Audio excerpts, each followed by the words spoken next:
Ladies and gentlemen, welcome to the Ariel Helwani Show! Back in your life on this Monday, April 20, 2026. Hello again, everyone. I sure hope you're doing well. It is great to be here on a lovely, yet somewhat cold once again, Monday afternoon in New York City. So happy to be back. What a week it has been. So much has happened since we last spoke on Wednesday. What a show that was. Golly, we got a lot to get to. And off the top, let me tell you about today's program. Let me tell you about today's lineup. Then I'm going to tell you about the rest of my week. Then we're going to get into the weekend's comings and goings and news and notes and events and all those things and more that have happened. But I'm happy to be here. I am happy to be here. I feel like I can exhale. Serenity now, serenity now, serenity now. It's a fantastic show, a fantastic lineup for all of you. Let's start with the back end of the program, shall we? Back end of the show, 4 o'clock Eastern time. Mark your calendar, your notepad, your clock, your alarm, all those things and more. The reigning, defending UFC lightweight champion, former featherweight champion, El Matador. Ilia Topuria is going to join us on the program. It has been a minute since we spoke to him. We spoke to him before the Charles Oliveira fight, not after. A lot has happened. A lot has transpired in his life and career since then. And of course, he's returning to action in less than 2 months. White House lawn, Justin Gaethje, main event, you know all these things and more, but there's so much to get into with Ilia Topuria, so I'm looking forward to that. That's going to be at 4 o'clock. Prior to that, we're going to be joined by the California kid, Urijah Faber. Talk to him about his match against Arman Tsarukyan, which he did not win, and about some other comings and goings as well, alpha male, all that stuff and more. Always great to talk to. The very first guest in the history of this program.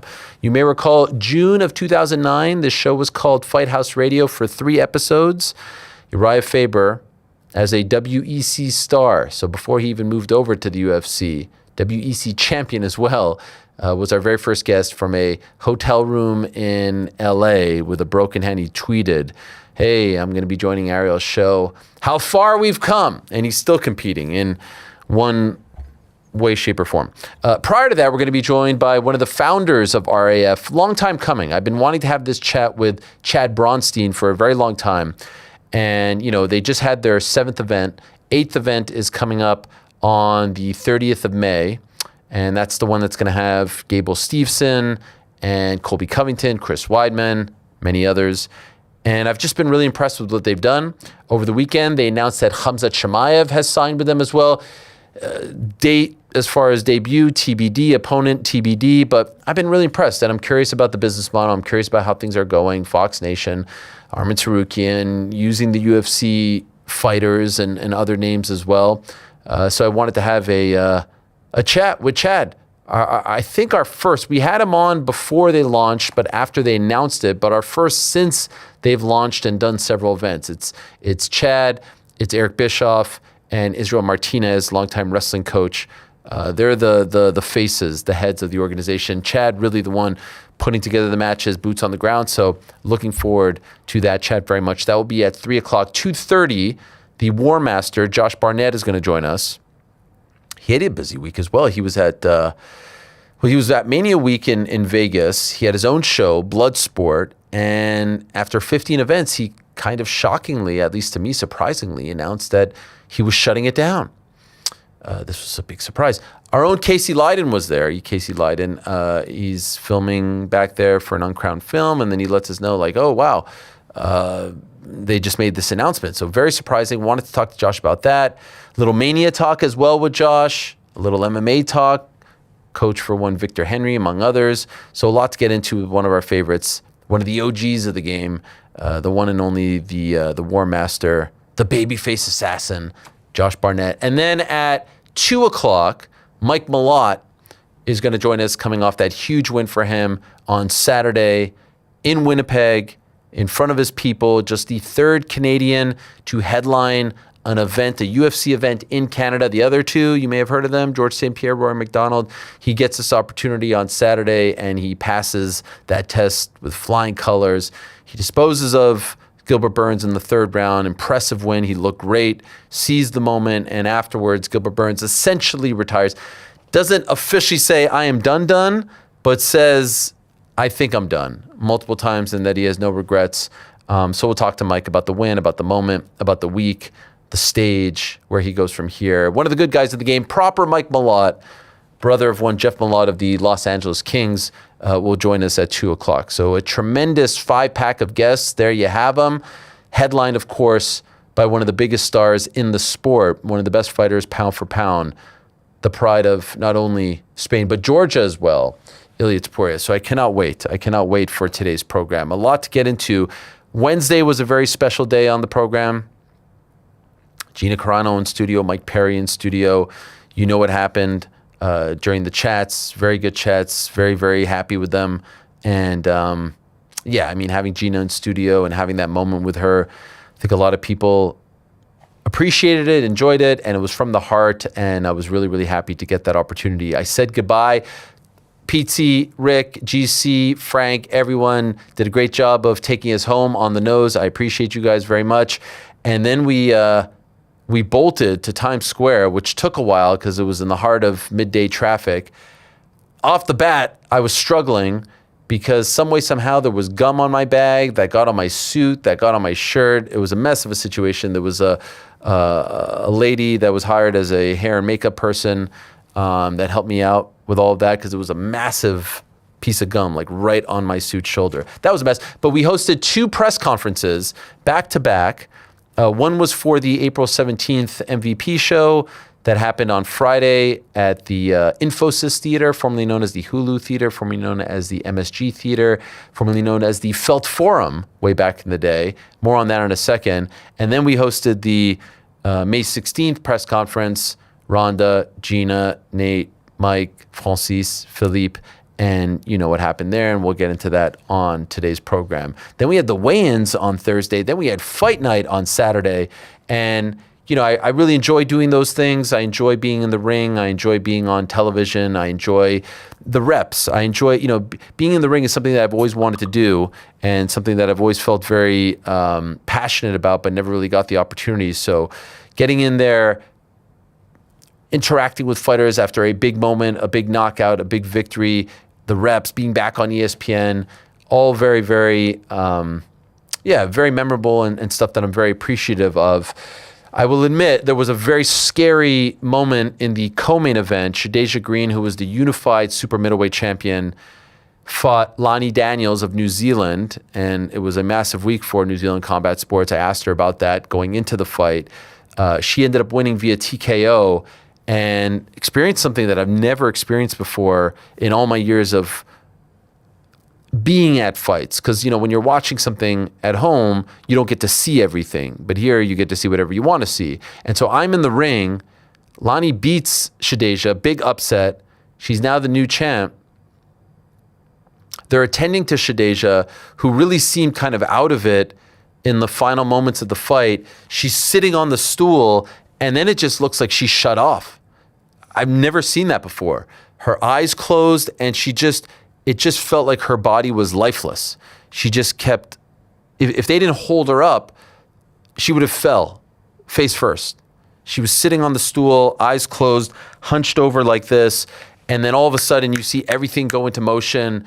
EMTs put her on the stretcher, right out of the ring, out of the building, into an ambulance, and Lonnie was shaken up. She was very emotional. Thought she handled the moment tremendously well, subdued. I tried my best not to make, even though it was such a big win for her, like I just felt weird celebrating shocking, scary stuff that just transpired right in front of us. And then you get to the Elisa Baumgartner fight. She beats Bomi Ray Shin in a very entertaining fight, but it was like somewhat of a brutal fight because so many punches were thrown and landed, and you're sitting there and you're like, man, it's just kind of hard to move on. Like for a moment, I was worried. I was worried about her life. And then it's, the show goes on and I get it, but it was tough. I was sitting next to someone actually that same makeup artist lady, and she's not a fight fan. She's a mother of 3, and she's like, I can't watch this right now. And I got it. We're somewhat desensitized to this fighting stuff. Luckily, it seems like Shadeja is okay. I DM'd with her. She said she's doing better. She posted this with everything in me. I want to thank those who had great concern, and even the people who figured out during the fight something was wrong. I passed out due to bleeding out of my brain. However, I'm in ICU on the road to healing. I'll be back to get what's mine 100% covered. I appreciate MVP and Nikisa being right by my side in the hospital. God is good. Bleeding out of my brain is that is terrifying stuff. Luckily, she's posting that. She seems to be in okay spirits, all things considered. But that was as terrifying a moment that I've ever experienced at a fight. And certainly having the perspective of being in the ring and having to decide, like, okay, how do I handle this interview? You know, again, this is what I mean by reps. I wish that never happened. And just a reminder how scary all of this can be and how dangerous it is and what these fighters go through for our entertainment. Next morning, I had to wake up like 3-4 hours later, did this new project that I'm working on, more on that in the coming weeks. And then I finally took a long nap. Watched the Knicks pick up a nice Game 1 win. Who are they playing again? Some team. The Atlanta Hawks. Oh, yeah, Basketball club, baby. I mean, it was lucky first game win. It is what it is. Was it lucky? Yeah, I guess lucky. We got you right where we want you. Yeah. Tonight, Game 2, 8 o'clock. Series doesn't start till a road team wins. I was happy you tuned in. Which will be this evening. Yeah, shout out to Prime, man. Yeah. Getting ads for stuff to add to my cart during the game is nasty work. Yeah. Is it me or is it oversaturated, the picture? Does it not feel a little bit off to you guys, or is that just my TV? It might just be your TV. Okay. And, who's to check? Yeah, perhaps that's the theme of the weekend, ads, because we'll get into that in a moment. But bring it on. Bring it on, boys from the Peachtree State. We're excited about Game 2 tonight. And then we got into WrestleMania, and then we got into the UFC and all that stuff. And so let's get into things, because I'm excited to get your take, all of you's take on everything. Let's just quickly touch on the UFC, and then I really want to get into the WrestleMania of it all, 2 nights, all that stuff and more. Mike Malott, big win for him, big opportunity for him to headline. Like I said, just the 3rd Canadian to headline in Canada.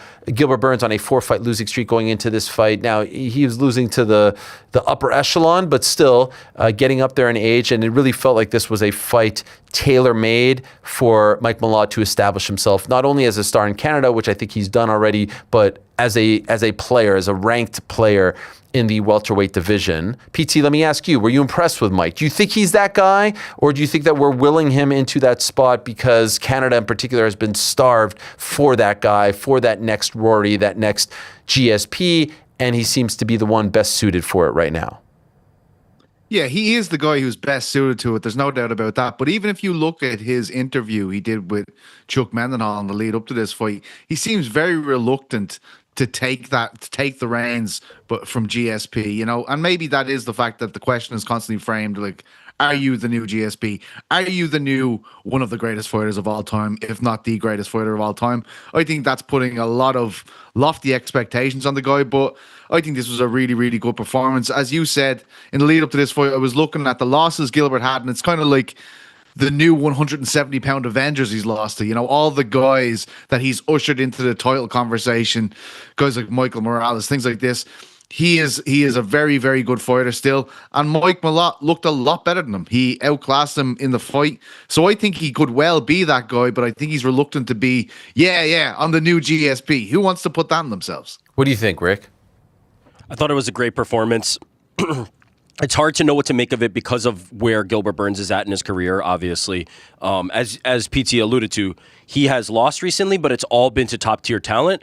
More than that, though, I've just been impressed with Mike Malott in his last 2 performances. Since the Neil Magny loss, he has improved and improved and improved and improved. And now I know there's a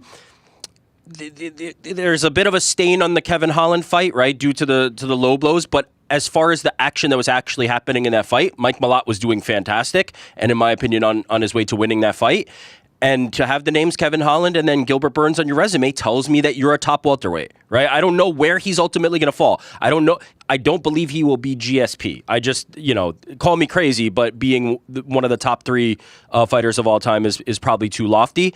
But I do know that he can compete with elite level talent at welterweight now. That's where I've got him. I'm curious where he's going to fall in the rankings, GC, and you look at the bottom half of the rankings. Right now, he's not ranked. But they kind of alluded to the fact like, oh, you're going to be ranked because Gilbert was 11th going into this fight. And so you look at the people who are around 11. You've got Joaquin Buckley at 9. You've got Michael Venom Page at 12. Gabriel Bonfim at 10. Do you think he can hang with those guys right now? Yeah, I'm excited to see it. This was the first performance that I've seen from Mike Malott against a top-level guy where I've been incredibly impressed. Obviously, the Kevin Holland one sort of stained by the nut shots, and then other ones, it's sort of like he didn't really put that stamp on it where you're like, man, that was a really, really impressive performance, but he did that on Saturday night. Where is Gilbert Burns at in his career? Obviously retiring, is now on a 5-fight losing streak, so like I want to see him against the younger guys in this division that are also ranked highly to see where Mike Malott truly is at. But man, the hands looked incredible. The stuffing of the takedowns was on point. I think Gilbert Burns went 0 for 7. And then to get the knockout, he looked fantastic, and I'm excited to see him against like a Joaquin Buckley, a Uros Medic, someone in this top 15 that is on the way up rather than on the way out. Even an MVP who I know may be reaching the end. Like I think that's a very fun, competitive fight. I like him a lot. I mean, obviously, he's very easy to root for. He is truly a proper gentleman. Like he is true to that nickname. Represents Canada very well. I think he's the perfect guy. Does he end up becoming a champion? Who knows? I mean, he's well on his way. He's won 4 in a row now. They're putting him in this spot. He continues to fight on this Canadian. Anytime they go to Canada, he's on one of these cards, and he seems very happy with that. Like he's not saying, "Get me out of here." He wants to be that guy. His brother plays in the NHL. He checks off all the boxes. The question is what's the ceiling? I think that's the big question right now, but it's a good question to be asking of someone who is Canadian, because it's been a really long time since the Canadian MMA fan, has had someone who can even be put in that spot. Now, it seemed like Dana White was a little bit upset with the attendance. Someone asked him post-fight press conference, is it going to take 9 years for you guys to return to Winnipeg? And he said, yeah, probably. I think alluding to the fact that he maybe wasn't happy. I think the gate was a little over 1 million. Not the typical fight night numbers these days, but, Winnipeg isn't the biggest market in the world. The last time they were there, it was at around 700 or so thousand. So it wasn't below that necessarily. It wasn't a bad night at the office for the UFC. If 1 million and change is a bad night for a fight night without a super duper star on it, you're still doing quite well. And it wasn't the greatest night for the Canadian fighters, other than once we got to the main card, Jasmine Jasdavicius, Charles Jourdain, shout out to her. Was it a pouch in her mouth or not? I'm still not sure. What was that? I thought it looked like... We're going to have to do an investigation. Who knows? My vote is yes. You think yes? I thought it was like a gum. Like, sometimes you put the gum here just to sort of feel the tingly of it. No? What is she was feeling tingly from something, but I don't know if it was gum. I don't know what that was. Why would you chew gum during a fight? She will have to speak on this. It's become viral. Couldn't you swallow the pouch too? True. Fair play. Yeah. Ben Henderson used to fight with toothpicks. Yeah. Come on. Yeah. What do you think, PT? Gum? It's a zin. It's a Zin? All right. I prefer FRE. Have you guys tried those? I have, and I love them. I was actually going to say I'm an FRE guy as well. That's right. So anyway, great win for Charles Jourdain fight was tremendous. The Mandel Nallo fight was unbelievable as well against Jai Herbert. Maybe the round of the year. It was so good. It was like the Paul Daly, Nick Diaz for a UFC fight night. And I know you love Jai, PT. My heart did break a little bit for Mandel. Rat garbage, which I wish he would re-adopt that nickname, because he's worked so hard to get to the UFC and for his debut to end up like that. But a tremendous, tremendous fight. Insane. You know who else worked hard to get to the UFC? Yeah, but he's been there, right? Joy Herbert. That wasn't his debut. Okay, congratulations, Joy. My heart warmed for you, Joy. If you're watching, congratulations. That's a Black Country banger. I was watching with some friends WrestleMania, UFC, dual screen TV, but it was getting to the hot point on WrestleMania, so it was on the big TV, UFC on the little TV. I was going nuts for that fight, and everyone was like, "What are you doing, man? Chill out. Like, the wrestling match is fine." I was like, "Nah, man. Jai Herbert and Rat Garbage are going to war down here." No. You mean Mango? Yeah, what is Mango. Mango? Yeah. What is Mango? Like It was given to him. He doesn't even know. But is it about a mango or is it like some anime thing or like Why a is it character? what? It's Who's just to check? I don't know. Like what does he like to eat mangoes? I don't know. Probably. We're gonna have to find out. Manjango? What is that? Isn't there a It's a movie? type of cheese. Yeah. No, you're thinking of Django. Django. Unchained. Yeah. Great movie. All time. Mango to Django? Shout out to Leo. Shout I out do to want to Jamie give a Foxx. big shout out to Dorino, Gilbert Burns. Truth be told, I haven't talked to Gilbert Burns in quite some time. We did have that little back and forth many moons ago when I was saying Leon Edwards should be next, and it got a little bit weird with us with some tweets, which I don't even know if he wrote those. But since then, I've DM'd with him, and we're cool. And honestly, like I don't. By all accounts, Gilbert Burns is a sweetheart of a guy, a gentleman. A great father, husband, a family guy. You see the way he supports Pantoja. By all accounts, a very, very good human being and someone who represented the UFC and had some big fights and some big moments. And it's just always tough to see those moments. One of the questions that I'd like to ask Mike about, and I'm always wondering about this, like when you're in that moment, when you're the guy who has now beaten the other guy who had his moment and now you get that win and he's sailing off into the sunset, do you start to think about your own mortality in that moment, or are you so on fire, so young, so fresh that you think this is never going to hit me? Because it just seems like week after week we are faced with one of these where you're like, man, it gets to everyone. No one is immune to it. Father Time, undefeated, as we say. And you see him in there with his family. Can we give a shout out, honestly, can we give a shout out to the Canadian crowd? Like, did you see how they made him feel in that moment? Like, that is a part of the world that has no connection to Gilbert Burns whatsoever. And they had no obligation to shower him with such love and respect. And I just thought it was really cool for them to understand that this was a big emotional moment for him. And I thought that if you didn't know any better, you would think that Gilbert had some sort of connection to that part of the world or to Winnipeg in particular. I thought it was really amazing of them to show him that kind of love. I did wonder, was Charles Oliveira in Winnipeg because of the Saskatchewan fight from all those years ago? Like, was this the make good? Why was Charles Oliveira there? I'm not quite sure. Did you guys see Charles Oliveira in attendance? I did see Did that. he have nosebleeds or something? I thought it was the make good because the Saskatchewan fight from 2015 or so didn't quite, the Max Holloway fight.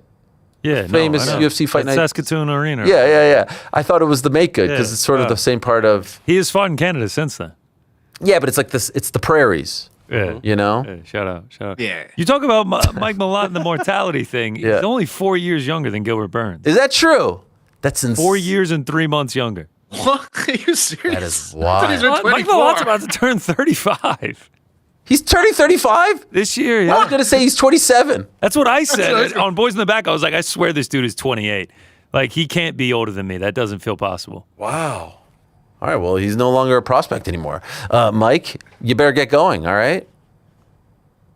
So maybe he was thinking about the mortality. He's like, fuck, that's going to So be me Gilbert soon. Burns is 39? Next year. I think Gilbert Burns turns 39 in July. Yeah, July 20th. Shout out. Great birthday. True or false, Gilbert Burns fights again? Because he never quite said it, right? In the UFC, I don't think so. You think it's like a Fights jiu-jitsu again. thing? Yeah, I think he does Yes. fight. He does Oh. something again. Interesting. Really? It's every single one of them basically doesn't retire, right? I feel like Cub, I don't know. He seemed pretty adamant about not doing anything anymore. But yeah, you never know. I do. By the way, I do like the fact that there's an RAF out there for some of these guys, or UFC BJJ, and they don't really do that, the hype and all that. Like, I don't mind them having an ability to make money without getting punched in the head. I don't mind it. And clearly they can still be draws. RAF is learning that. But yes, he didn't 100% say that he was done, but it sounded like he was leaning towards it. He was emotional. His kids were there. It was a great moment. Put the gloves down. Put the gloves down and all that. Can we Sorry, talk you were really going WrestleMania? something. I was going to Sorry, WrestleMania. really interrupted. No. Okay, I want to talk about WrestleMania, guys. And I know you guys watched. And shout out to our boy, the Solomon Monster, Jason Solomon, who did a great job for us this weekend. I asked him if he could do a night 1 recap, night 2 recap. He did both. Shout out to Frank for getting them up. Busy weekend for Frank, guys. 2 wrestling pods, Inside Boxing pod as well. Give me a fucking break. I don't know. Pizzi, I just want to say, like, he didn't ask for the Monday off. I just, Yeah, no. I saw that, it was really, really love what Solomon Monster did over the weekend. And, I was stuck into that Night One podcast. Yeah. And then I was like, this morning, I was like, you know what would be great for today? I'm going to stick on Night 2 because obviously Night 2 happened 12 hours ago. I'll press play. It's going to be there. Yeah. Wasn't there. So, I mean, Frank. Was he working all weekend? Was he? Okay, it's fair. It's fair, Frank. Man, fuck you. I was going to say, Frank does not look amused one bit back here. Hey, credit to Frank. We were having, small talk. I was like, how was the weekend, man? He gave me a full rundown of the weekend. Movies he saw, food that he ate, everything he did. Well, not very Never busy. mentioned the work. Never mentioned the work. Never mentioned the work. And I was like, didn't you have to do a couple of the Uncrowned Wrestling shows and the Inside Boxing? He's like, yeah, man, no big deal, though. Wow. Yeah, I was like, credit to you, Frankie. He probably reminded him to do that. serve. And that's why the podcast was up so late. When you said, did you not have to do it? He's like, oh, shit. Actually, you make a good point. He was like, oh, fuck, shit.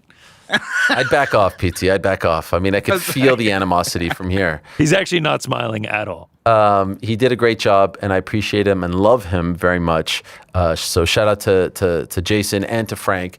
Wanted to do that because there were 2 nights, and there was a lot going on here.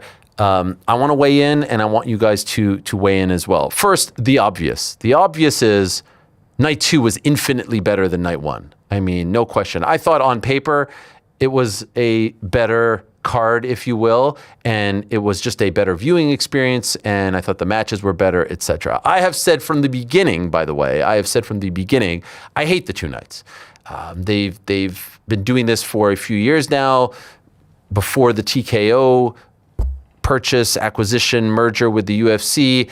I feel like a major event, the Super Bowl, Game 7 of the NBA Finals, the national championship game is not broken up into 2. Obviously, there are things leading up to that, but I don't love the idea, even when I went live, like when I went back in the day for BT Sport, you go once, you come back, that second day just kind of feels like you're hanging around too long, and that's the culmination. That's the crescendo. So I don't love the 2 nights. I will say this year, I think the 2 nights were a benefit. Why? Because I think that they realized some things didn't work on night 1, and they altered it a little bit. I think that they were able to learn from night 1's mistakes and make night 2 better. Now, the matches were better. I thought the stories were better for the night 2 matches, but I do think that they learned some lessons. So in a way, the night 1, night 2 format kind of helped them this particular year. A lot has been said about the flow of the show. A lot has been said about how it felt. A lot has been said about the ads, about the lack of wrestling, all that and more. And truth be told, I generally agree with everything that has been said. I was watching the Knicks game. Knicks game started at 6 o'clock. I ain't missing that for anything on the planet. But I wanted to know what WrestleMania looked like. So at halftime or commercial breaks, I would go back and forth. Every time, I kid you not, guys, every time that I went back to WrestleMania, it was either a commercial break, it was just fluff stuff. There was never any activity. There was never any wrestling going on. And it just felt like those commercial breaks would last forever. I don't know if it's our anxiety as human beings, but especially on ESPN Plus, when they're playing the commercials and there's a clock, I just find myself staring at the clock and counting it down, as opposed to like you're just watching regular commercials and you're like, okay, now it's coming back. Now it's coming back. Now it's coming back. And it just kind of adds to the sort of experience of like, okay, it's not that long. You're waiting, but you're not fixated and knowing at 2 minutes and 2 seconds, oh, there's still 2 minutes and 2 seconds left in this thing. And I don't know if all commercial breaks are 3 minutes. I've never sat down and timed them, but they just felt incessant and long and frequent. And what I remember from back in the day, and what I think a lot of wrestling fans remember, is WrestleMania or every big wrestling event never had commercials. Never. When there was dead time, if you will, it was a backstage segment, it was a backstage interview, it was a promo, a 3-4 minute promo, which WWE did better than anyone to hype up that match. You didn't get any of that for this weekend. You didn't get, to the best of my knowledge, and I did go back, by the way, and watch when the Knicks were done. You didn't get any backstage interviews, vignettes, promos, segments. Like some of my favorite WrestleMania moments and memories are Bob Uecker in the back with Andre the Giant, or Mean Gene in the back with Hulk Hogan. Macho Man promo, Jake the Snake promo, Heart Foundation promo, the behind the scenes, the interactions, Rock, Austin, WrestleMania X7, the build-up, the hype videos, all that was all stripped away. And what makes it hard to stomach for fans like I and the hardcore fans is it was all stripped away for ads. It was all stripped away for ads. And look, I understand it's not on pay-per-view. We're getting it for quote unquote free 1 hour on ESPN2 and 1 hour on ESPN, which is kind of cool. But if I'm being 100% honest, I don't love that either. It feels splintered. WrestleMania is such a big deal. Would we ever see the first half of the Super Bowl somewhere and then you got to change to somewhere else? No, you could see the pregame somewhere. You could see the prelims somewhere, but the show has to be in one spot. It feels splintered. And for like entrances to be lost and in between stuff to be lost for ads, it's a hard thing to stomach. TKO as an entity has a task on their hands right now. Their big task, in my opinion, they have to win the hardcore fans over. They may not care about the hardcore fans right now. They may care about the casuals, the top line, the mainstream fans, celebrity influence, influencers. They may not care about the hardcores now, but they will start to worry about them when the casuals become hardcores, which is what they want. And the hardcores teach the casuals, which is how they feel right now, that those 3 letters are not very welcome right now. When you have fans chanting FTKO in the post-show, that's a problem. The letters TKO are becoming somewhat stained in the eyes of wrestling, MMA, and boxing fans. That's a problem. We should never be talking about TKO as fans. That's the parent company. We didn't talk about Zuffa when we were watching the UFC back in the day. That was the parent company. We didn't really care. But they have become this sort of entity that is ruining, in the eyes of a lot of fans, this thing that we loved so much. They're ruining the sanctity of what we loved so much. The mat now has ads everywhere. All right, big deal. The table now has ads everywhere. All right, big deal. The apron now has ads everywhere. All right, big deal. No more backstage vignettes, no more interviews, entrances being lost. It doesn't feel the same anymore. It doesn't feel the same. You would never see, I'm watching Rhea Ripley against Jade Cargill, and they go to a shot of Michael Cole and Wade Barrett, and then they zoom out a little, and there's a guy named Adam Weitzman sitting next to them. And I couldn't believe my eyes.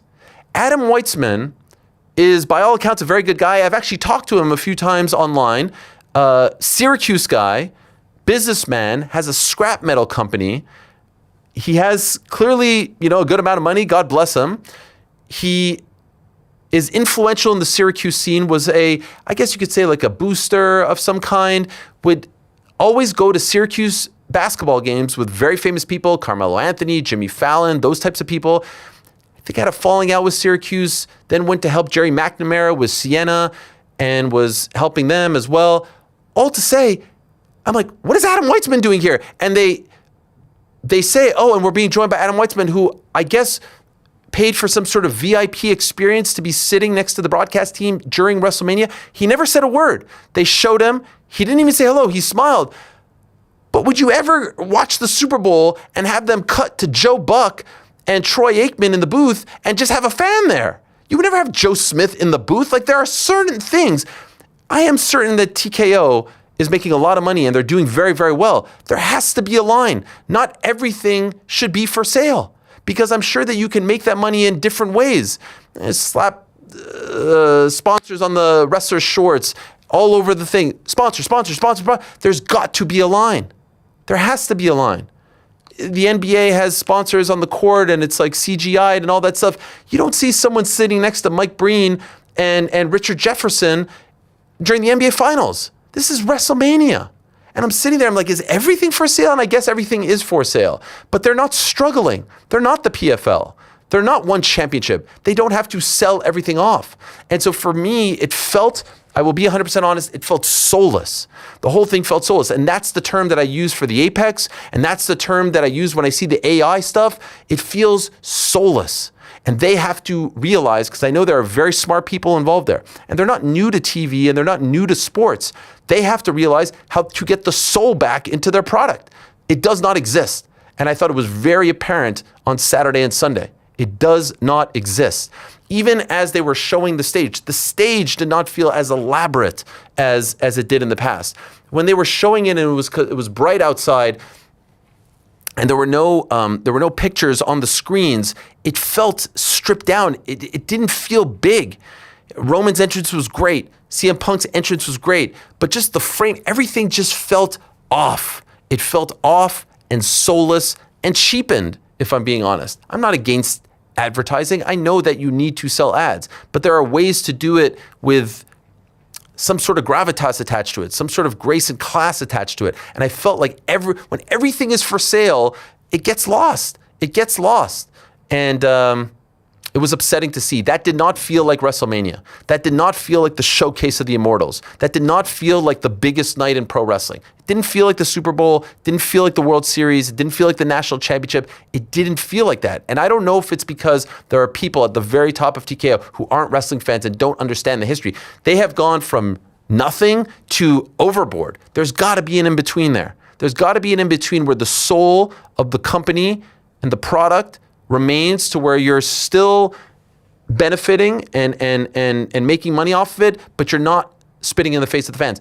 If you went online after night one, it wasn't just the internet wrestling community that was bitching and moaning, which sometimes they do fine, great. We're very, it's a very I wouldn't even include myself in it because I'm not as hardcore as them. I mean, the only real wrestling that I'm consuming these days, other than the big events, is the Uncrowned Wrestling Show because it's that damn good and it gets me up to speed. I'll tune in here and there. I'm very well aware of what's going on, but I was not missing WrestleMania because I love WrestleMania and I love wrestling as a product.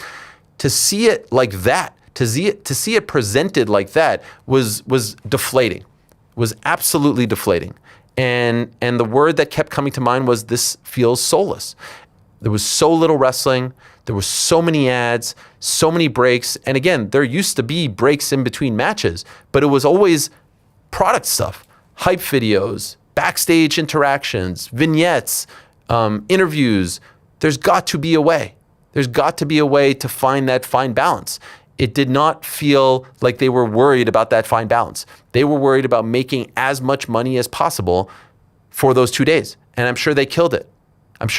Now, they announced the attendance and it was down from last year. And I'm sure next year they're going to get a shitload of money to be in Saudi Arabia and the attendance will be fine and all that stuff. How do we get the soul back? I mean, that's another thing. To have WrestleMania in Saudi Arabia, the Super Bowl would never go to an overseas entity. Forget about Saudi Arabia. It would just never go anywhere overseas. To me, WrestleMania is the Super Bowl. WrestleMania is the Super Bowl. You would never see the Super Bowl. Maybe I'll be proven wrong one day at the Bernabeu. You just wouldn't see it. You wouldn't see the Super Bowl at Old Trafford. You would not see it. You wouldn't see it in Australia or France or Brazil or Saudi Arabia. You just wouldn't see it. And I just feel like everything is for sale. And in doing that and having that mentality, you're upsetting a lot of the hardcore fans and you're taking the soul away from the product. And Roman versus Punk was amazing. I love those guys. Freaking Roman, man, he is unbelievable. Like I was watching that with my kids, with my boys, and they're like, this dude, like, talk about aura. Like this guy, I don't know if any human being on the planet has ever oozed aura like this guy. And he has really turned into talk about QB1, like he has turned into that guy. And it didn't just happen. It's been happening. Let's be honest, since the pandemic, since 2020, he's been that guy. And to hear him, he was amazing in the post-fight show. He was amazing, talking about Obafemi, amazing. And they did a lot of good things, especially in the second night. Obafemi putting over Brock, amazing. Brock retired. That was all great. I don't know if for sure he's going to be done and dusted. I thought that was perfect, though. The way they did it, it was perfect. Does he come back for SummerSlam in Minnesota? Let's see. But in a nutshell, like in a vacuum, that was amazing. Demon beating Dominic, that was amazing. All of it was great.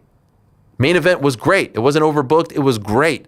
There was so much other stuff, and it just was, it was all sort of tainted by so much advertisement, so many breaks, things being for sale. Night one was not good. The main event was not good. Randy and Cody deserve better. It felt like a glorified SmackDown or a Saturday night's main event. It did not feel like the main event of night one. Just didn't. And I know that there are people longing for what we saw in Philadelphia. Philadelphia felt like the apex of it all. Night one tied into night 2. Philadelphia was amazing a couple of years ago. LA was great. The year before, I think Austin. Well, it was not Austin. It was right outside Arlington, right outside of Dallas, Cowboy Stadium. That was great the year before. This just felt disconnected. The matches were too short. A lot of people who should have been on weren't on. It did not feel like the biggest night in wrestling. And usually you watch WrestleMania for 1 or 2 nights and you're like, damn, this is the best. And then you want to tune into the Monday show and you get back into it, and then there's backlash, and then there's this and that, and you're like, oh man. And then you kind of go off and do other things, and then you kind of come back maybe in the fall or something like that, right? It was disheartening. It was very disheartening. And so let me ask you guys. I'll start with you, PT. I know you checked it out. I know you're a casual fan, right? What do you think? Am I right? Wrong? Did you feel the same? Tell us. I think it starts before the event even, because it was the least hype I've ever felt for a WrestleMania in my life. Like I was tuning in. I kept forgetting it was on. You know, usually like there's something you're like, oh shit, that like, you know, that's the big story in this one. I'm going to check it out.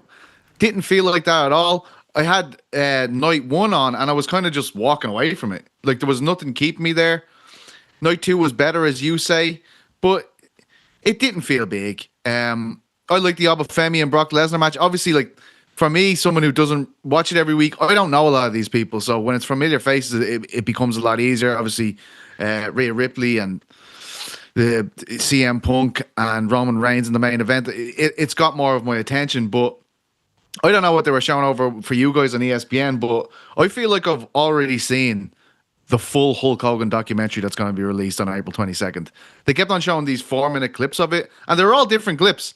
And I'm like, combined on both nights, I've seen at least 45 minutes of this documentary now. Very excited about that, but did not feel like a WrestleMania. Did not feel like the spectacle. As you were saying, when you looked at the set at the, you know, when it was still bright out, it looked very industrial or something. Yeah. It didn't look like the big spectacle. And I had to actually go back and watch it because we're talking about the WrestleMania throughout the weekend, the group chat, and I was kind of saying something about the Hulk Hogan documentary or whatever to you guys, and I think it was GC who was like, mate, Penta's walkout was sponsored by Mortal Kombat there, and I rewound it because I didn't know. I can remember watching it going like, this feels a bit weird, but yeah, it was like a Shao Kahn mask he was putting on. They had Mortal Kombat things in the background. That really takes away from the entrance is a big part of this. Like, it gets you G'd up. And when the dude's worried about, like, presenting himself for some type of advertisement on the way through his entrance, it kind of kills the buzz. What do you think, GC? I know you were locked in. Yeah, I mean, the ads were, to y'all's points, it was egregious how many there were. Like, the Penta one, you're sort of walking out and he's got the cool mask on. You're like, oh, this is cool. And they're like, oh, this is the mask from Mortal Kombat 2 in theaters May 16th. And it's like Mortal Kombat logos behind him as he's making his walk to the ring. And then just like, you were watching Hulk Hogan documentary clips. We were just getting a slate that said WrestleMania will be back soon. And it was like 2.5 minutes of this slate. And then, to your point, every other square inch of the ring, the stadium, everything was covered in ads. It was ridiculous. Night 1 was atrocious. It was one of the least amount of enjoyment I got tuning into a wrestling match. Similar to PT, I'm like, you're getting Royal Rumble, SummerSlam, WrestleMania, and maybe like 1 or 2 off nights from me a year. Like, I am a admitted casual wrestling fan, but I have always loved WrestleMania. I started watching it back in like 2022, I think was the first year I did it, maybe that Arlington show, and I've always loved it every year to the point where I'm like, yeah, let's watch the Raw after Mania on Monday. I have no interest in that. Last night was much more enjoyable. I really liked the matches last night. I liked Obafemi. He seems like a budding star. I thought the main event was good. My only issue with like the main event and a lot of these guys wrestling is that I would look up how old they were, and like, it is jarring how many of these guys are in their 40s. There really is like few and far between when it comes to these stars being in like their 20s and early 30s, which I just don't know where that lends to the WWE going into the future. But overall, like, I liked night 2. Night 1 stunk. I can't even remember anything other than Cody Rhodes versus Randy Orton, and I sat there for the full 3.5 hours and watched it all. The Demon was great. Loved the Demon. That was sick. But yeah, overall, like, I'm giving it like the whole of WrestleMania like a C plus B minus. Rick? Yeah, I'm not going to be able to say anything that anybody. Are you didn't sick, already Rick? say. What's going on? No. Okay, just Sick? Sick, Rick. I feel like $1 million. sound a little That's a sick. bullshit. Allegations are getting strong, sick? man. All right. You sound like You shit. do sound sick. No, this is not But on my the mic, fault. you mean? Do you Not in need- real life. Do you need this mask for I everyone? think this is a Frank thing. Okay, all right, yeah. I think Motherfucker, this you is got a, me. Wow, Frank is getting it today. I think it must be something with my mic because Yeah. I sound normal and, Okay, and feel good. Frank, You look like please how fix you it. feel. Thank you. I feel great. So thank you for the compliment. I look forward to WrestleMania every year. This was not an enjoyable one. That's as simply as I can put it. Like I really look forward to WrestleMania, SummerSlam, Royal Rumble, like the big tentpole events for WWE because it's my opportunity to kind of check in on the product because I'm not a regular consumer, although I do stay up to date thanks to the Sala Monster with the Uncrowned Wrestling Pod. It's a great pod.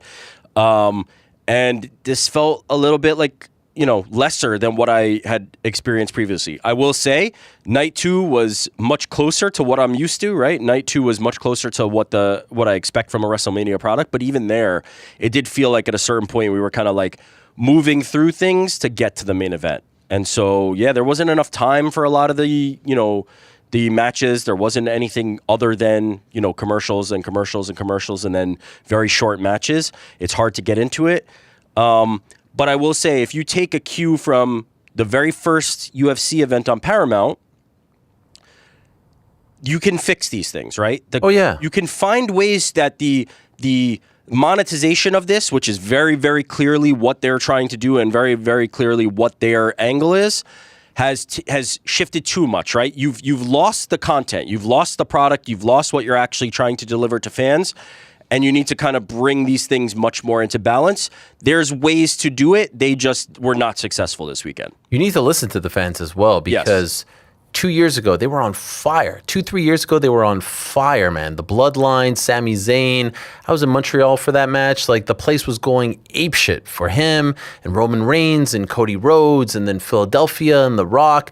You need to listen to your audience. And I think the audience is speaking very loudly that they don't want as much celebrity involvement. They don't want things to be shortened as much. I mean, I have this here from Shaheen. Our guy, Robert Jackman, no relation to Eric, is one of our great wrestling writers over on uncrowned.com.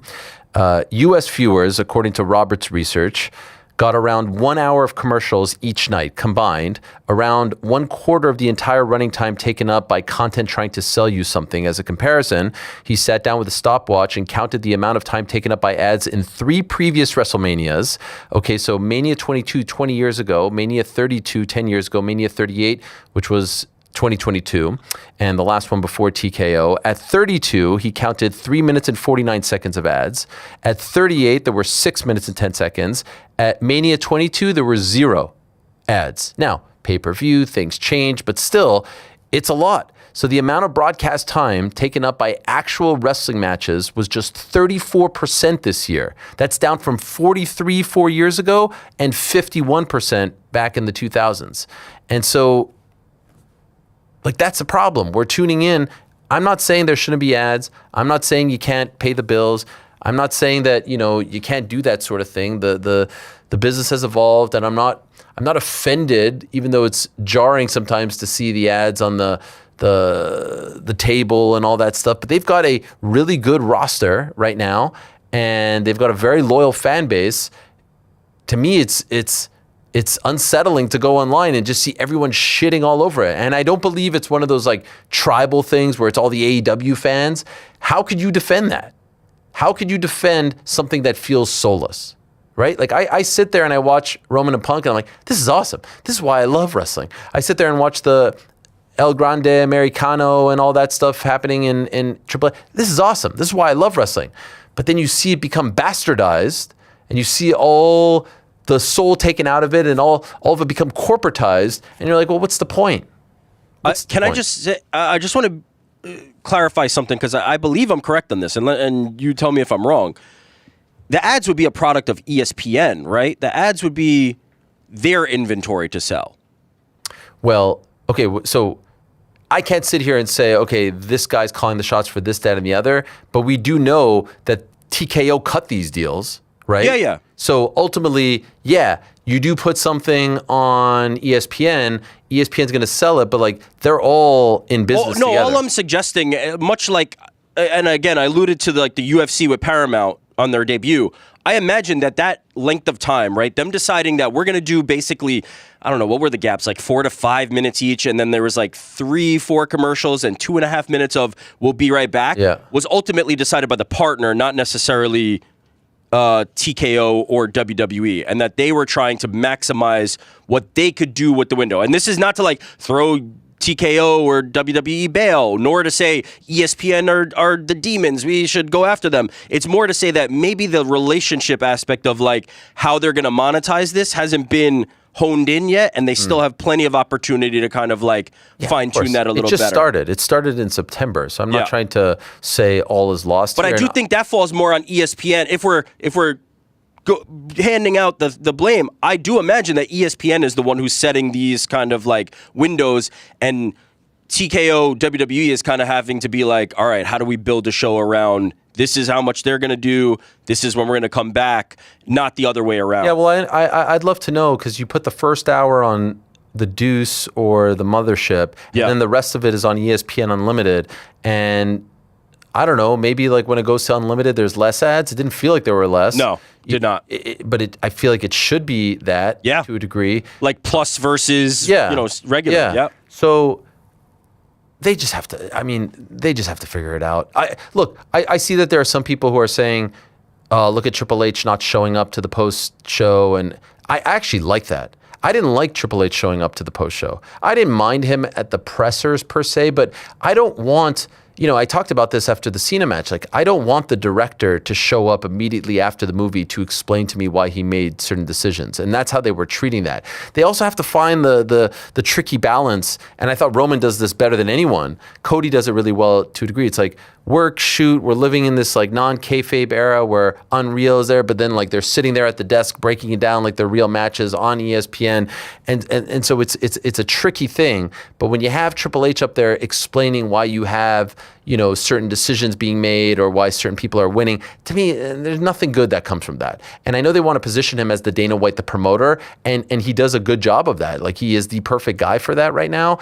You don't need to have him. So I don't view that as a cop-out necessarily. I think those moments, those segments should just be, Obafemi, Roman Reigns, Cody, whomever just won, and just let them sort of revel in it and have them, up there doing the thing. And you have the fans back there reacting the way in which they react. Paul Heyman up there and whatever. So that being said, they're well aware. There's no way that they're not aware. And he alluded to it in certain interviews leading up to Mania about the backlash, about the fans not loving it. But I don't know. I walked away from all of that thinking like, man, I don't remember the last time. I'm sure there have been times where the product was down. Obviously, we know there have been times in the 90s and certain other times a few years back where it was this much animosity.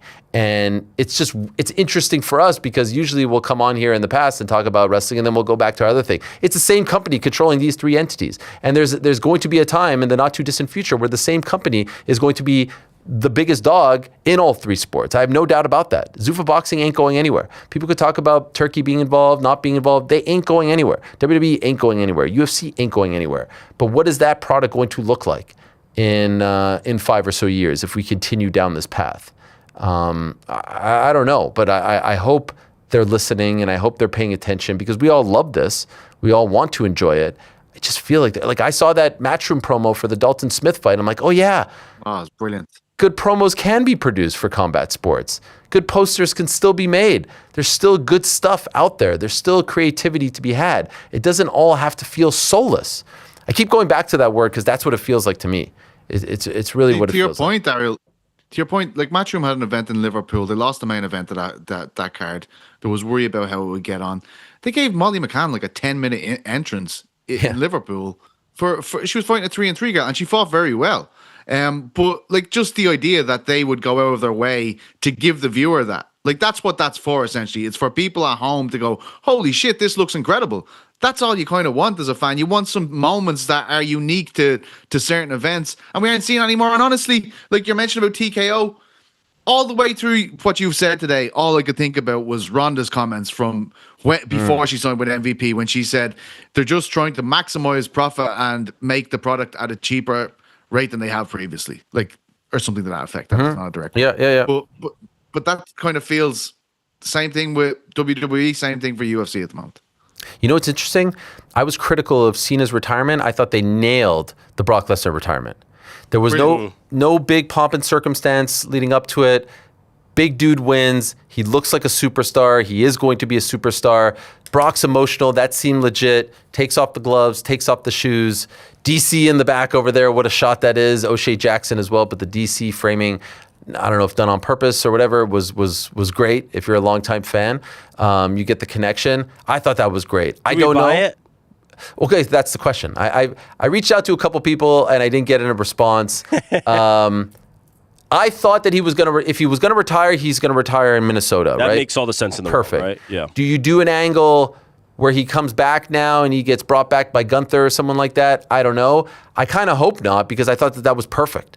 And what's the difference? Gunther brings him back to them beat him? Yeah, because Gunther's the guy who retires everyone. That's his gimmick. Oh, man. But what's the difference between this and John Cena? Well, the difference is the Cena thing was a year-long build. That was being billed as his retirement match. There was no connection between him and Gunther.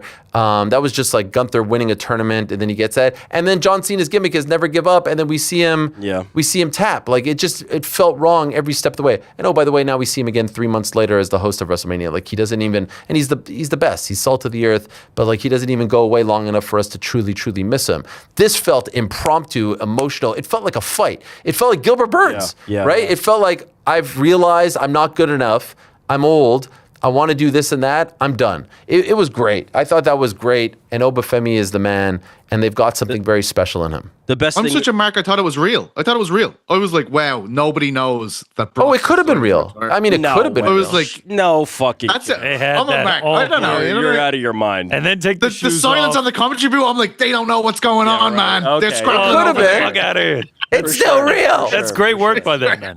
I mean, they were staring there, like staring down at the screen, like with their jaws on hinge. They definitely knew what was going on. They were like, "Oh my god, is he really doing this?" But it did feel good, right? Like, it looked good. Yeah. It was nice, and I felt like I was watching Obafemi. something like, wow, like this is a big talking point. You know what I mean? Did not feel like that most of the time. My favorite thing of the whole week, I thought Roman and CM Punk was incredible, but my favorite thing of the whole week was Jey Uso on It Is What It Is. Like, that was incredible.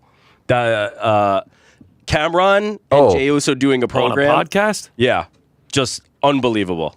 Cameron might be our best. Like, GC not impressed. I didn't see it. You didn't see it? Yeah. He beat him up on his show. Oh no, I didn't see it. Did he get his revenge?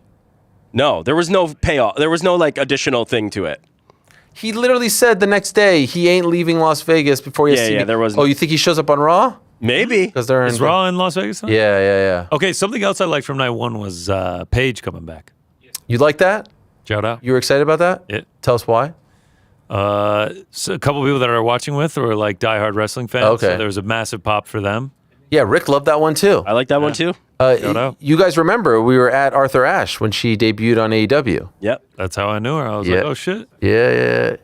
You're like, There she is. Hey. that was me seeing Adam Weitzman in the commentary booth. I know you dropped Adam Weitzman on us. I was like, who the fuck is he talking? Silence. The group was just like, no one said quiet. anything. Hold on, Pizzi, you saw the Cameron and Jey Uso thing, no? No. Wow, nobody Maybe. saw this. A lot of it I was watching. Like my face was. It wasn't at WrestleMania, PT. It was Right. in Vegas. No, No, this was on social media. This was on What social we've learned media. here is we're having conversations in the chat. There's some people paying attention and there's others. Oh, it was so Clearly. good. Can I just say X as well? What happened to Twitter? You used to be able to fucking just put WrestleMania in there and people would tell you how they feel. You fucking put it in there now, all kinds of shit. You're not getting the fucking WrestleMania chat. Come on, man. Elon, Yeah, please. The search feature on X is ass. It's fucked. That's another conversation, but it is ass. That is another conversation.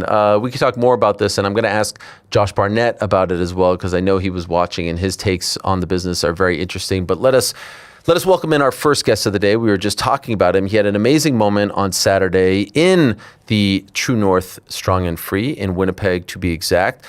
Just the third Canadian to ever headline a UFC event in Canada, victorious just as the likes of GSP and Rory McDonald have been in the past. And it did feel like I don't want to say a coming out party, so to speak, but it's like, all right, he has arrived, he is going to be ranked, and now he is here, beating the likes of Gilbert Burns. We're talking about the proper one, Mike Malott, who is kind enough to join us right here now to discuss what happened on Saturday. There he is. And I think a familiar spot. I feel like we've talked to you after one of your fights in this exact spot. Maybe I'm crazy. Congratulations, nevertheless, Mike, on a great, great win for you. Thanks, brother. Yeah, no, we have chatted here before. So you just headlined in Canada. You've fought in Canada before for the UFC. It's different when the whole show has been built around you. It felt like, in many respects, the Mike Malott show. And I know you'll say there were other Canadians on the card, including teammates and whatnot, but it did feel like you were the face of this card. Now you come home, you take a minute, 48 hours removed. Has it all sunk in? Like, have you come to terms with what you accomplished on Saturday? Because I know it meant so very much to you. Yeah, it's I'm coming to terms with it. It's funny, everything felt so fast, man, with as far as the finish and then right into the post-fight interview and then Gilbert's whole retirement. Felt like we were right into that, and then into all the media. It's funny, I didn't really get to think about the fight and actually remember what the fight felt like and what the exchanges felt like and exactly what happened in the moment. It took a couple hours before I got to sit and digest exactly what happened after the whirlwind, right? But it's starting to digest now, and it's a pretty cool feeling. So what did it feel like? You looked fantastic. The striking, the stand-up, the takedown defense, everything looked great. What did it feel like to you? It felt great, man. I felt really calm. I felt like I really built on how I went into my last fight. My last fight, I felt really calm in there. Stalking guys, my last two fights more than I have in the past, right? I haven't necessarily been the biggest stalker in previous fights, maybe a little bit more mobility and movement on the outside. These last two fights, I've kind of stalked and boxed a bit more. And a little bit more of a combination fighter these last couple of fights, and landing big shots. Obviously, Saturday I found the mark more and ended up getting the finish with it, but I felt really calm in there. Feel like I'm really maturing as a fighter in the UFC and growing within the octagon and really finding myself in there. So when you say you felt really calm in there, I'm wondering if that was the case throughout the week. First main event in Canada. That's a lot, right? And you said all the right things, but now in the aftermath, did it feel different going into it?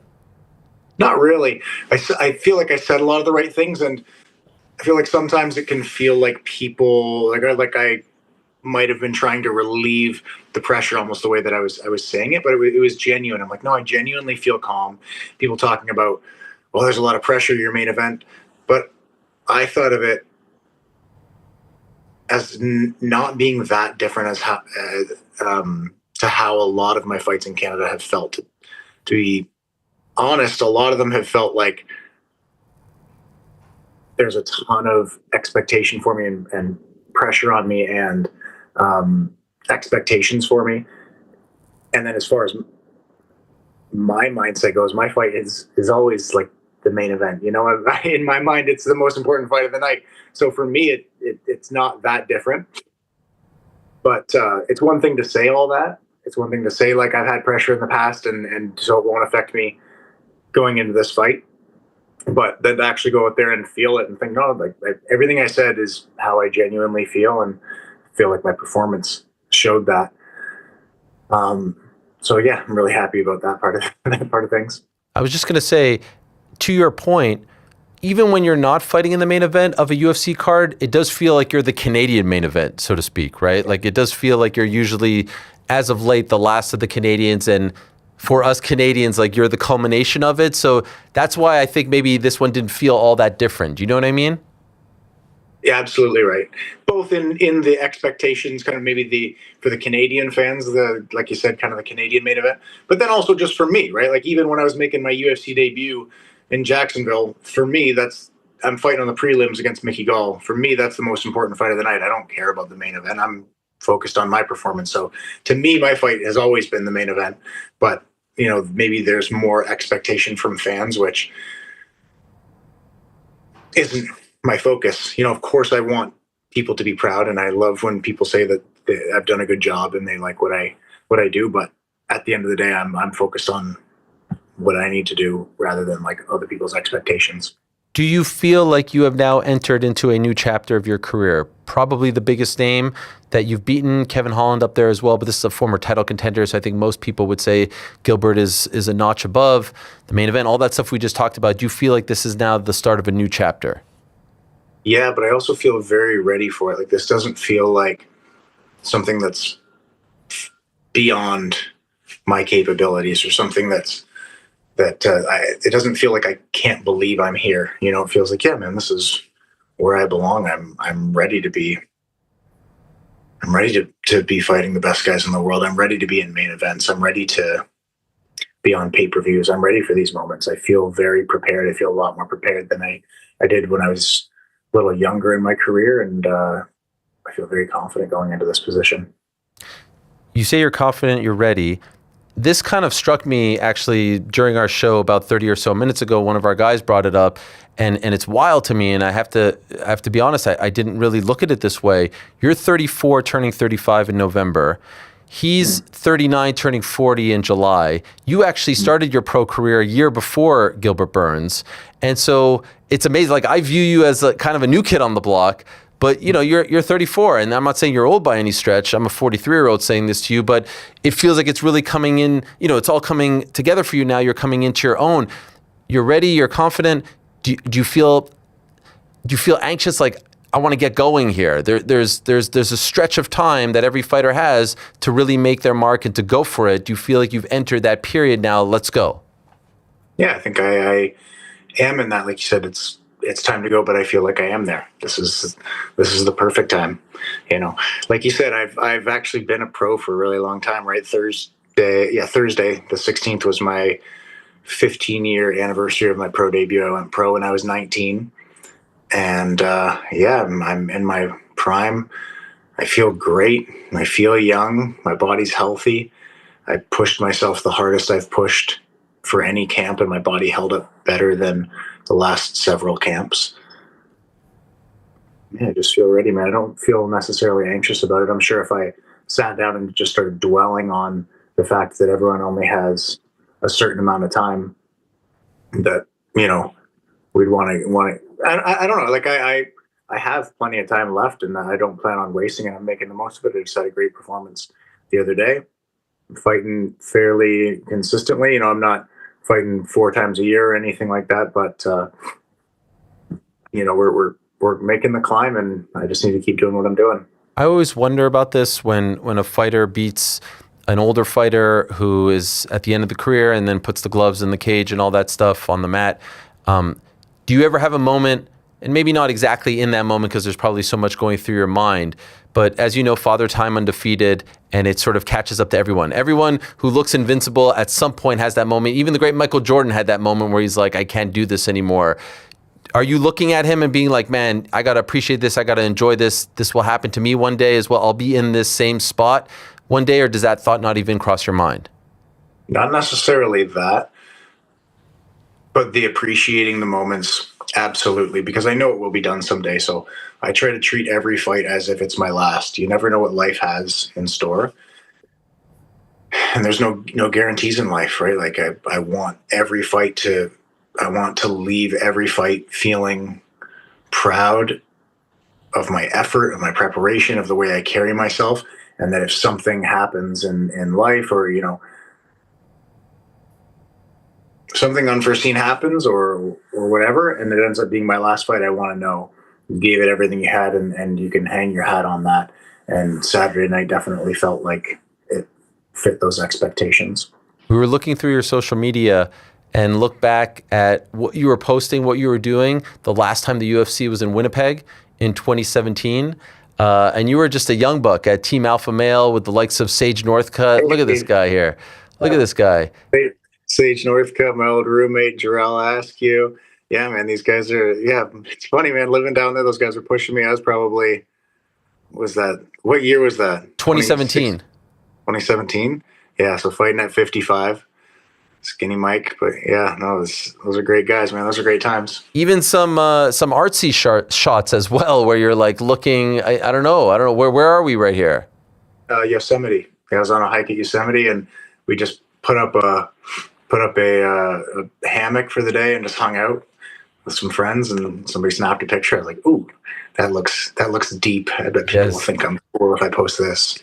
Is that guy thinking of, like, is he thinking UFC main events are coming? Like, my time is coming. Are you dreaming of this?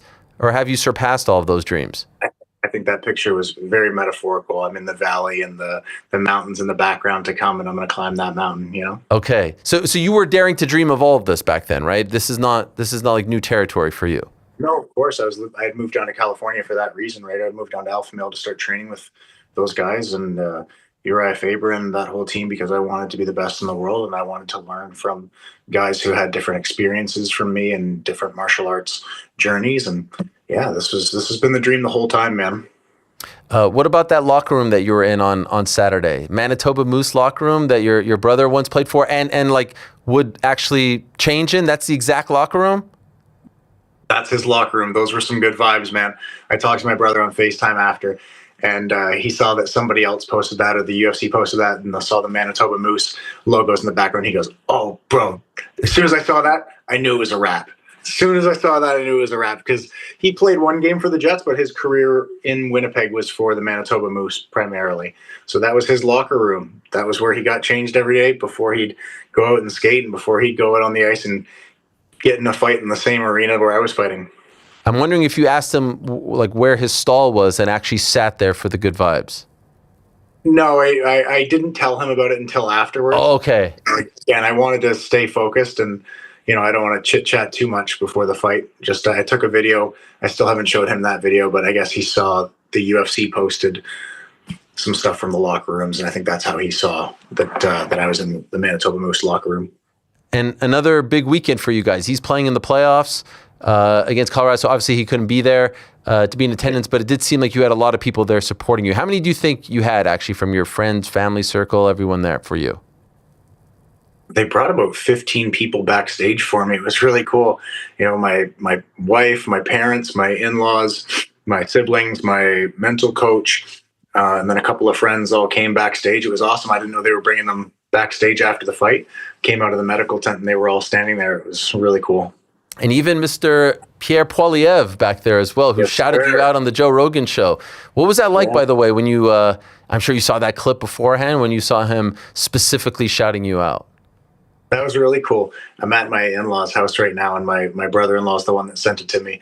Yeah, that was a super cool clip, especially because it wasn't a smooth segue from something they were already talking about. They were talking about how, how his campaign didn't work out last time. He goes, yeah, I'm not crying over spilled milk. Anyway, how about this Mike Malott guy? Yeah. That's a pretty sweet call out there. I loved that. Thanked him for that when I saw him on Saturday. That was pretty cool. What's he saying to you back there in that moment? Do you remember? Just congratulating me. I think just the way I don't remember exactly what he said, something along the lines of, that I did a good job and I was carrying myself well, and kind of saying nice things. Canada is proud of you type thing, and yeah, that was pretty cool. I feel like we need to get him up there to Niagara Top Team. He seems pretty fit from that shot there. He seems like he's doing something with the kettlebells and all that stuff. So I feel like you guys could teach him a thing or two. I know he trains a little bit too. I know he hits the mitts. I know he cracks the mitts. Okay. Throw the hands. So I'd love to hold some mitts for him sometime if he wants to come out to Niagara Top Team. Amazing. And speaking of Canada, I'm sure you've seen this. Some fans upset that the flag was taken away from you as you were sitting on top of the cage. Do you have any idea why that was? No, I've heard that before. So when I was in Montreal, I went to go lift the flag, and I don't know if it was a commission guy or who it was. They're like, oh, you're not allowed to have it in the octagon. So I said, can I jump up on the side? He said, yeah, sure. So I jumped up and then I lifted the flag. So I skipped the first process and jumped up to go grab the flag. And as I'm pulling it up, he snatched it out of my hand, and he did it all shitty too, where he snatched it and looked at me like this. And I was like, dude, what the hell, man? Number one, don't try and be a tough guy to me. I just fought in a cage. What do you mean? And then number two, I don't understand what the rule is that I couldn't have that flag. I walked out with it. This is you in Montreal, by the way. This is you on top of the cage in Montreal. Yeah. Yeah, so I'd spent 8 weeks visualizing getting to reenact that. I enjoy getting to hoist the flag. Right, like I'm proud to be Canadian, and I'm proud to be in a room full of primarily Canadians. Getting to perform in front of everyone and getting to compete out there with the flag metaphorically on my back. I want to physically and literally have the flag on my back when I'm in there. But not the end of the world, but would have been cool to be able to hoist it. Yeah, you seemed a little bit annoyed in that moment from maybe the aggression in which he took it away from you. I still don't quite get it. There was a manager named Danny Rubenstein who tweeted that like you can't have it covering any sort of sponsor, but there's different angles, and you were actually standing on or sitting on top of the UFC Fight Pass logo right there. So it's not like it was, I don't know, just seems weird. Feels the flag wouldn't have blocked anything. My legs blocking something, Sure. But the flag wouldn't have blocked anything. Did you inquire about it afterwards or no? No. It's all good. Yeah. You mentioned in the post-fight press conference that you don't really look at what other people are doing. You're trying not to watch the fights, but there was a weird, maybe not the best word. There was a trend where the Canadians weren't doing so great on the undercard, and then all of a sudden it picks up with Jasmine, and then Charles, and then you. Mandel had a tough night, even though that fight was incredible. I would imagine you're still kind of looking at what Jasmine's doing because she means so much to you, right? And that always has to give you a bit of a boost. Of course, yeah, that was nice to see that she was doing well. I didn't know how the Canadians had done, but I had heard that I saw Julian LeBlanc walking out and Robert Valentine getting interviewed. So I put the two and two together, and I saw that Tanner Boser lost. So I knew that there were at least a couple Canadians that had a rough night. But I didn't know how everyone else did. But obviously, the fight I care the most about is obviously my own performance, and then Jasmine. Of course, I want her to do well. So I try not to watch the fights when I'm in the back because you get emotionally invested and you just get kind of worked up watching the fights. And I want to just stay focused on my own fight. But I was definitely excited and relieved to see that she won. I was bummed for Mandel because he's a really, really solid fighter. I've known about him for probably over a decade. Really solid fighter, so bummed for him, but I'm sure he'll be back. And then I was stoked to see Jourdain got the win. I didn't really watch that one. I saw I looked over a couple of times at some ooze, but that's about it. But yeah, stoked for him. He's a beauty, hilarious guy. So yeah, happy we closed out the main card with some solid wins for Canada. You train with Jasmine. Are you aware? Does she like have nicotine patches in her mouth when she trains? Are you aware of this habit of hers? Because it seems like she had something in her mouth during the fight that everyone's freaking out about in a good way. I don't know what you're talking about. Okay. We'll have to ask her. Directly. But if so, that makes me think she's even more gangster than we thought. Jazz is gangster as hell. Yes, I had no idea that gangster. But shout out to her. Well done. Have you ever tried that, by the way? To fight with us in it? Yeah. No, I spar with him in. You have. What does it feel like? It's a good time. Does it give you like a little extra buzz? Or I've never tried one of those. I don't even know what they really taste like. Yeah, like a little, it just kind of focuses you a little bit. And especially sometimes it's like you're sore. It's a long week of training and you need to get ready for a sparring session. I just need a little more like kind of pick me up before we go. Just toss one in the mouth guard and get in there. Okay. Well, all right. We'll have to find out. We'll have to ask her. You were asked in 7 different ways who's next. You say you don't ask about anyone. UFC says 5 rounds, 3 rounds, no problem. I did want to ask you about last week. Kevin Holland quite vocal about wanting to fight you again. Would you view that as an appropriate step, or do you feel like because you got the win over him, that would be a step back, despite the fact that he looked good in Miami 2 weeks ago? I think that's a pretty big. I don't see why we would do that fight right now. We just fought recently. There hasn't really been much time between the fights. I'm coming off a win and ranked. Again, I don't pick the fights. If the UFC says that's the one that makes the most sense, I would be confused with the choice, but okay. But I don't see that being the one that we're going to do. I mean, I already fought him once and I got the win, so I don't feel like there's much else to prove there, but whatever. Would you be disappointed if by tomorrow you're not ranked? Yeah. I was disappointed when I was ranked and they bumped me out because Makhachev came up, and without a loss, I went from being ranked to unranked. I knew that was a possibility, but still a little bummed. Like, damn it, man, I had the ranking for a second, but I've been saying for a while when my friends asked me about it, like, oh, aren't you bummed that you're not ranked? I'm like, well, I'm not married to being number 15 in the world. I that's not the end goal here. So it's cool to have been ranked, to have hit that milestone, and know I belong at that, in the rankings. But the fact that I'm out for a couple of months from being 15 to unranked isn't the end of the world. I should definitely be shocked if I'm not at least 11 on Tuesday. Yeah, and that's what Gilbert is as of now. That will change probably tomorrow. And so I was looking, there's around that number, Gabriel Bonfim, there's Michael Venom Page, Urs Medic. D-Rod says he's fighting Leon Edwards in July. Are those the kinds of names that you're expecting to be offered to you? Yeah, I would assume it's someone ahead of wherever I'll be. I just think that's typical to the sport. Is you win a fight at a ranking, you get a shot at a higher one, right? So I assume it'll be someone ranked in the top 10 for the next one, but you never really know, man. Do you think that one of the byproducts of now climbing up the rankings will be you're going to start probably fighting outside of Canada, right? Like you're going to be put on some big cards as you move along.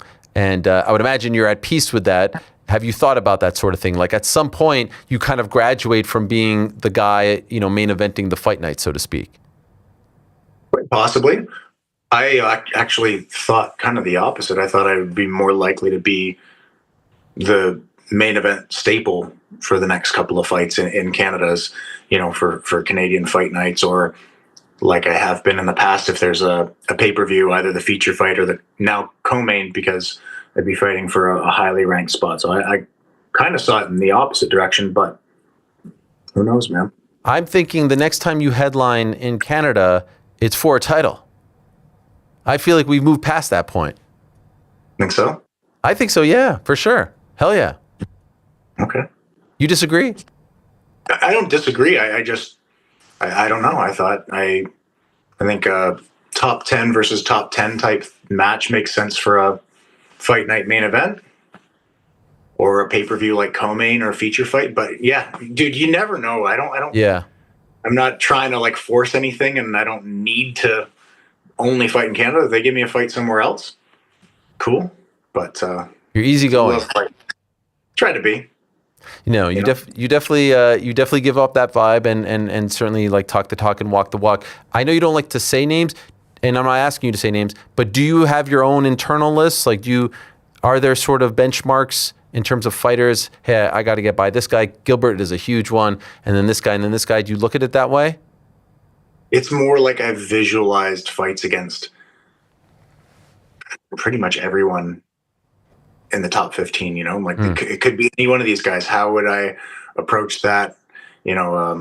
Obviously in this camp, it was a lot less of the focus, right? But I guess the next couple of months or next short little while will be focused on obviously me growing. And then, okay, how would I approach this one? Is there anything that I would do differently? It's just kind of like almost a playful strategizing.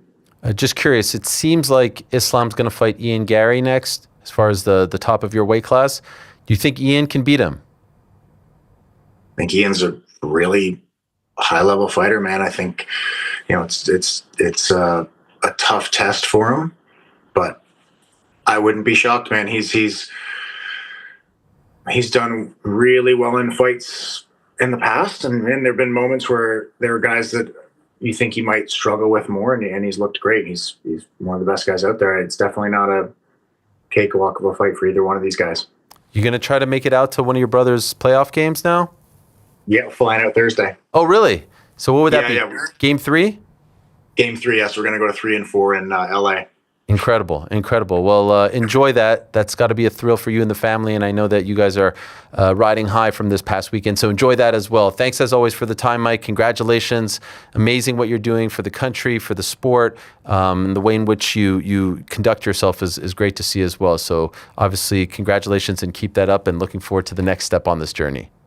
Thank you very much. Thanks for having me on. And I heard you have Faber on soon, so tell him I say hi. I will absolutely do so. One of your old friends. There he is, proper Mike Malott, victorious this past weekend against Gilbert Burns. Gilbert Burns, also a mensch, so we wish him the very best. We wish him well. And he had a great run as well. Obviously, the last few fights, not the best, so to speak, for him. 5-fight losing streak, but look who he's fighting against. Bilal Muhammad, Jack Della, Sean Brady, Michael Morales, Mike Malott. I mean, that is a who's who. His last official win, at least for now, in the UFC, April of 2023 against Jorge Masvidal. Prior to that, Neil Magny. Prior to that, Khamzat Chimaev, a loss, but remember, fought his ass off against Khamzat. April of 2022 in Jacksonville. That was a big-time fight for him. Fought for the belt against Kamaru Usman in February of 2021. Went on a great run, beating OAM, Mike Davis, Alexei Kunchenko, Gunnar Nelson, Damian Maia, Tyron Woodley to get that title fight against Kamaru in February of 2021. And so 22 wins as a pro, 10 losses. Seem to imply that he was done.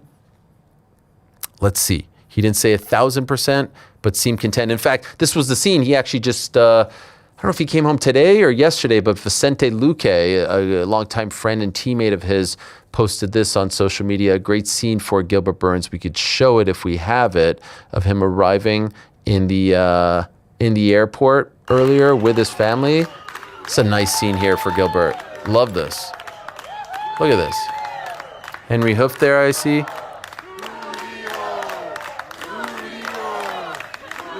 That's awesome. You don't see that a lot in the U.S., right? Nice little hero's welcome. There's a whole crowd of people behind there. There are his kids. Look at this.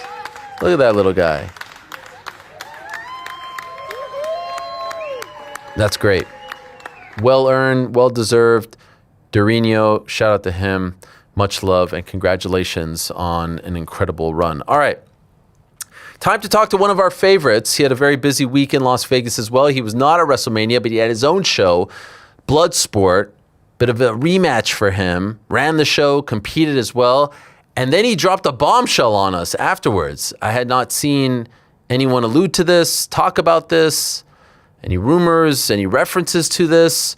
And so we need to get the scoop from the War Master himself, Josh Barnett, kind enough to join us right here now to talk about everything that transpired over the weekend. There he is. Hello, Josh. How are you? What's up, man? Good to speak to you. Good to see you. Life good? You as well. Yeah, life's pretty good. Bloodsport, great matches all around. Great competition. WrestleMania week, and brought some athletes of my own over to compete during this WrestleMania week over to shoot. Both of them did that. Okay. Time out. Connection is very, very poor. I'm wondering if we could do something to rectify this, because we won't be able to understand a word that you're saying. Is there something we can do, guys? I don't know if it's a phone, Wi-Fi, LTE thing. Okay, so let's reconnect with Josh here in a moment, because I don't know about you guys, but I didn't understand a word that he said, other than that I think he had a good weekend in Las Vegas. War Master, of course, 48 years young, youngest UFC heavyweight champion. He was 24 when he won that belt. Former King of Pancrase, Pride and Strikeforce heavyweight Grand Prix runner-up. Wins over the likes of Andrei Arlovsky, Frank Mir, Randy Couture, Big Nog, Mark Hunt, Dan Severn, Sammy Schilt, Jeff Munson, Sergey Kharitonov, Roy Nelson. Competed for UFC Pride, Strikeforce, Pancrase, Affliction, KSW, Dream. And he had his 15th Bloodsport event. That was on April 17th. So, yeah, the Friday, the day before WrestleMania at the Horseshoe in Las Vegas. He defeated Yuji Nagata in the main event. Nagata beat Barnett 23 years ago in Japan. So this was a nice rematch, and for the hardcores, a great callback to that feud and fight. Let us check in with Josh now, who I'm told is good to go. There he is. Hello, Josh. Can you hear me now? Yes, I was hearing you just fine. Apparently, my Wi-Fi sucked. I don't know why. It sounds much, much better now. So whatever they did with you is perfect. I think you were saying that you had a great weekend, right? I did. It was another great Bloodsport event, a lot of killer matches, everyone laying it all on the line. Plus, I brought some new students over to WrestleMania week. Angel Verduzco, Joe DeShoe, both had some great performances, and overall great time. Okay, so I love Bloodsport. We've talked about Bloodsport. I love what you've done with Bloodsport. In fact, Casey, who you know, Casey Leiden and Esther Lynn, Uncrowned Films, I wanted him to go there and do a film on Bloodsport behind the scenes. You were kind enough to give us all access. Amazing, amazing, amazing. And then I find out you've announced to the crowd at the event, Bloodsport is no more. And this was massive news, a shock to all of us. Like I said, had not seen anything sort of alluding to the fact that this might be coming. And so can you explain, A, what the announcement, the official announcement was for anyone who may have missed it, and B, why you made that announcement? Well, I mean, I wasn't trying to make a big deal out of it. And I didn't want it to come off as a gimmick, or I didn't want people to think like, oh, they're just doing this for the purpose of drumming up some sort of interest, or it was insincere. And, there was a lot of conflicting feelings amongst myself within my own heart about whether this was going to be the case or not. But, when all said and done, I feel like, I absolutely made the right choice here. And essentially what I said was, it wasn't for anything negative. It wasn't necessarily a bad thing. There wasn't like a tragedy, or there wasn't some major, I should say, overarching like bad issue or problem in that sense. But for me, Bloodsport had an evolution of where it was trying to get to. And that was not going to be a traditional indie wrestling path, especially because I don't think Bloodsport is it's not really made for indie wrestling in the way that like a lot of indie wrestling is done. Especially because I don't think it's you're doing shows at the kind of frequency, well, especially like GCW, because Brett's on the road, like hauling day in and day out like a road warrior every weekend, and this show is not for that. We wouldn't have the talent to keep up with it, just because we can't book just anybody on this show. It doesn't work that way. And also, for me, like that evolution was like everything that I was building upon with this concept was to be able to try and get it to that point to where I felt like it could really be put together in the best format and the best way possible to give it its ability to flourish at its best. And we're just not there. We're not close. So for me, it was better to end it now than to keep going on and quite possibly, diminish what the product is, or run it down before we had a chance to really get to where I really feel like it would have been at its best. When did you come to this decision? It's been something in the back of my head for some time, because like I said, this isn't a fly-by-night thing. This isn't done with spur of the moment, last second considerations. I think very deeply and heavily about this. And, I was trying to, like, say, bring on corporate sponsors or sponsors in general to support the show and bring in some other outside elements to try and help with, building towards what that ultimate example is. And we just weren't able to do it. That's not to say that there isn't any possibility of doing that, but I had a timeline and we didn't meet those goals. So for me, it was like, all right, from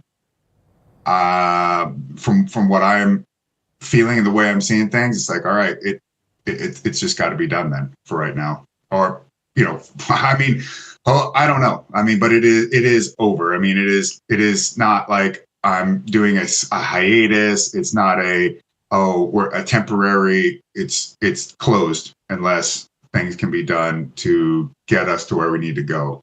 And when you say things can be done, like what does that mean specifically? Well, we need more capital. We need our own office. We need more employees. We need a lot of things because the way I think that this show can really best flourish isn't, like I said, it's not the indie wrestling way. And we're not trying to be an AEW, WWE, New Japan. Like, we don't have that kind of money, and we're not going to run those kind of shows at that kind of capacity. But we have to, just like we are not like anybody else in professional wrestling, we can't take exactly the same approach as the rest of the other facets of professional wrestling do these days.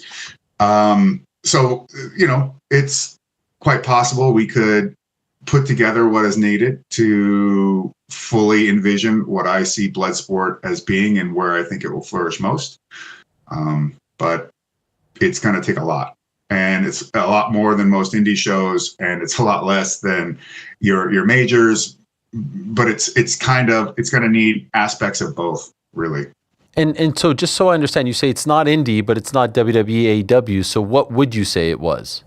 Well, I mean, it's an indie promotion, right? But I mean, the way indie wrestling is done is there's like a kind of a general approach towards it. You've got everything on a live show, or you have like a live and a streamed combination, which is kind of where we're at, which is not all that dissimilar from some of the larger indie promotions running out there.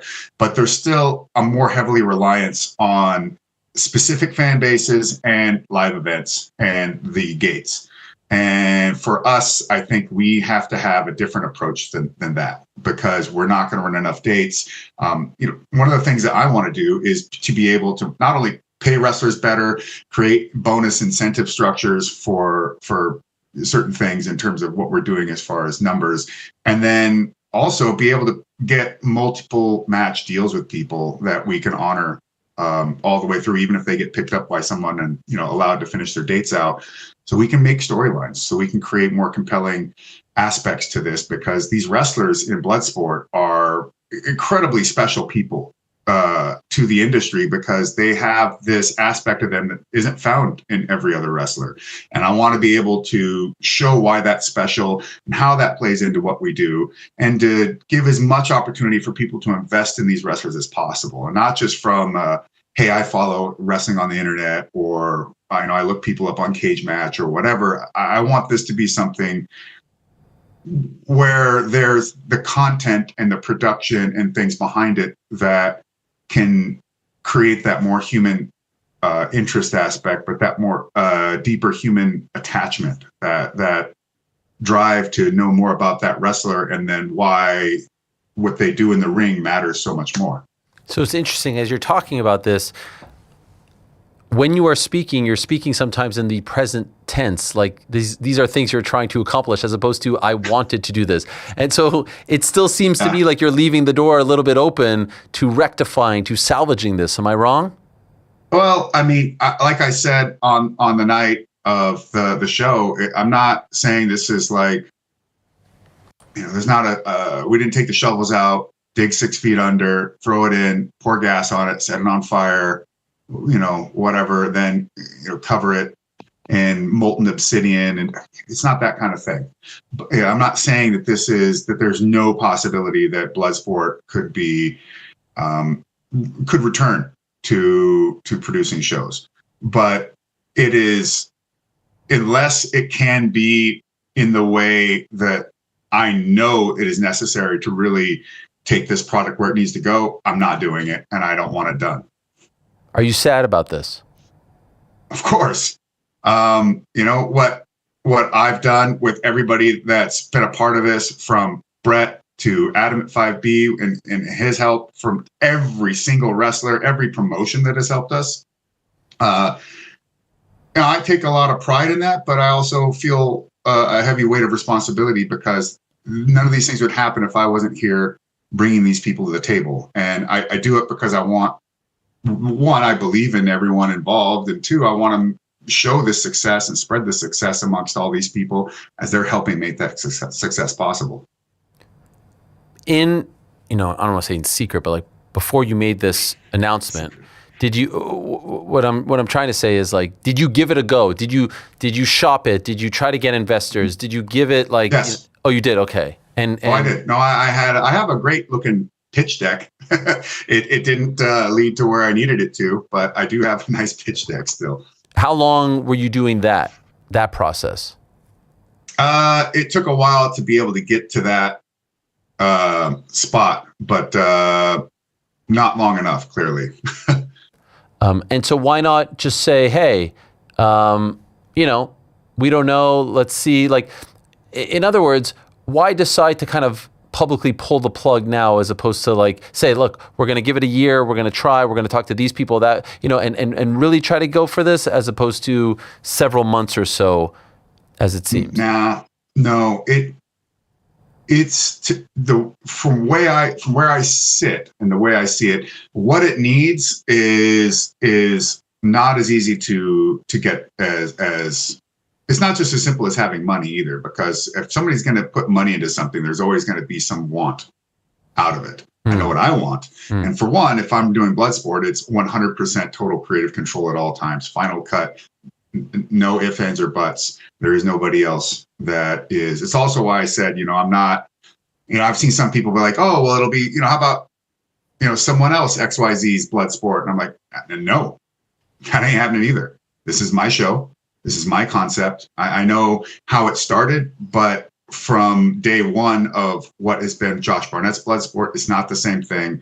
It is ran a different way. It's got a different ethos behind it. It's had a lot of work put into it. It's had a lot of development shaping towards its aesthetics. And this is my baby. And no, I'm not giving it to somebody else. I'm not transferring it off. It doesn't work like that.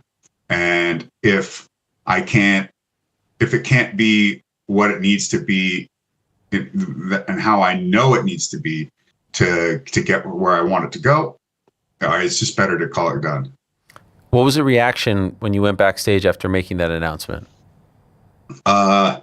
Shock. A lot of people thought it was like a rib, or not really a rib, but maybe it was an angle of some sort. No.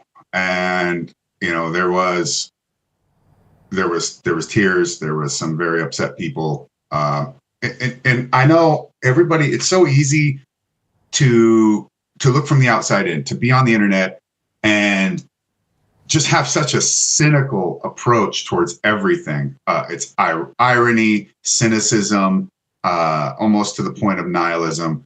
And I really, it's no BS when I say that you would be shocked at people that I know are massively huge in their industry, be it indie-wise or majors or whatever, that have begged to be in this show, or that come and do this show for nothing, just because, it's like, man, I don't have the budget to really do you proper, and I'm sorry, no disrespect. And they're just like, it doesn't even matter, because people really believe in this. And if you see them in this Bloodsport ring, it's not just I'm taking a booking thing. And I know that seems so, oh yeah, he's just full of crap and he's just tooting his own horn or whatever. I mean, but the thing is, it's not really about me, because I'm glad that people do trust in me, but ultimately they are the ones who make their decisions. They're the ones who decide where their time and their energy and their body is going to be spent. And they see what I'm doing, they understand it, and they trust in it. And I just make the ring and try to help them have the best moments possible in that ring, in a place that doesn't exist anywhere else. I don't care if somebody else doesn't have ropes or tries to do what they call a shoot style promotion, which is another misnomer. I mean, yes, Bloodsport has tons of aspects which you would call shoot style, but this is not shoot style. This is not the UWF. This is not UWFI or rings. That can't exist anymore. That zeitgeist of wrestling is gone. And all these fans that are so newborn babes to really what the history of even wrestling is over the past 30 years, because all they do is they see it on a ledger online, or they watch a tape, or they catch clips. Most of the time, people aren't even watching whole matches; they just watch highlights. TikTok-ification of things. But when the UWF originally came out, I don't mean like first UWF necessarily, although this does apply, but I mean more like second UWF, or newborn, or Shinsei as they call it, into what would become really the understood collection of shoot style and that zeitgeist of shoot style within the broader zeitgeist of professional wrestling at the time. That was basically MMA to everyone back then. most people were like, this is 100% shoot. These are actual fights. And a fight card would be 5 bouts, maybe 4 or 5. And each match is, I don't know, 20 to 13 minutes or maybe 60 to 13, whatever. Then you get UWFI, and you've got some shorter matches in professional Fujiwara Gumi. Hell, by the time Pancras came out, they called it Byosatsu pro wrestling because matches were over sometimes in 30 seconds, and people were absolutely shocked that didn't even register to them. But like I'm saying, that was MMA, and there wasn't MMA like we have it today. So that space was occupied by shoot style wrestling. But now you have MMA and you have pro wrestling, but you cannot create a UWF thing anymore. You'd have to have a dojo. You'd have to have, striking coaches, grappling coaches, whatever. These guys didn't train pro wrestling so much. They trained fighting, although, pro wrestling and fighting are one half of the same coin. It's just that you can see where they're spending their time. And look, that doesn't exist now. So I've never tried to do that. I've always tried to lean more into the pro wrestling side of things. And because we're not an MMA show, we're not a full shoot style show, and we can't do the UWF. It just can't be done. It's just not possible in this day and era. So instead of trying to do something that poorly and that can't be done, we'll do something that takes from homages and builds upon what I think is possible. And for me, I've always said it's not a shoot style promotion. It is a pure and raw form of professional wrestling. And pro wrestling, isn't about like, if I throw a cross arm bar on you or a knee bar, now it's shoot style, versus if I use a figure 4 leg lock. That's just more on it. It's just moves. It's really about, it's more than that. And, we're a pro wrestling show. How much time did you just free up in your daily schedule? Because I know this would have probably taken up a lot of time. I know you're coaching, I know you're competing as well, but this was probably a beast, right? Yeah, no, it took up a lot of time. Yes, it does free me up, and I do have a lot of things going. I've got Victor Henry fighting June 6th against Bryce Mitchell, which is fantastic. Is that actually happening? Apex. Oh, yeah. We've signed the bout agreements. I thought he was ducking us, but it turns out, I don't know, maybe he was just caught up in a lot of flat earth research and didn't have time. But either way, it's all good and done. So thank you for that. Just wanted to fight for my boy Vic, who I think is going to crush. And then I've got the ACWA, the American Catch Wrestling Association. We're partnered with USA Grappling, which gets you got to spend $60 to get your USA card. Now you get insurance on every event you compete in, where you're not getting that in any other organization. And then we're still just $40 to compete for the most part. And we're running these now around the nation. The last one was at Riverside. The next one is going to be in Fort Worth, Texas at the Fort Worth Convention Center. And we're looking to host the U.S. Open, the national championships again, sometime here in August in SoCal. So this has been a big push of mine too, to really try to get catch wrestling established. And, I see stuff like RAF, going on where you got Polis and Tsarukyan and all this, and they're going to go do a grappling match in Brazil. Nah, man. I have the solution to all of your issues if you need to do any submission-based stuff. RAF, you come talk to me and I'll set you up with the best system that can incorporate any kind of grappling style and make it so that everybody has an opportunity to use what their strengths are on a mat without it being just straight freestyle or Greco. Well, the good news is one of the founders of RAF is on right after you, so we could bring that up to Chad Bronstein. I did want to ask you though about the sentiment over the past week, because as you know, shows like yours and Joey Janela's show and other shows as well were a huge part of WrestleMania for fans, right? All the indie shows, Wednesday, Thursday, Friday, Saturday, Sunday, massive part. Next year, they're going to Saudi Arabia, and there seems to be a sentiment that all of that is going to be lost. What do you think happens to WrestleMania week? I saw Paul Walter Hauser tweet something like, hey, all the other promotions should come together and put on a mega show that same weekend in the U.S., put their egos aside, and do something for the fans who aren't able to travel. Do you think that something will be lost next year because of the big WrestleMania show being so far away from the United States? I'm glad you brought that up because that also brings up something I wanted to address. Well, I'll answer your question first, Please. Specifically. And honestly, lost or an opportunity. Depends on how you look at it. Okay, what's the opportunity? And the opportunity is like what, PWH just said there. If you want to go ahead and get together and do something, and I would caveat that, or even add an addition, it ain't just about egos, it's about professionalism. Which is if you think dealing with how would you put it, like indie MMA organizations is difficult. Try dealing with indie pro wrestling shows. Oh my God, the gap between professional and just outright bonkers. Like, why did this guy ever be given money to do anything? It's massive and it's constant. And those that are true pros out there are really worth their weight in gold, because there's a whole lot of them that really should never be allowed to book a show at all. But WWE, if they're going to go to Saudi Arabia, I mean, that offers an opportunity for the indie side of things to do stuff. They're not going to head out over there, and to which I wouldn't blame them. I mean, not even for any political or reasons you want to think about in that sense, but just for the sense of logistics and cost. It's not really feasible. And with that, which reminded me to bring something up, when people, I've heard people saying stuff to me or whatever. For one, closing the show had zero to do with Saudi Arabia next year. It had zero to do with the WWE ever telling me anything, or whether I'm going there or they're going to do this show. It's nothing, and here's something. The WWE has never, not once, told me what to do, how to do anything, had any input on the show ever. I know, whatever. If you want that narrative to exist in your head so that you can hate the WWE, which I'm not telling you to hate whatever you want to hate, love whatever you want to love, man. I couldn't give a shit. And neither could the WWE or whatever. I mean, they're their own thing. But if that match is booked, it's booked the way I wanted it to be, straight up. And, I personally take great offense at wrestlers that you liked or you really enjoyed, then you would lament how, if they're in the WWE or wherever they may be, you feel like they're not being used right.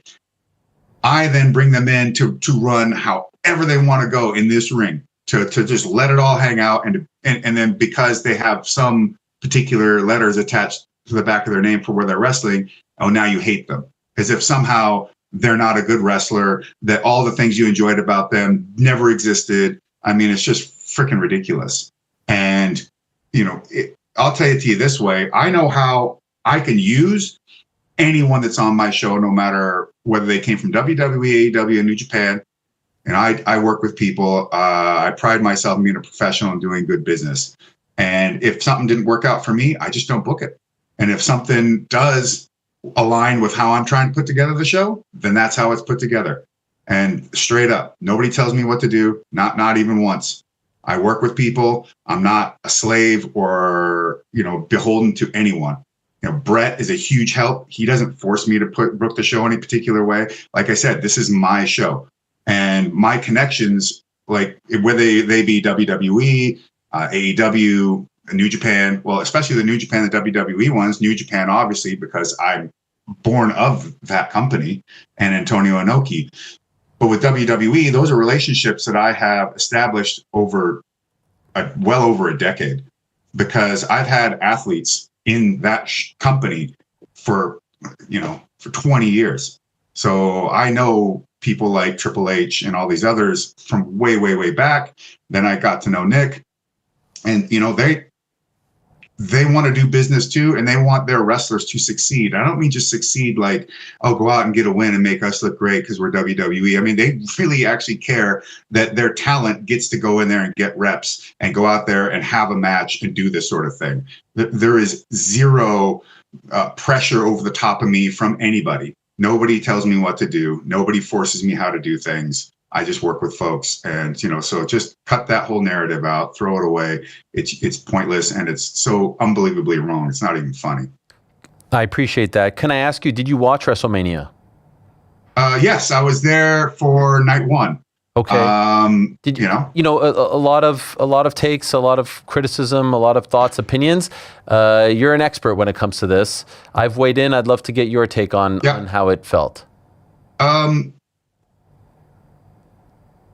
there's enough being spoken about it. Really, I think what I'm going to say, and call it whatever you will, tepid or not, but I think that the industry of not just wrestling, but a lot of things around how these licenses are used, how the IPs are distributed, how the events are structured for how they make money. We are in a whole new era.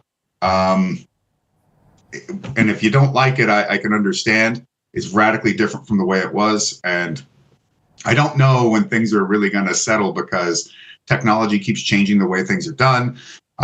Companies and mergers and all kinds of things are affecting how stuff is being produced and programmed and put out there and how it's monetized. And we live in a wild world right now. And it's one thing to say, well, I hate XYZ, or I hate this person, or this person's ruined everything.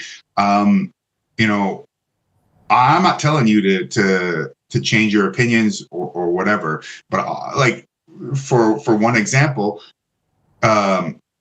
you can talk about, let's say, WWE's booking and presentation and all these things, but one thing you need to understand, for good or for ill, they are in the front running of how all of this is being done, and it's not because they're creating it, it's because they're just reacting before everybody else had.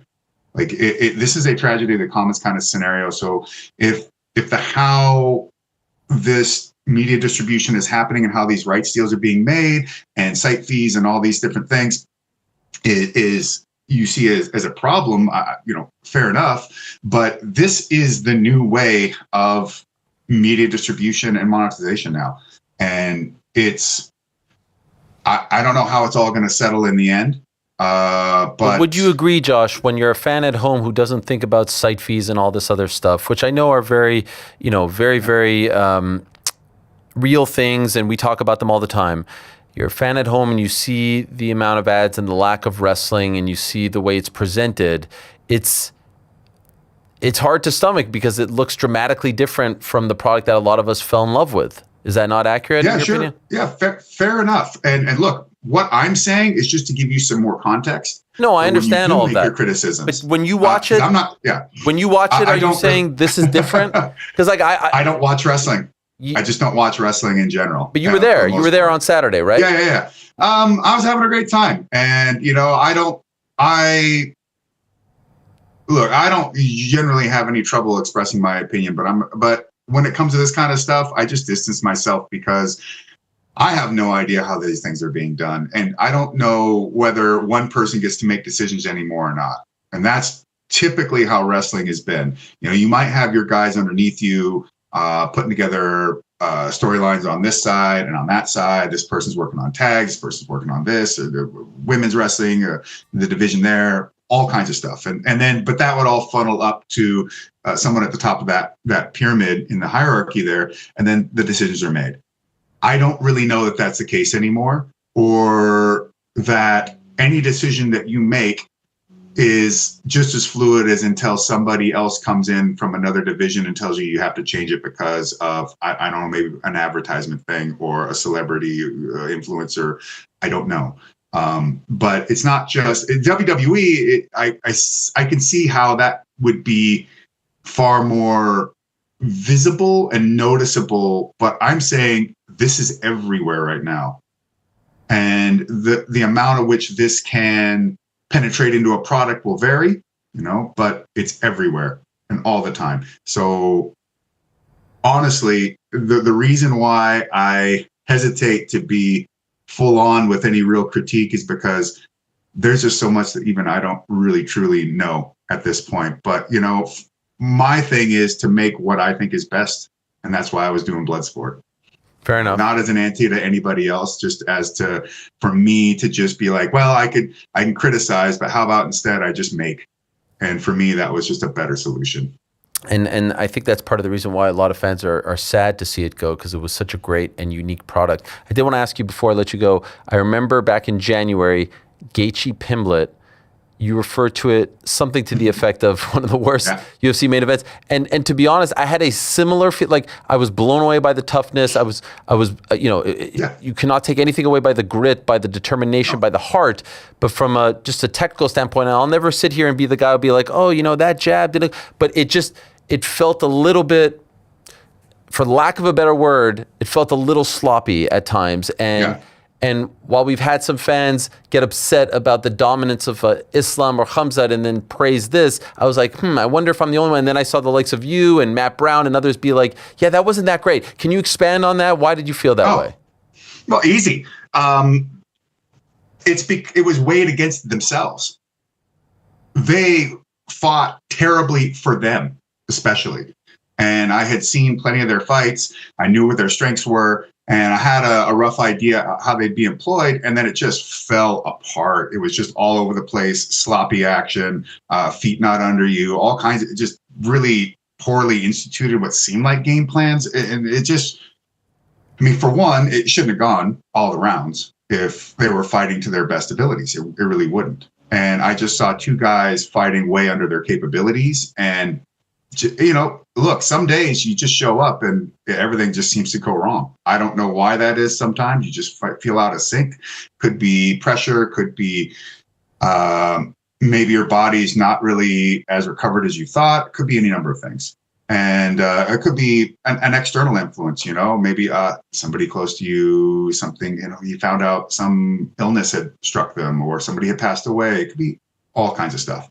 But to me, it wasn't like, a lot of it was a little hyperbolic to get a response, but some of it was really because everybody was touting it as being such a great match. And I'm like, it was terrible. It was awful. Not because they're awful fighters and not because they didn't give it their all, but because they were performing way lower than their skills and where their capabilities have shown in the past. They were like degrading in that match instead of being to that next level of where you would see their ascension line up for that big moment, that title match. So, for me, I'm like, I have plenty of, things to complain about with modern MMA. And a lot of these younger folks have no idea what they missed out on. But in that particular match, I just didn't, I know the necessity, especially from, the Booker side, is to, try to highlight it as much as possible and, just step over what was bad. But I just, from a lot of just noise out there on the internet, I'm like, not that the UFC has to do better, but no, we as how we look at these things need to do better. And, those guys are way better than that. And I think if they fought again, we'd get a better match than they had that time. But, it wasn't necessarily a dig at any of those guys by any means. And, fighting's fighting. You just never know how it's going to go. I'm doing some commentary for a show coming up, Bare Knuckle Boxing, Blood for Blood. Yes, Alex Terrible. And Alex, he fights like the wild bear that he loves to wrestle with. But as much training as any of those athletes on that show do, be it Kratos or Taylor Starling or Bostwick or anyone, that on the night, whatever you got, however it's going to come out, that's what's there. And you don't intend to come out and be any less than your best. But once the lights hit you and the punches start flying, it's just what you got. So not hoping for any bad performances or underperforming athletes on that card, but that's just the way of the fight game. That's the way of professional wrestling too. Well, I'm looking forward to that. That's May 6th in Daytona Beach. We had Alex in studio last week. What a fascinating guy. And so I understand you're going to be a part of the broadcast team. That's great. So we won't have to wait very long to hear from you on a broadcast, so to speak. Congratulations, Josh, on everything you did with Bloodsport. I'm going to hold out hope that it will make a comeback because, as you know, in the fight game, no one really retires. And so I'll say the same for a promotion. One day you may be back. But congratulations on everything that you built and like the connection with the fans, the brand. You know what you're getting when you saw that. I thought Natty did an amazing job of reinventing yourself under your umbrella. I wish we would see that Natty in WWE a little bit more often. But again, you know how these things go. And so I hope that you are proud of what you accomplished. And yeah, and you're holding your head very high. Good luck to Victor in June. That's a huge fight, and good luck with everything else that you got going on. Always great to have you on the show. I love to hear words of praise from my manager. Yes, still have it up there. I'm super proud of what we've done with Bloodsport, and I'm really, really, really proud of every athlete that has come through and stepped into that ring. They've given me so much. They've worked so hard. You guys just don't know how much it means to the wrestlers to be in this show, and how hard that they really work at it, how much they listen, and how much I try to be a force to help them, not just be better, just to give a good match in my show, but to help them in general. To me, pro wrestling is a sport really built on, there is the action in the ring, but until you step onto that mat, it's all about you guys being in the back, mentoring, picking people up, building them up, and the veterans bring the younger athletes up with them and try to mentor them and help them be the best that they can be. And Bloodsport helped me do a lot of that. And Brett Lauderdale's an incredible partner. He's a great guy. He's done a lot for professional wrestling, continues to do so. And I have no regrets with Bloodsport, and I would love to be able to see it return, but unless it's under the right circumstances, it's just I'd rather go out on top with something like you talked about, me versus Yuji Nagata. What a dream that was. Natty and Shayna and everything that came with that show. Thank you, Josh. All the best, and we'll talk to you soon. Thanks, bud. There he is, Josh Barnett, the War Master, a.k.a. the babyface assassin.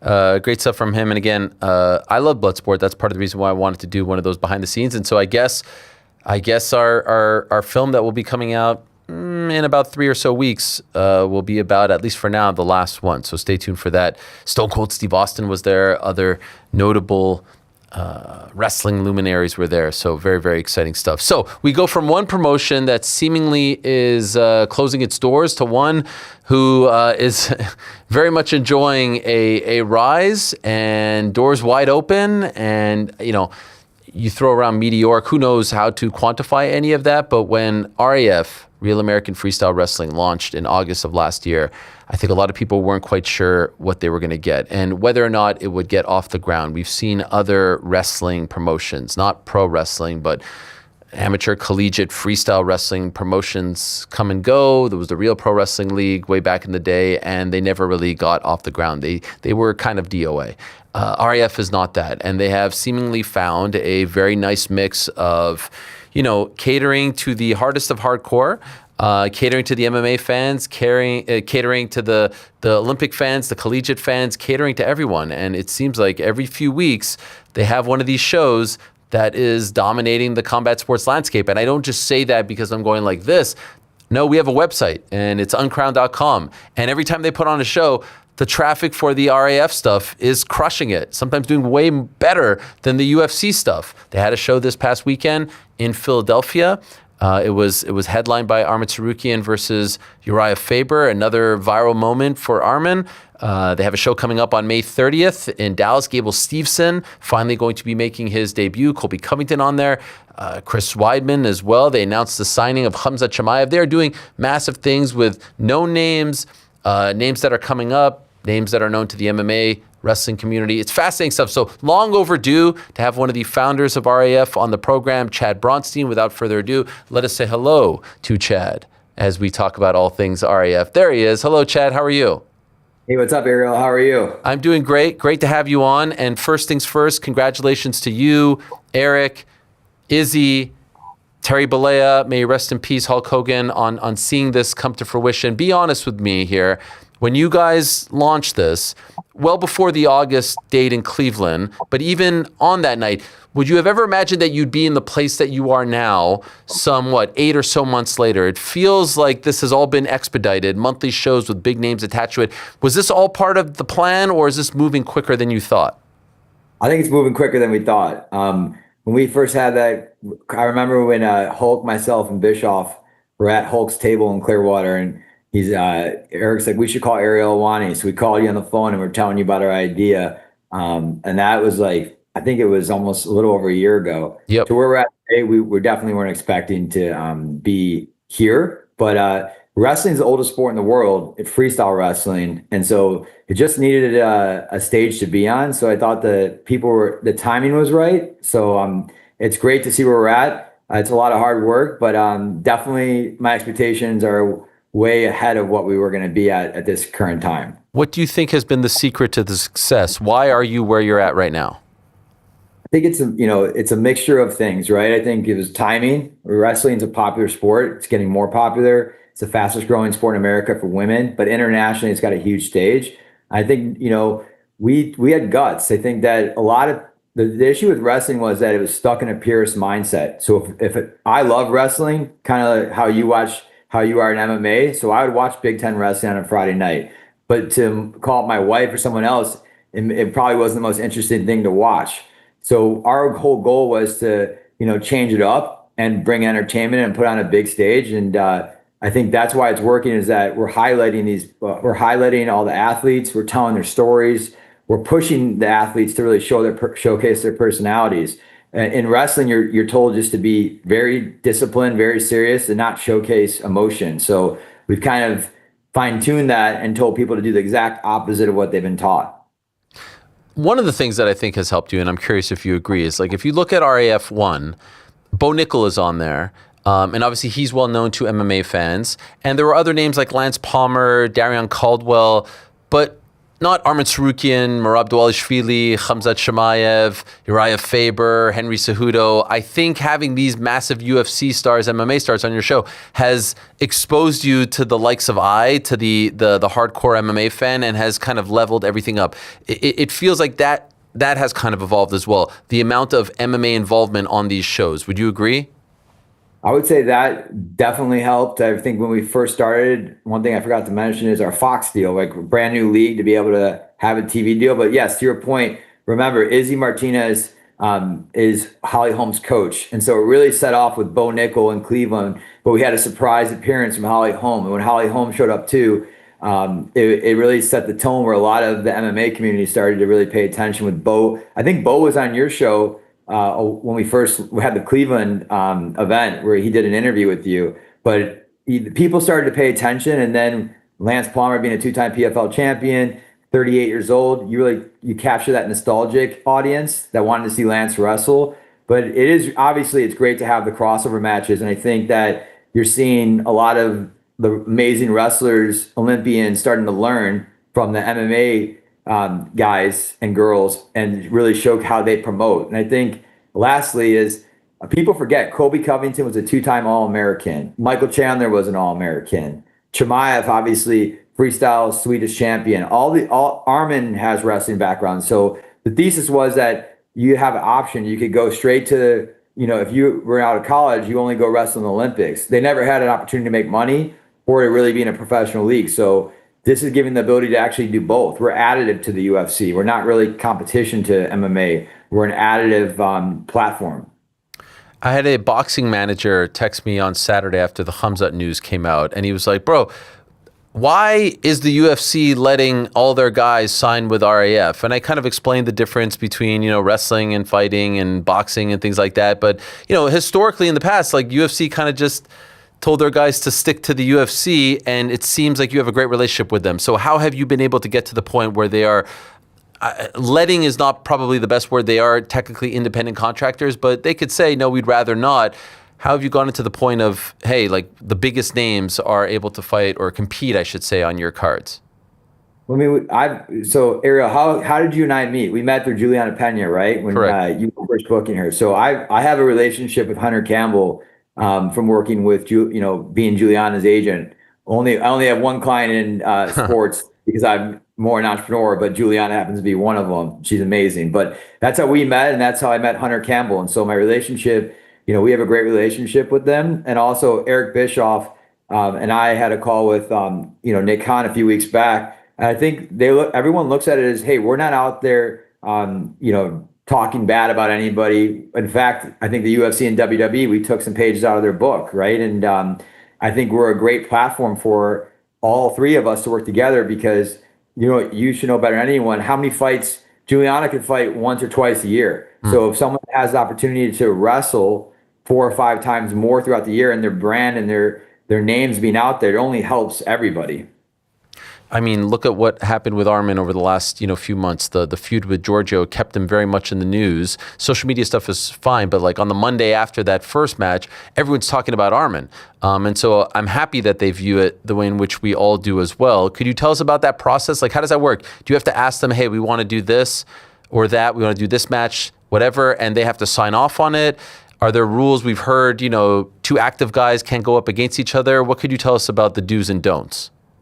So right now, I mean, I would say that as long as we're not going to, for a fighter, for example, if let's see, Bo Nickel, Michael Chandler, all on the white, they're both on the White House card, and we're not going to go say, hey, Bo, we want you to wrestle in June when we know Bo is training for his White House card. But come July, if he's not injured in that fight, Bo can wrestle immediately in July on our, which he'll do, right? So as long as we're not interfering with their camps and we're not putting up matchups that, let's call it, the UFC wants to put up, we're the active athletes are reaching out to Hunter and asking him, hey, are you good with us wrestling? And again, it's been a very good relationship. We have there's no confrontation between the two, and I feel like it's we're very complimentary of them, and so far I have they've been complimentary of us, and same goes to the WWE. So it's a very good relationship.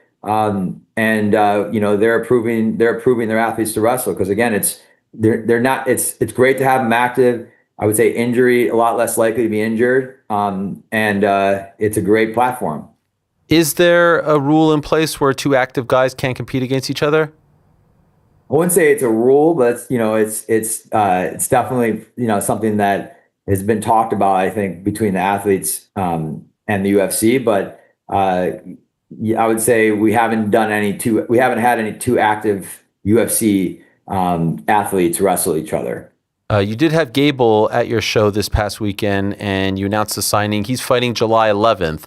Is that close there? Is there a chance that doesn't happen, or is he good to go? Oh, no, Gable, I think, Gable and Abe, his manager, they talked to the UFC, and the UFC knew he was going to wrestle. So no, we're all good there. So it's May 30th in Dallas, and he's going up against Alexander Romanov.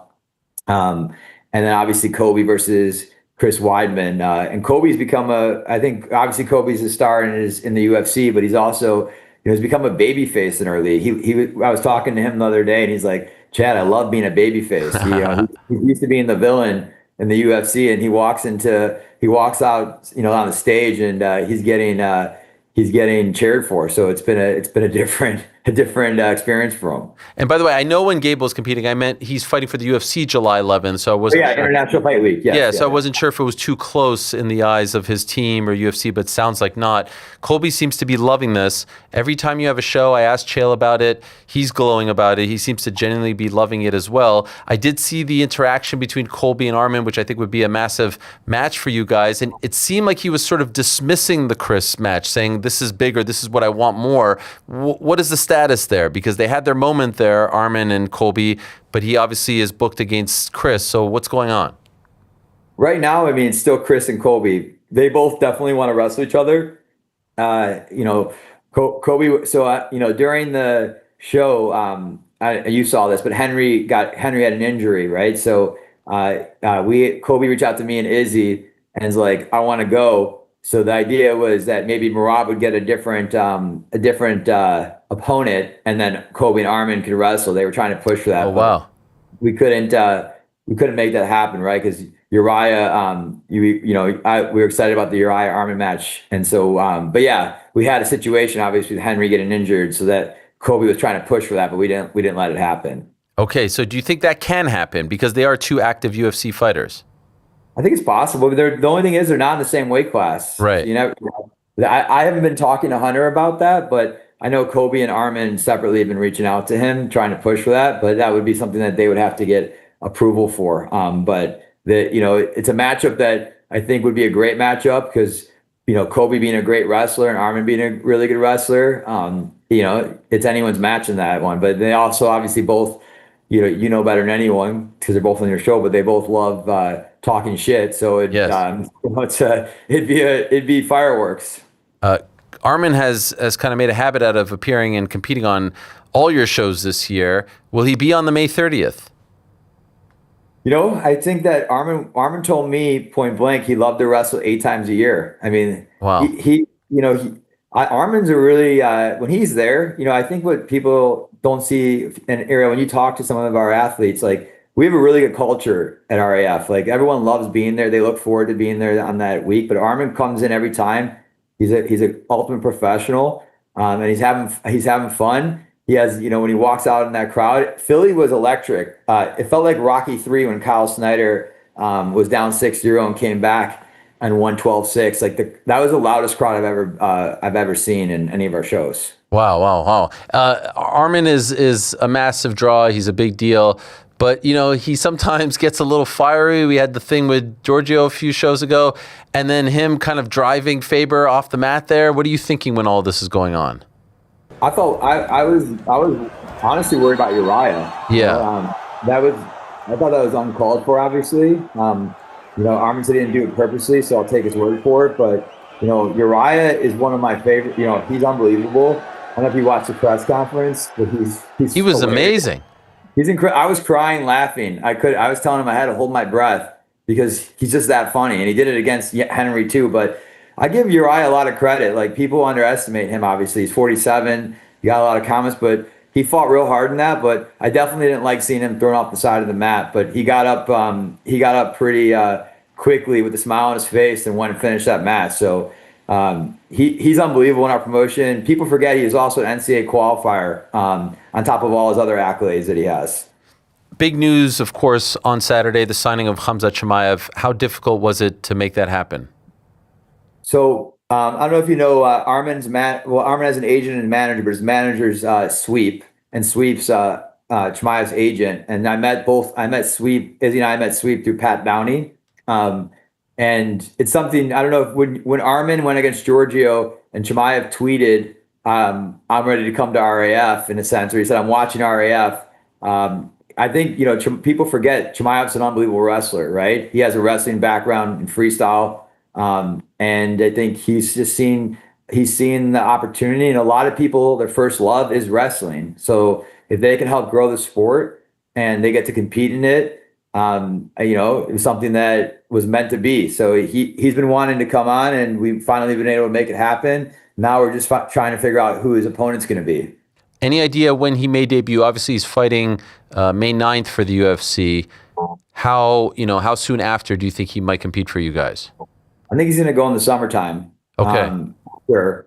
I think you're going to see a lot more. We're going to announce a lot more people, Ariel, and it's going to be, I think summer's going to be great for us. So we have our event in St. Louis, June 13th. And then we have an event in July in Milwaukee. And then our anniversary show is going to be in Cleveland, which is going to be a massive show. And it'd be awesome too to see, Izzy Martinez, who's my co-founder. He was John Jones's coach on top of being Holly Holmes' coach. But you've even seen John Jones say he wants to come possibly and wrestle. So you never know who's going to show up to wrestle. Oh, that sounds like a tease. Are you guys talking to John? You never know. I mean, there's always this competition. Well, John's manager is the same agent, is the same agent for Cable. And again, he's known John for years, but I don't know. I'd say anything's possible as we're seeing more and more people wanting to wrestle. And that was, John and Kobe and they all knew each other. They're all part of the wrestling community back in the day. So, you never know. So I saw Khamzat's tweet over the weekend regarding the type of people he would like to compete against. Here it is translated, courtesy of Grok. Poor wrestlers started throwing challenges my way. I'm having trouble finding sparring partners, waiting for any Olympic champion to step up for sparring. If he survives, I'll give him $200,000. So I thought of that, and I was like, oh, are they going to give him like a guy with Olympic credentials? Like, this seems like the perfect lead into his debut. What type of opponent do you think you'll match him up against? I don't know. We got to figure that out. But Kyle Snyder said that he wanted to wrestle him. Oh my! Yeah, and there's a lot. I mean, we have. I don't know if you know this, but at our event in Philly, we had 4 Olympic gold medalists, 9 world medalists from 6 different countries. So the options are there's quite a bit of options to wrestle him, and our heavyweight division, along with our 97 kilogram division, is stacked. I would say, dare I say, I mean, there's a lot of great options out there for you, but of the ones available to you right now, I think Khamzat versus Bo is the biggest match that you guys could put on. Agree or disagree? I would say so. Here's what I think, right? And you correct me if I'm wrong, but what I would think is like storylines matter. Like when you saw Bo and Kobe fight on the press conference, that would have been a great White House matchup, obviously, being that they went viral. And you could have took that storyline that happened in RAF and took it over to the UFC. But I think the same thing goes. Like if they were, again, we're not doing anything unless everything was approved. But I look at it as like if they wrestled on our format, then and there's a fight to be had, and let's just say one loss or the other, then boom, you got a rematch in the UFC. Mm-hmm. Is this something you will look into though? That particular matchup? I would love to put that matchup on eventually. Yes. When we first started this, when I was sitting down and talking to Izzy and Eric, I don't know if you remember, but at Penn State, Bo Nickel and Jason Nolf were the best 1-2 punch when in college. Both 3-time NCAA champions, electric to watch. That's how when we thought about this league is you want those kind of people, and Kyle Dake, et cetera. So Bo, I think Bo really wants that matchup. It's something that Bo probably asked for since day one of starting RAF. Does Khamzat? I think he'd be open to it, right? I think he respects he respects Bo's wrestling, and I think he'd be open to it. It'd be a very good matchup. Over the weekend, we saw Brock Lesnar retire, or at least I think he retired from WWE. Any chance someone like him in particular, but also like one of these WWE names, you say you have a good relationship with them, with the wrestling background, come over and actually compete? Yeah, when Eric and I were talking to Nick, we talked about that, and we're going to talk again. But I mean, originally we started this, Eric, myself, I were talking to Bischoff and Hulk, and we had Judas Creed, who's part of American Made. Yep. They did approve him to wrestle in our first show because he's from Cleveland, Ohio, but he couldn't make. There was something that came in. But Chad Gable, I don't know if you know that Chad Bettis, he was also a great Greco wrestler and college wrestler. So he'd be another one to come on board here. But it'd be awesome to have Brock Lesnar wrestle if he wanted to wrestle now that he's retired. We're trying to get. We also people have called out GSP too to wrestle. Yes, Colby has multiple times. Have you talked to him about that? We had a conversation. Okay. We've talked. We're trying to get him out to the show to see it, so you can see it. When people come to the show, and you still haven't come to one yet, but when people come to the show, I was waiting for that. By the way, I was waiting. Yeah. When people come to the show, they catch. It's a different.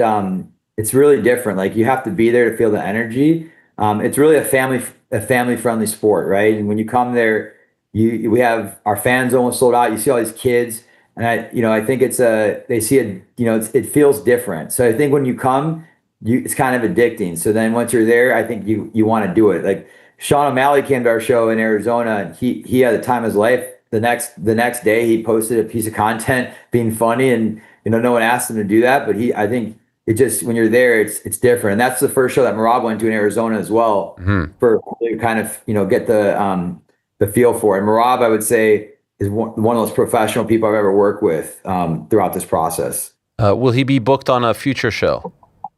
Yeah, we're trying to get Marab, depending on when his fight is, but we want to continue to put that matchup on against him and Henry.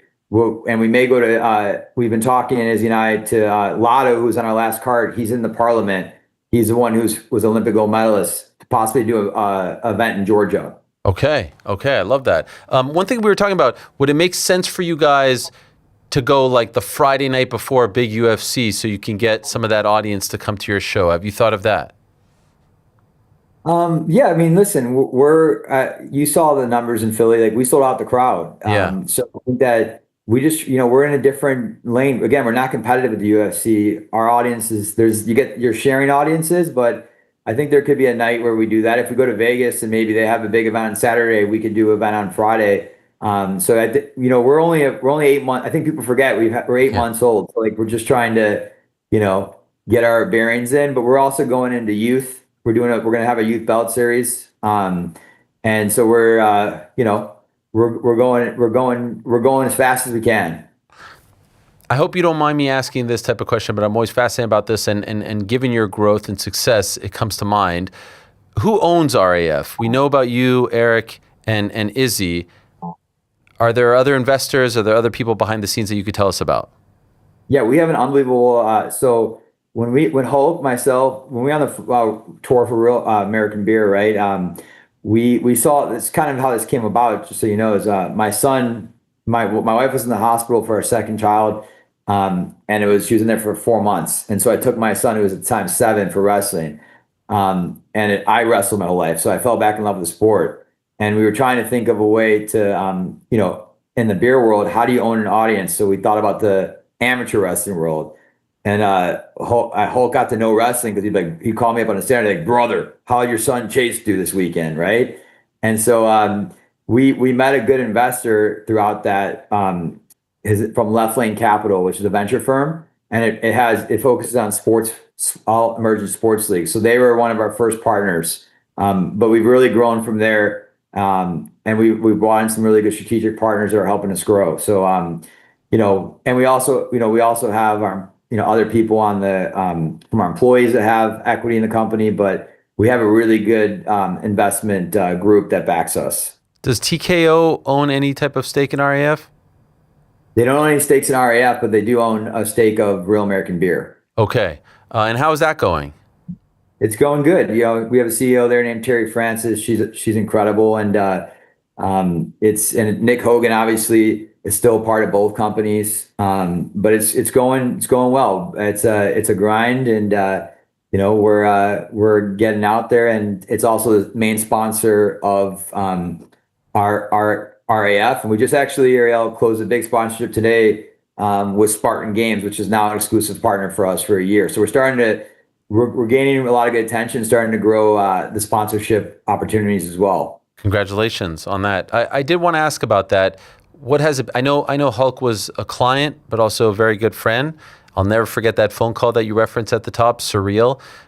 What has it been like to see this come to fruition, have the success, but sadly not, have him around to see it all come to fruition?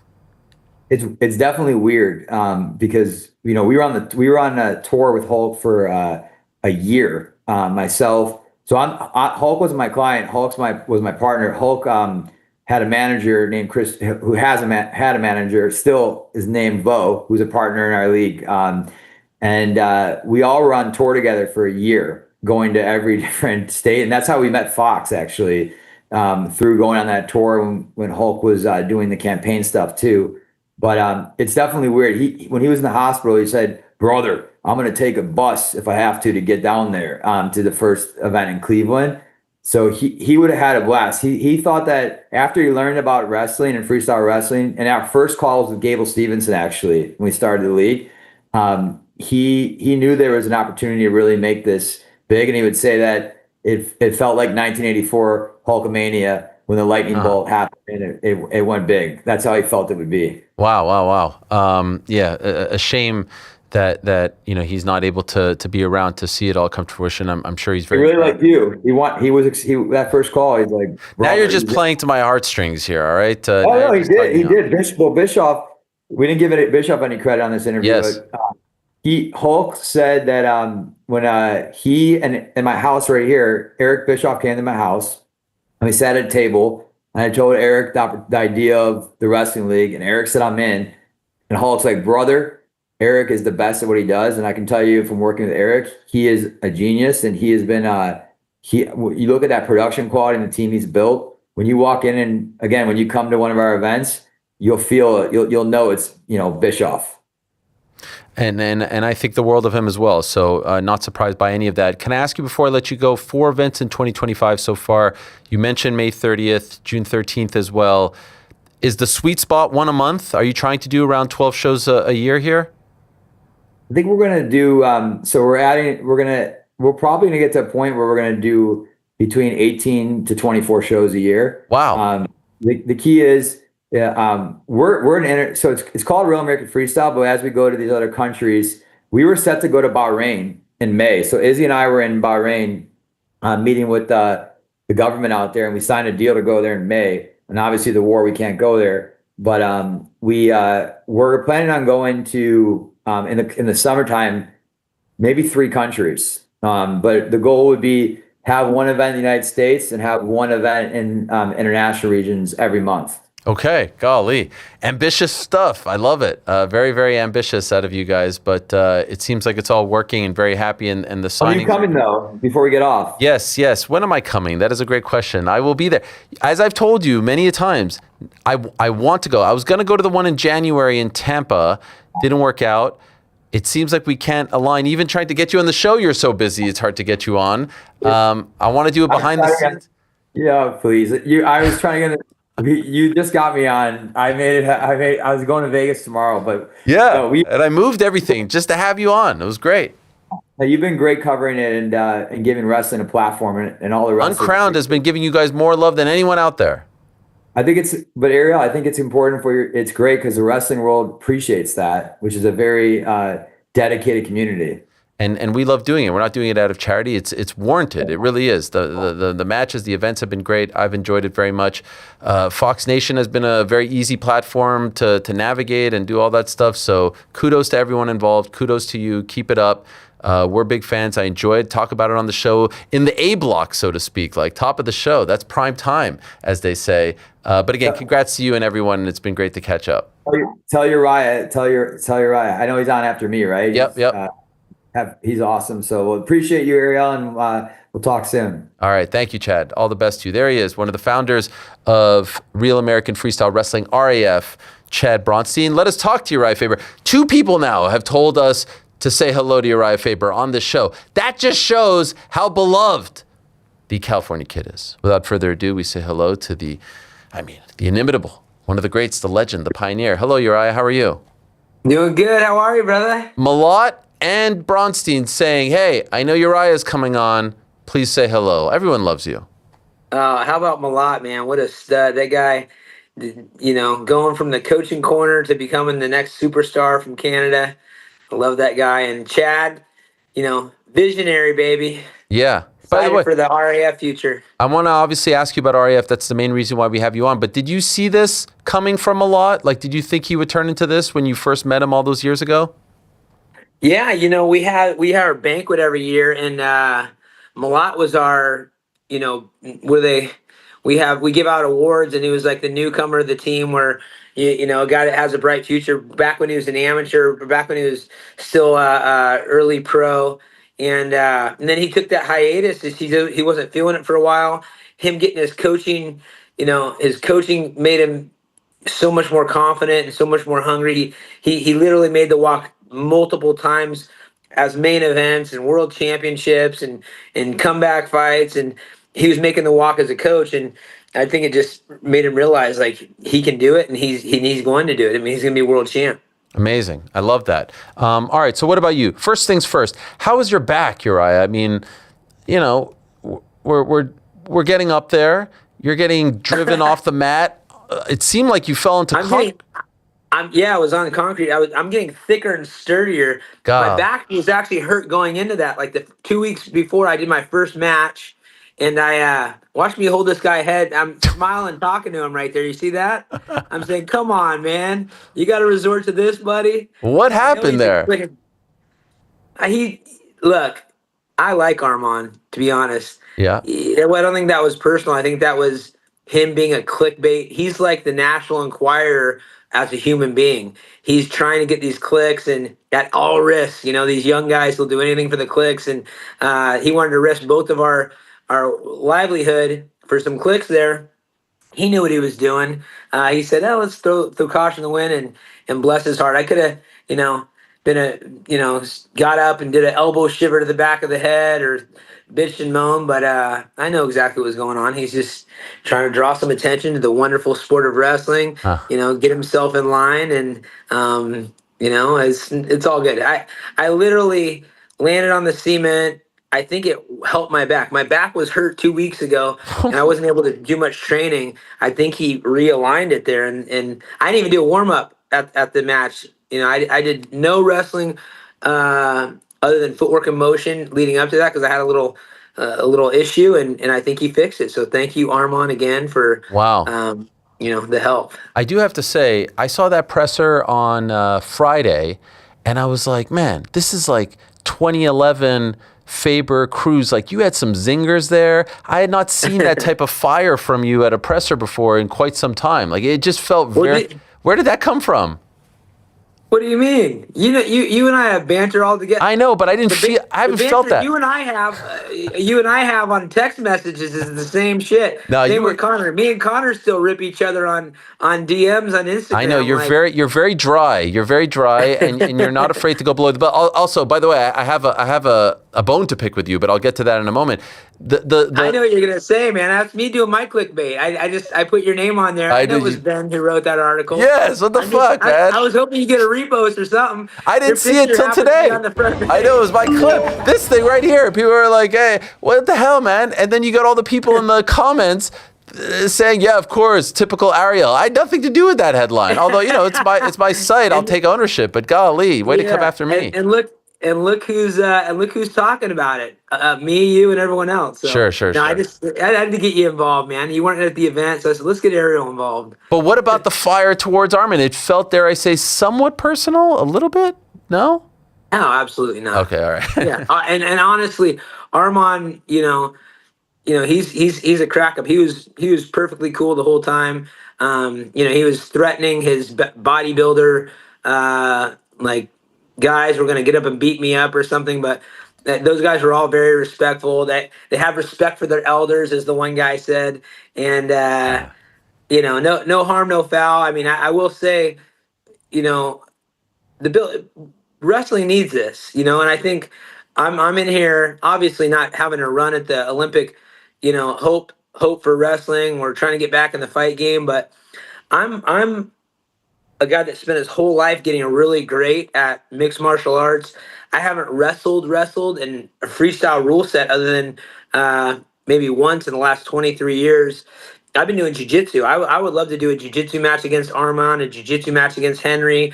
But I love to compete. I'm about to be 47. My birthday is next month. I love to get out there and do something right before my birthday to keep things lively and give me something to work for and show these guys, lead from the front for my guys that throw caution to the wind and look for opportunities, not guarantees. And, I'm a guy that's got a skill set that can stack up against anyone at any level in a bunch of different disciplines. And so I'm not afraid to test it and I'm having fun.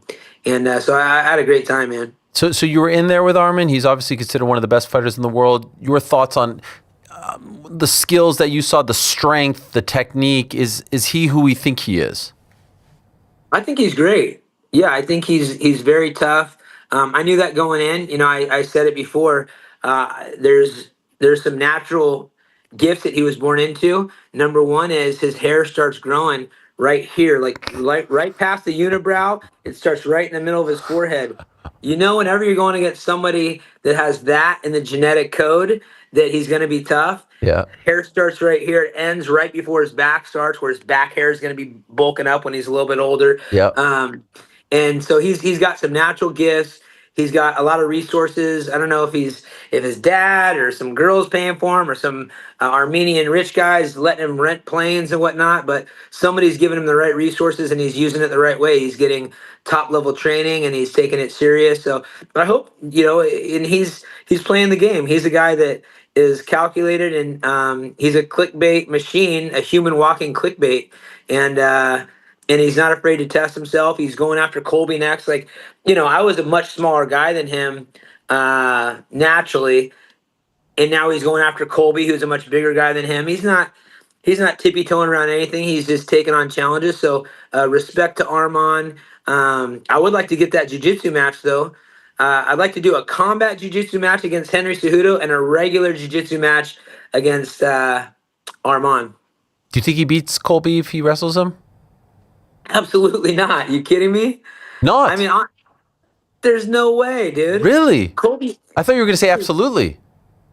No way. Really? Look, guys, I'm Giorgio's a pretty good wrestler. He's a strong guy. Arman and him are like neck and neck. They're about even. Colby was an All-American Division I wrestler at a heavyweight. and he's young and still competing. I'm 47.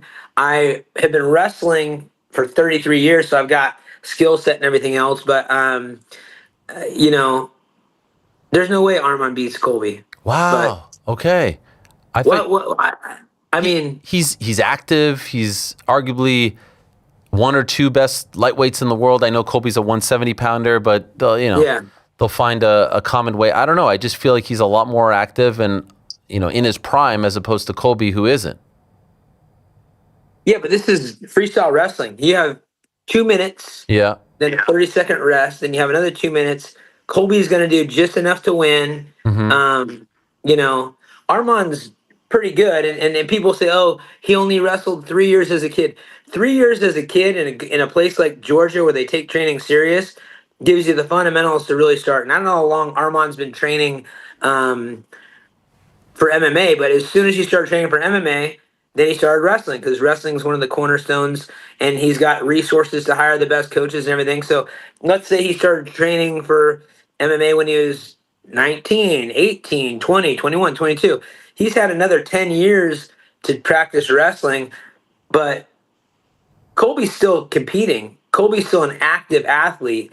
Colby's a guy that, never took his foot off the pedal when it comes to,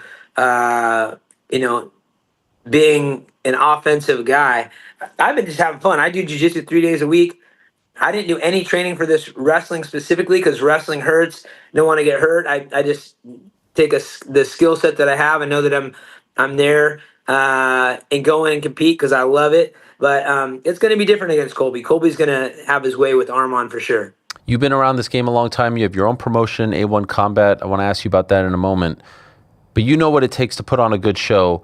A, what's working for these guys in your opinion? And B, what do you think the ceiling is? Listen, I drew some parallels, and I know you talked about this last press conference, but I think my press conference with Henry Cejudo was even better. I don't know if you got to watch that one. Yeah. It was a lot of fun as well. But what I said there is you've got the right ingredients. You've got Dana White, despite how you see him or anyone else sees him, that guy loves the fight game, or at least, got into this fight game because he loves it. He was already managing Chuck Liddell and Tito Ortiz before he bought the UFC. He was teaching kickboxing. He was, got kicked out of Boston because he was getting shook down by Whitey Bulger, who was trying to take money from his gym, his fight gym at the time. Like, Dana's a fight guy. He loves it. He's passionate about it. He's also an over-the-top character. He's not afraid to fight and has that grit. That's Izzy Martinez. Izzy Martinez, if you don't know Izzy, he's one of the top coaches in the world for wrestling and for MMA at this point. He's a over-the-top character. He doesn't take shit from anybody.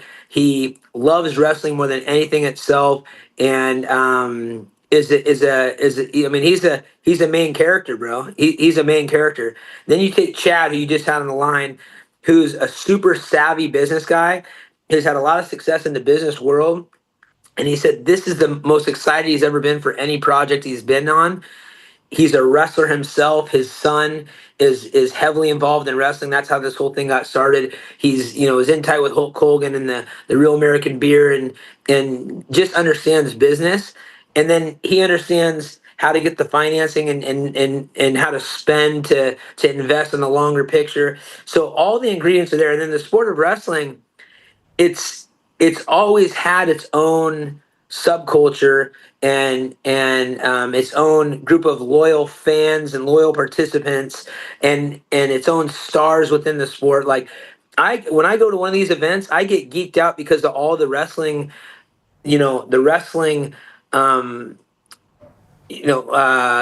all stars that are there, like the coaches that are there. I'm seeing guys that I'm like, oh man, that's so and so, and that's these are guys that I looked up to when I was in junior high and high school, but no one's been able to put it on a platform and make it work. If you go to an event, these guys know how to keep it fast paced. They do the lights and the action. The wrestlers are stepping up, and now with social media, you're having guys that are wrestling influencers.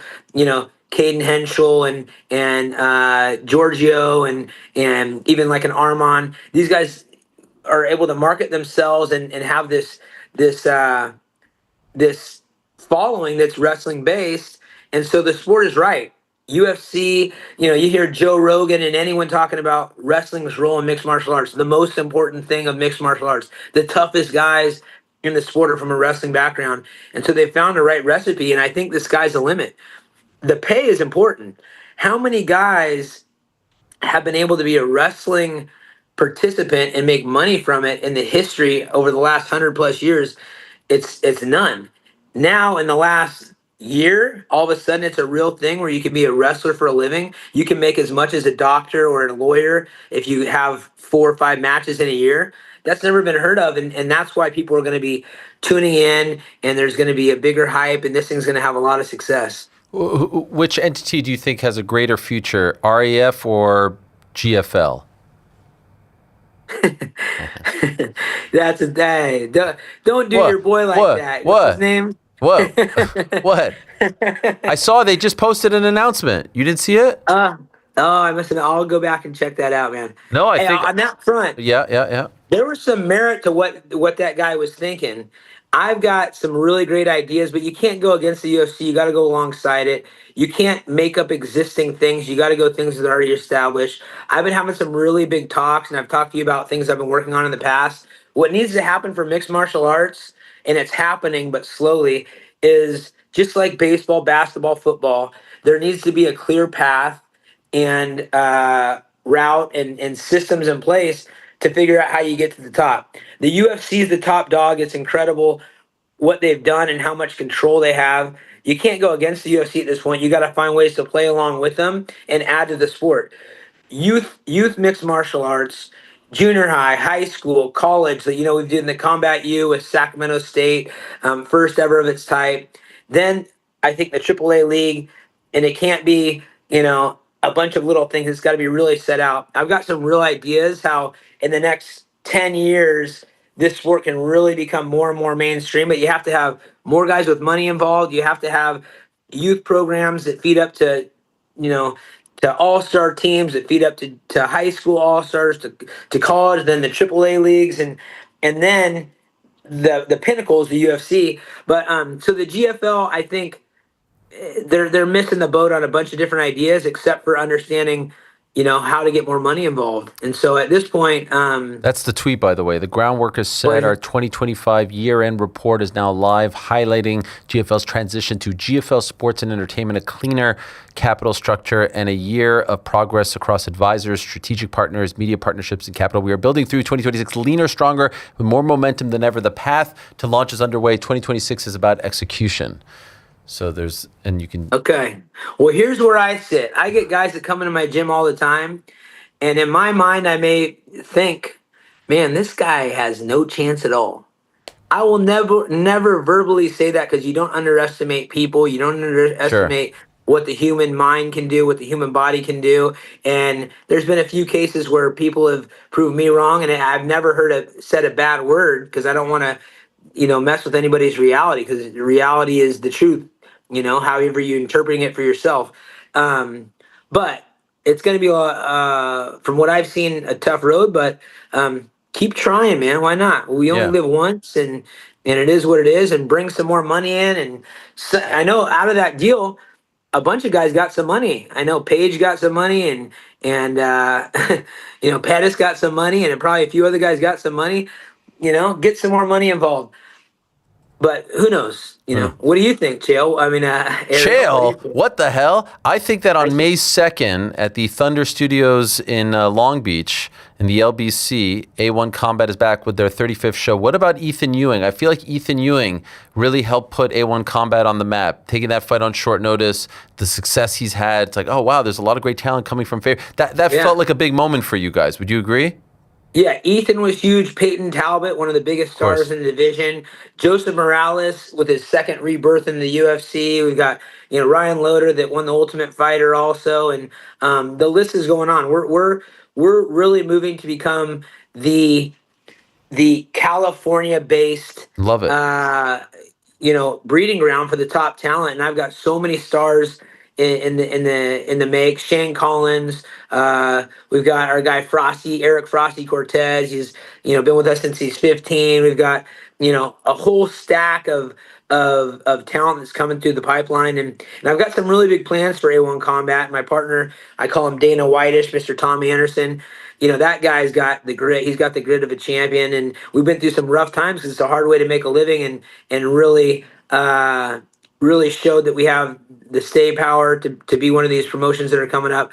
But there's some things that need to happen. The next event, you guys check out a1combat.com, follow along. We got to get these guys opportunity to compete and be seen at top regional promotions. And we're California, baby. Uriah Faber's A1 Combat is taking over California. So you California athletes, come get involved. Hit us up on the website if you want to be a star. Let us showcase you. I love that. And Tom's a great guy as well. He's always keeping me posted on everything that you guys are doing. I'm looking at that poster behind you, and last week we were talking a lot, the other one, the one right there, the WC one. We were talking a lot about WC because Cub Swanson was the last WEC star left on the roster, and he retired after his win. For the newer fans, you're right. Like, to me, you are WEC. When I think of WEC, I think of you first and foremost. In fact, Ilia, in an interview recently, said that the first MMA fight that he remembers watching live was you versus Aldo in WC in Sacramento. It meant so much to so many people, including me. When you think back now to WC and the legacy that it continues to remain, what do you think? Man, I think misunderstanding. A lot of people don't know the history of our sport. I know you do, but I didn't step into the UFC until I was 31, maybe 32.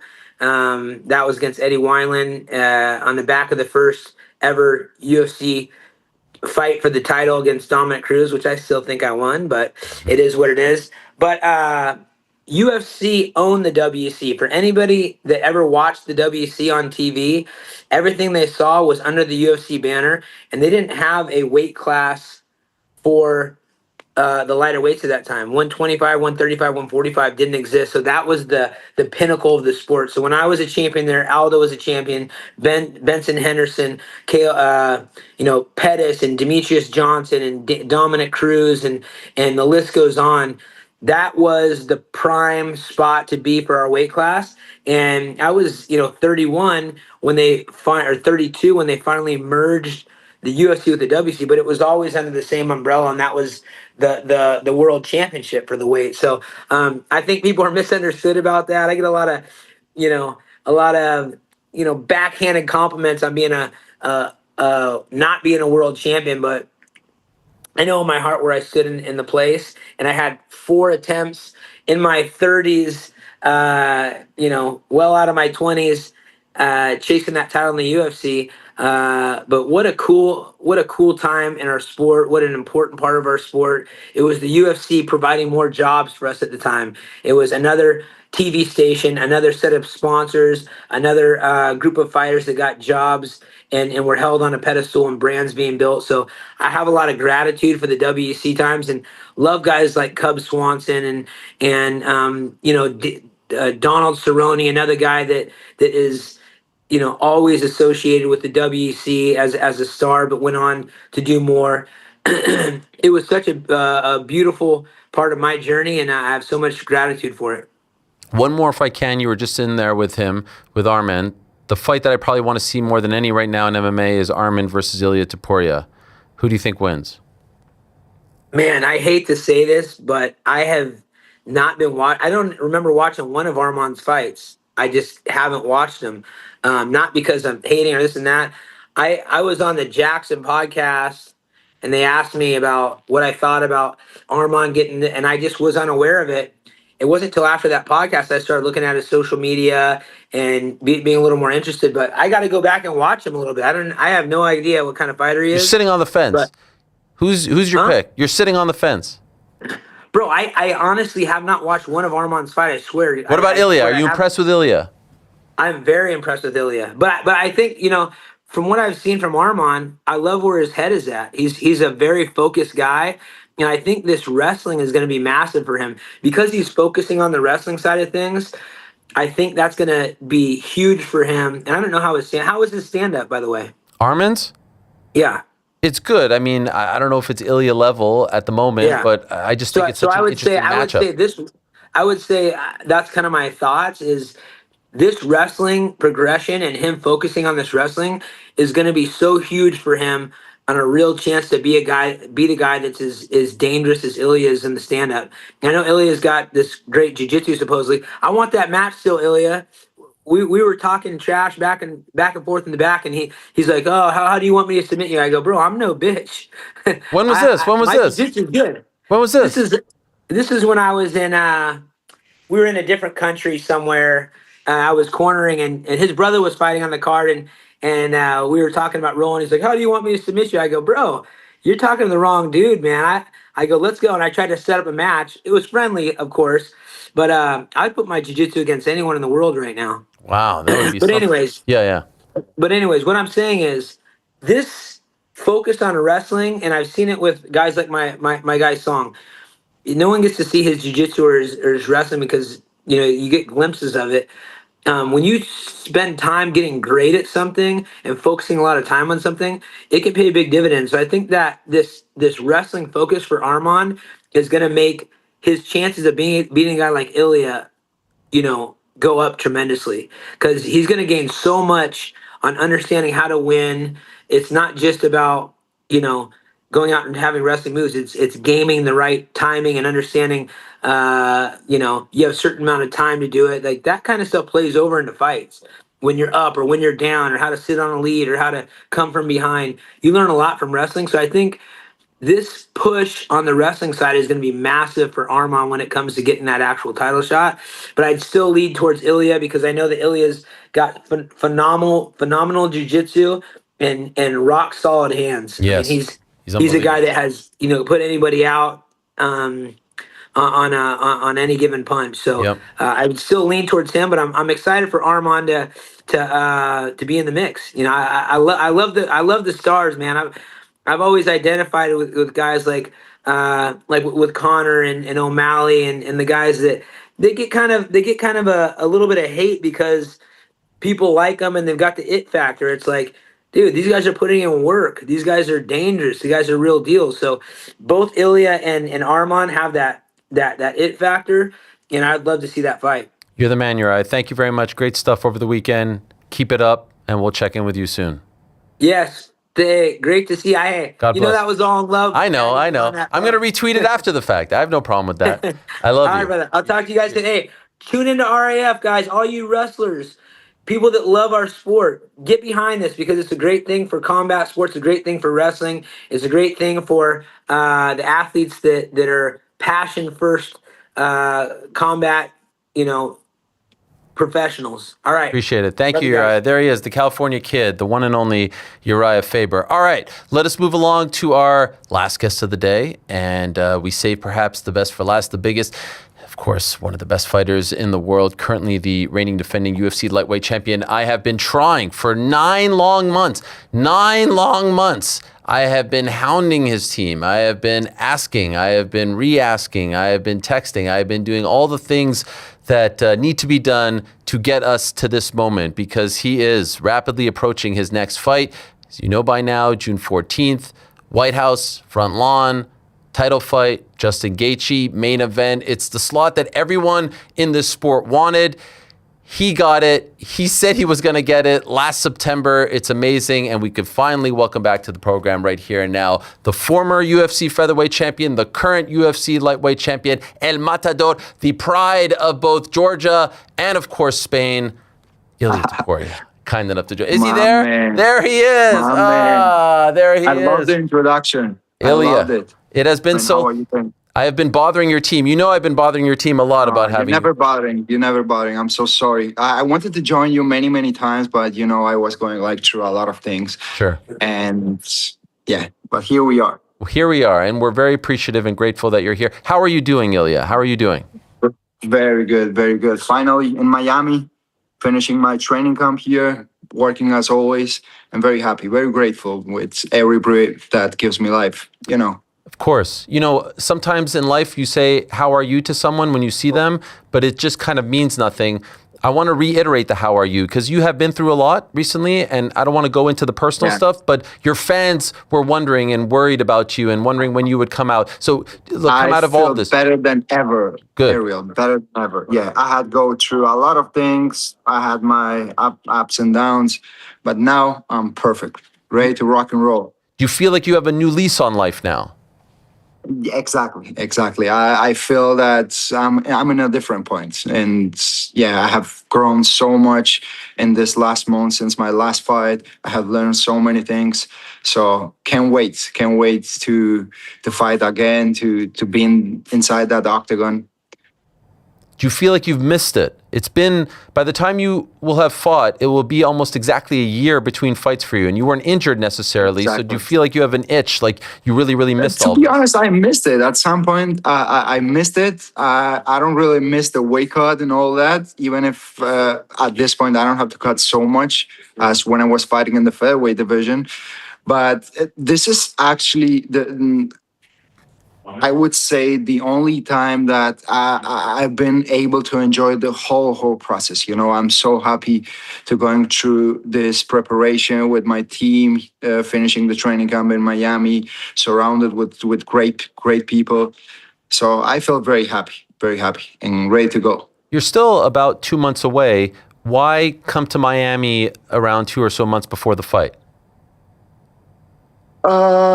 You know, I want to get used to the timeline, to the weather, to everything. And I think that I'm going to move, like I'm going to actually live in Miami for the next 1 or 2 years. So, yeah. Okay. I had to come here. I have a lot of things going on, you know. Yes. And I want to ask you about some of those things, but also last fall, you predicted, you wrote on Twitter, you will be on the White House card, right? You said it long before this fight card was even made. Can I ask first and foremost, why did you feel so strongly that you would be on the card? It may sound a little bit cocky, but I feel that I'm one of the biggest names right now that the UFC has. So if they are going to have one of the biggest events in their history, they are going to have, they have to have their biggest stars in that card. So I knew it since the first moment that event was announced that I will be in that card. I'm not surprised that you're on the card, but I will tell you, I was surprised they. Me neither. Okay, I know that, but I will tell you, I was surprised they put you in the main event, and I'll explain why. Not because you're not deserving, but because, as you know, this is the White House, and it's America's birthday. And I think there's a very good chance you win this fight in a very violent fashion. And I didn't think that the White House would want a non-American to knock out an American in the main event on the White House lawn. You know what I mean? From a symbolic standpoint. And so they're kind of playing with fire here. Do you understand what I'm saying here? And are you somewhat surprised? 100%. I understand it. I would love to give you the answer why they decide to put me as a main event. I don't have it, unfortunately. But what I know is that I'm going to be the main event.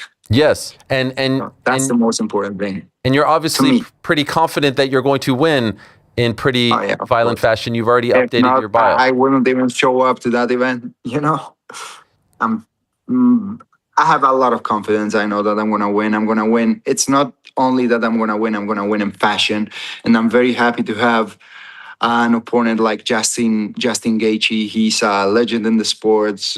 He's the highlights, and I can't wait to share the octagon with him. I know that it's going to be a very entertaining fight for the fans, and hopefully they are going to enjoy it. Usually when you compete these days, you're the fan favorite. Do you think on that night, because you're fighting an American, all the important people in attendance will be rooting against you? You know, I had a lot of place in this sport. I have been the underdog, the fan favorite. I've been in many places, so I don't care. I don't care what's happening in the external world. You know, there's no doubt the UFC has said this isn't a political event, and I understand where they're coming from where they say this, but you do represent Spain and Georgia. Will you be able to do so at the White House? You know, the Spanish Prime Minister, not the biggest fan of the current regime. Like, do you get questions about that back home, about how you're going to represent Spain in such an important part of America? I don't really understand the question, but no. Like, will they let you have the flag? Will they let you represent your country, even though it's all about America? Oh, I don't know any of those details, to be honest. I don't know anything about it. Okay. I didn't see yet the whole schedule of the UFC. Normally, they used to send us like the whole rules of the event, but I don't have any of that yet. So okay, I don't know. When you were watching Justin fight Paddy, were you rooting for Paddy because of your history, so that he would be the next guy that you fight? Normally, I'm the kind of guy that in my head, whatever's gonna happen is good for me. But yeah, I was at some point I was rooting for Paddy because I was thinking that fight will be much bigger than the Justin fight. But everything happens for a reason. You know what I mean? Were you surprised that the fight played out that way? I was a little surprised. Yeah, I was a little surprised of how bad Paddy really is. You weren't expecting that. Were you expecting him to win? I was expecting him to win, to be honest. I was expecting him to take Justin down, to, I don't know, to do a different fight, like to really fight. But what he did inside the octagon in that fight, it surprised me a little bit. He really proved that he's a little sausage. Do you think he can rebound from this? Rebound from what? From a lose, of course, but how he's gonna gain the skills, the technique in the sport, like that's basically impossible. He needs to die and be burned again. Do you think at any point your path, it seemed like you were so close to crossing paths, and now obviously you're on a different trajectory. Do you think at any point you will meet him at this point? Now he's too far. Now he's too far. We don't see Paddy in the horizon. You know what I mean? Yeah. Like we don't say him anymore. Bye, Paddy. I didn't even have to go inside the octagon to beat him. So that feels even a little bit better, to be honest. Obviously, a lot was said about the potential fight against Islam. Could I ask you regarding that? Were you going to have to give up the lightweight title in order to fight him if that fight came to fruition for June 14th? What you said? Were you going to have to give up the lightweight belt if they were going to book you versus Islam? Were you going to have to give up the lightweight belt, or are they going to let you keep it?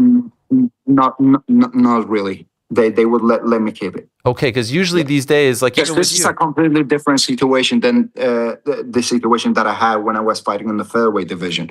Like I was very honest to them when I wanted to move up. I was like, listen, I want to live this belt because I'm never gonna come back to the featherweight division because I really want to change the weight class. But if I will move up to the welterweight division, it's gonna be different because after that fight, I would come back to the lightweight division. So we've heard, you talk about your tweets. I've seen Islam's tweets. I've seen your manager, Makikawa's tweets, one of your managers, Ali Abdelaziz, Dana White. Can you tell, what is the real story? Why isn't this fight happening on June 14th? Listen, I don't know the real story. What I know is that since the first phone call that I get, I had like two options, Islam and Justin Gaethje. And we said like, we want Islam because it's bigger fight and all that. Then the day before that they were like about to announce the event, they called me in the middle of the night. They wake me up and they told me Islam is injured. Something happens with his hand or I don't know what, and you are gonna fight Justin. Like Makikawa, he had to go like through a lot of negotiations, like with every fight that we close, and finally I'm fighting Justin. That's the story from my side. That's all I know. When you came to that realization, were you disappointed? Not really. As I told you before, like whatever happens, it's good for me. It's Islam, good. It's Justin, good. The result is gonna be the same. Were you told in the aftermath of this, hey, you win this fight, he wins his next fight, maybe we'll do this the end of the year. We still want to do this fight. No one told me anything about it. What is your plan? What is your hope? My goal as a sportsman is always to achieve great things in the sport. So what bigger can you achieve as a sportsman to collect the third belt? So I would love to defend my belt against Justin and then have the opportunity to move up in the welterweight division and get my third belt. That will be my perfect scenario. But who knows? If you did go up and it goes well for you at 170, would you want to stay? It will go well for me. I apologize. Sure. I apologize. Would you stay there, or would you go back? Do you feel like 55 is your best class? Like lightweight division is my best weight class. Like this is that's the weight class that I belong to. But you never know. You know what I mean? I never thought in my life that one day I would want to move up in the welterweight division. But now you see like the whole situation that is basically forced me to move up because we have a guy in the welterweight division who was fighting in the lightweight division, dominating everyone. And I think that everyone wants to see that fight. So no one knows what's going to happen tomorrow. Do you think he left the only thing I know is that I'm going to be prepared. Whenever the opportunity appears, I will be ready. Do you think he left the lightweight division because he didn't want to fight you? I don't know. I don't want to blame him for something that I don't know 100%. You know what I mean? I don't know the reasons why he moved up, but who cares? I don't care. Okay.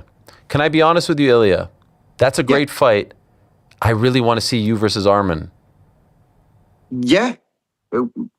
I want to see that just as much. So the idea of you moving up is great too, but I think Arman should be fighting you on June 14th. I think he's the number one contender. What do you think of that? Listen, as I said in many interviews, I just got the call. They offered me Islam or Justin. I picked Islam. Then they told me that Islam was injured. I was said that I was facing Justin. If they call me tomorrow and they tell me that Justin is injured and I have to fight Arman, I will fight Arman, no problem. If they call me and they tell me that Arman is injured, I have to fight Ariel, I'm going to fight Ariel, Please no don't. problem. Like I can, I go whoever, whenever, just, I'm ready for whoever. Since you last fought and he last fought, Arman has done a great job of getting himself out there through social media and wrestling matches. Have you been impressed with, because I feel like now he's a bigger star, which makes the fight even bigger. I'm really impressed of how dumb he is. Oh, tell me why. He's a retard. I don't know. He looks like a kid. He's a kid. Like his mentality, he's dumb as fuck. I don't know. Everything that I saw about him in the internet, it's embarrassing. A little bit. Like what in particular? What makes you feel like he's dumb? I don't know. Just fuck Arman. Who cares about him? Okay. I don't care. Do you feel like the fight is bigger now, though?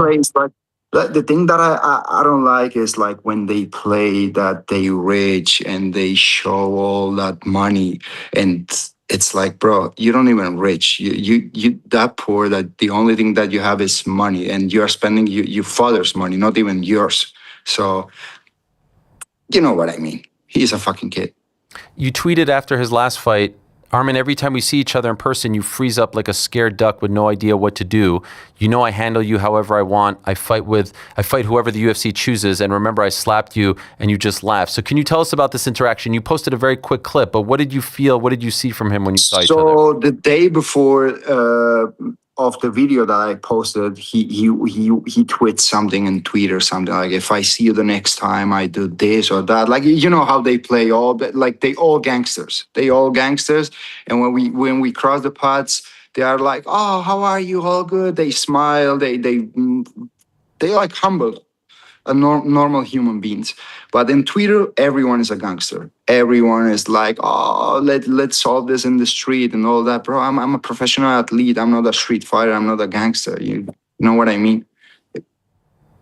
And so you think this is all just kind of for show? Yeah. I don't know if it's for show. I think it's because they are dumb as fuck. Fair enough. Did you feel that way to the point where you want to like fight him and prove him wrong, or do you not feel like he's on your level? Because in that tweet you said your level's below me. He's not on my level. If we cross the pots, like I'm gonna break his job in the first round. Like what he's gonna do? He's gonna take me down, bro. Please listen to me. Calm down. Do your thing. Go to those wrestling tournaments. Do your streams, and whenever the moment that arrives, just make sure to show up, and I'm gonna do the rest. The little weasel. How do you feel like the fight against Justin plays out? How long do you think it lasts? If he's not gonna start walking backward, I'm gonna knock him out in the first round. Wow. So you think- like as I always say, I feel that no one can match my level of skills inside the octagon. And when I say that, they start calling me that I'm cocky, that I'm this, that I'm that. But prove me wrong. Like, prove me wrong. That hasn't happened yet. It didn't happen yet. What about the fight against Islam? In your opinion, how would it have played out? Like when I get the opportunity to fight with someone, I always used to think about what can I do to really shock the world. So with Islam, I'm like, to shock the world, I have to submit him. So this is what I think that's going to happen. I'm going to take him down and I'm going to submit him. Wow. Early, late, what are you feeling? Wow. Yeah, like your promotion, Wow I FC. know that, listen, I know that inside yourself, maybe it sounds a little bit weird, like strange, like, listen, how you're going to take him down, how you're going to submit him. But don't be surprised when you are going to see that happen.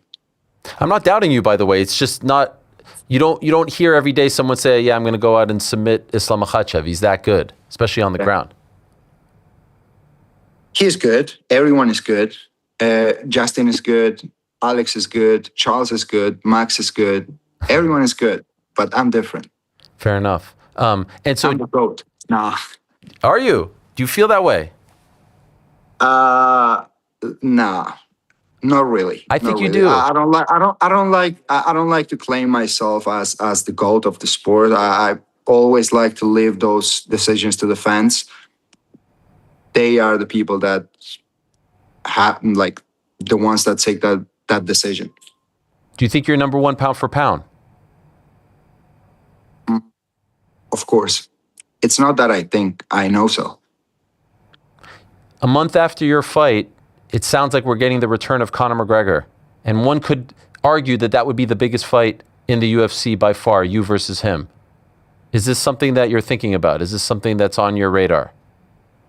Probably. It's not on my radar, but if I get offered that about that fight, we'll see on where Conor's going to be at that point. If he gets a win, a great comeback, he wins his next fight, and I get offered that fight, we'll see.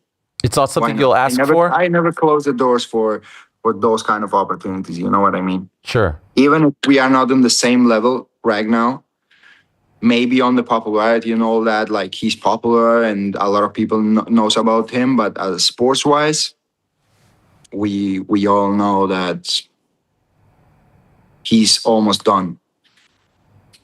Do you think he beats Max? I don't. You never know. I thought that Max was going to beat Charles, and he lost by complete domination. So I don't know. With Conor, you never know. You never know. Sometimes he goes in, he makes it look easy. Sometimes he lost to Nate Diaz. Bro, when you lose to Nate Diaz, it's very difficult to make predictions about someone like him. You don't rate Nate very high? Bro, he sucks. He's a punching bag. This is 2016 Nate Diaz. 10 years ago, he was in his prime. It doesn't matter, bro. He sucks. He's a fucking punching bag. Ilia, we've missed you. Come on, man. I miss you too. We missed you. Congratulations on Richard Milley Millet. Thank you very much. Oh my dear God, that's a nice one right there. How did this come about, this deal? Everyone very impressed with this. Yeah, it came, I don't know, my team, one day I got a call from my team and they were like, listen, we just had a conversation with Rich Amir and they are very interesting in you. And I was like, God bless them.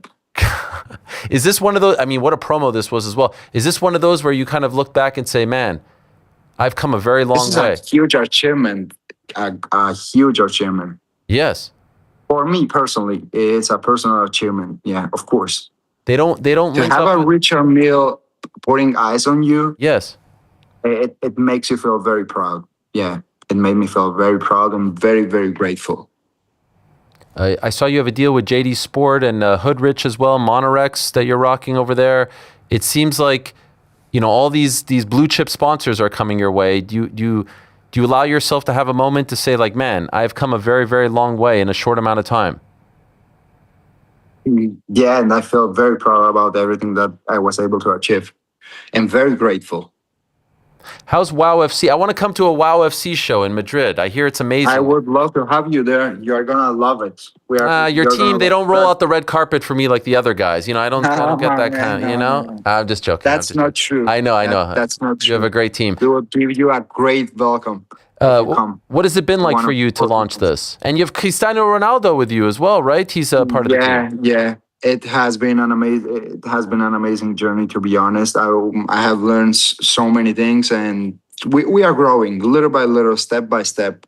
You know what I mean? There are not elevators in life. There are not elevators in business, and I'm pretty confident that little by little we are going to expand our brands worldwide. The last time I had you on the show before the Charles fight, I asked you about Ronaldo picking Volkanovski, and you weren't happy about it. Now you're business partners. So how did you get over that? So once I joined the WoW FC like 2 or 3 years ago, after like 6 months ago or 7, when he joined the WoW, I got a call from WoW's team, and they were like, "Listen, Cristiano wants to join WoW," and I was like, "Listen, tell him that he's more than welcome." And then I had my first conversation with him. We had a meeting with his team and my team, with everyone, and actually he was very, very nice to me. Amazing. I'm happy to see that you guys are on the same page. In September of last year, I had Terrence Crawford on my show, and I asked him about you, and he was dismissive of you, said he didn't know who you were, you'll never be McGregor. He did walk out to the same song that you walk out to. And so when you saw that, did you... Congrats. Hey, listen, now that he's retired, congrats to him for an amazing career that he had. He's one of those boxers that I like to watch. I have learned many, many things from his style. So I don't want to even talk or challenge him because he's retired. So I wish him all the best to him and his family. Do you believe he's retired? I don't know. He seems to be a serious guy. Okay. Like he seems to be the kind of person that says something and he backs it up. So what about I think that he's retired. This boxing dream, is this still something on your list? Of course, it's on my list. Of course. And it's going to happen. It's going to happen. At least one fight. After I finish my journey in the mixed martial arts, I'm going to make that move for sure. I don't doubt you. If it's not Terrence, who would be next? Who would make the most sense? Who would interest you the most? I don't know. When the moment arrives, I don't know who's going to be on his top, who's going to be the world champion in the weight class where I want to fight. So we'll see. There are many factors that matters before taking those kind of decisions. You know, I heard you say in an interview recently that you've never taught your son any sort of technique, punching, things like that. But Ilia, come on, man. I saw videos of your son. This kid is a phenom. I've never seen a young kid hit mitts like this. And you're he's so good. Just from watching you? He used to watch all my training sessions. He goes to my brother's training sessions, and after the training sessions, he goes to the coaches actually, and he asked them like, "Do you mind to hold pads for me or teach me something?" And he comes to me, and he wants to repeat the combinations and all that. He reminds me like, "Dad, do you remember the last combination you did in this round? Do you mind if I repeat that and you watch me?" And I'm like, look at this kid. It's unbelievable. How old is he now? It is 6 years. 6 years old. Do you want, I mean, he's going to 7. He's got something. There's no doubt about it. He's got something. And the most important thing is that he has the willing, which is the most important thing, the willing to do it.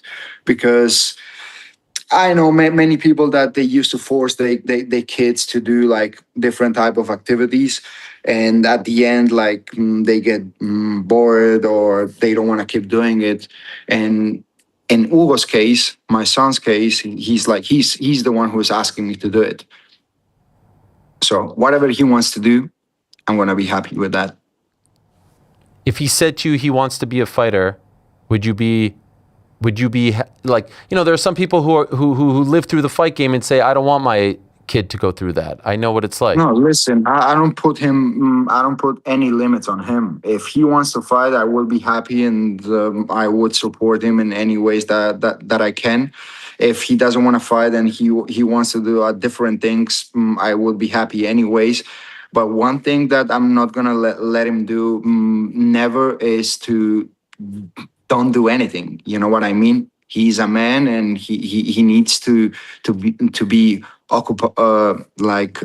Es ocupado, ¿cómo es? Occupied. Occupied. He needs to occupy his mind, and yeah. 2 last quick questions, if I can, and I want to remind people that you have a docu-series coming out on HBO Max next month, right? Exactly. 3 episodes will come out. Actually, I saw all of the episodes, and I really think that all the fans gonna love it. I'm looking forward to that. I wanted to ask you very quickly about Merab. It felt to me, I loved seeing you and him, especially at the beginning of the year, together. He was going through a tough time. You were going through your stuff, and it felt like he was really trying to like uplift you as a brother, as a friend. As a brother, yeah.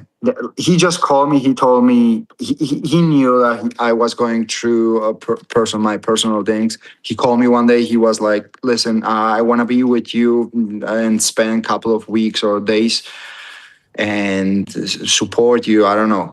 We can train." And he came as a brother. We spent some time together, and I love him. Everyone that knows our relationship, they know that I respect him and love him as a brother. It was beautiful to see. Also, the relationship with your own brother, who's doing great in the UFC now. So congratulations on that. Thank you very much. And I know the fans have missed seeing you compete. Do you think you'll fight twice this year? Do you think you'll get 2 in after the fight in June? Do you think you'll get another one in? Hopefully, that's my goal. Actually, that's my goal, Ariel. My goal is to fight in June and fight again by the end of the year. So we'll see. Maybe Madison Square Garden in New York in November? Maybe Spain. Who knows? Is that being discussed? Is that a thing? Don't let me, like, I don't want to talk about it. Okay. Fair enough. That would be, you deserve it. That would be incredible. At the Bernabeu, are you kidding me? I deserve all the best in this world, as you. Yes. We all deserve. Absolutely. But the fans over there deserve it too, because Real Madrid not so good in the Champions League, I'm just joking. I'm joking. You piece of. I'm joking. Much love to you, Ilia. I'm so happy to see you back. There it is, Freedom 250 headliner at the top. Congrats on all your success, all the things you have going on. Thank you to you and your team for making this happen today. We really appreciate it. I appreciate it. My pleasure always, Ariel. Have a great day. Same to you. Thank you very much for all the fans.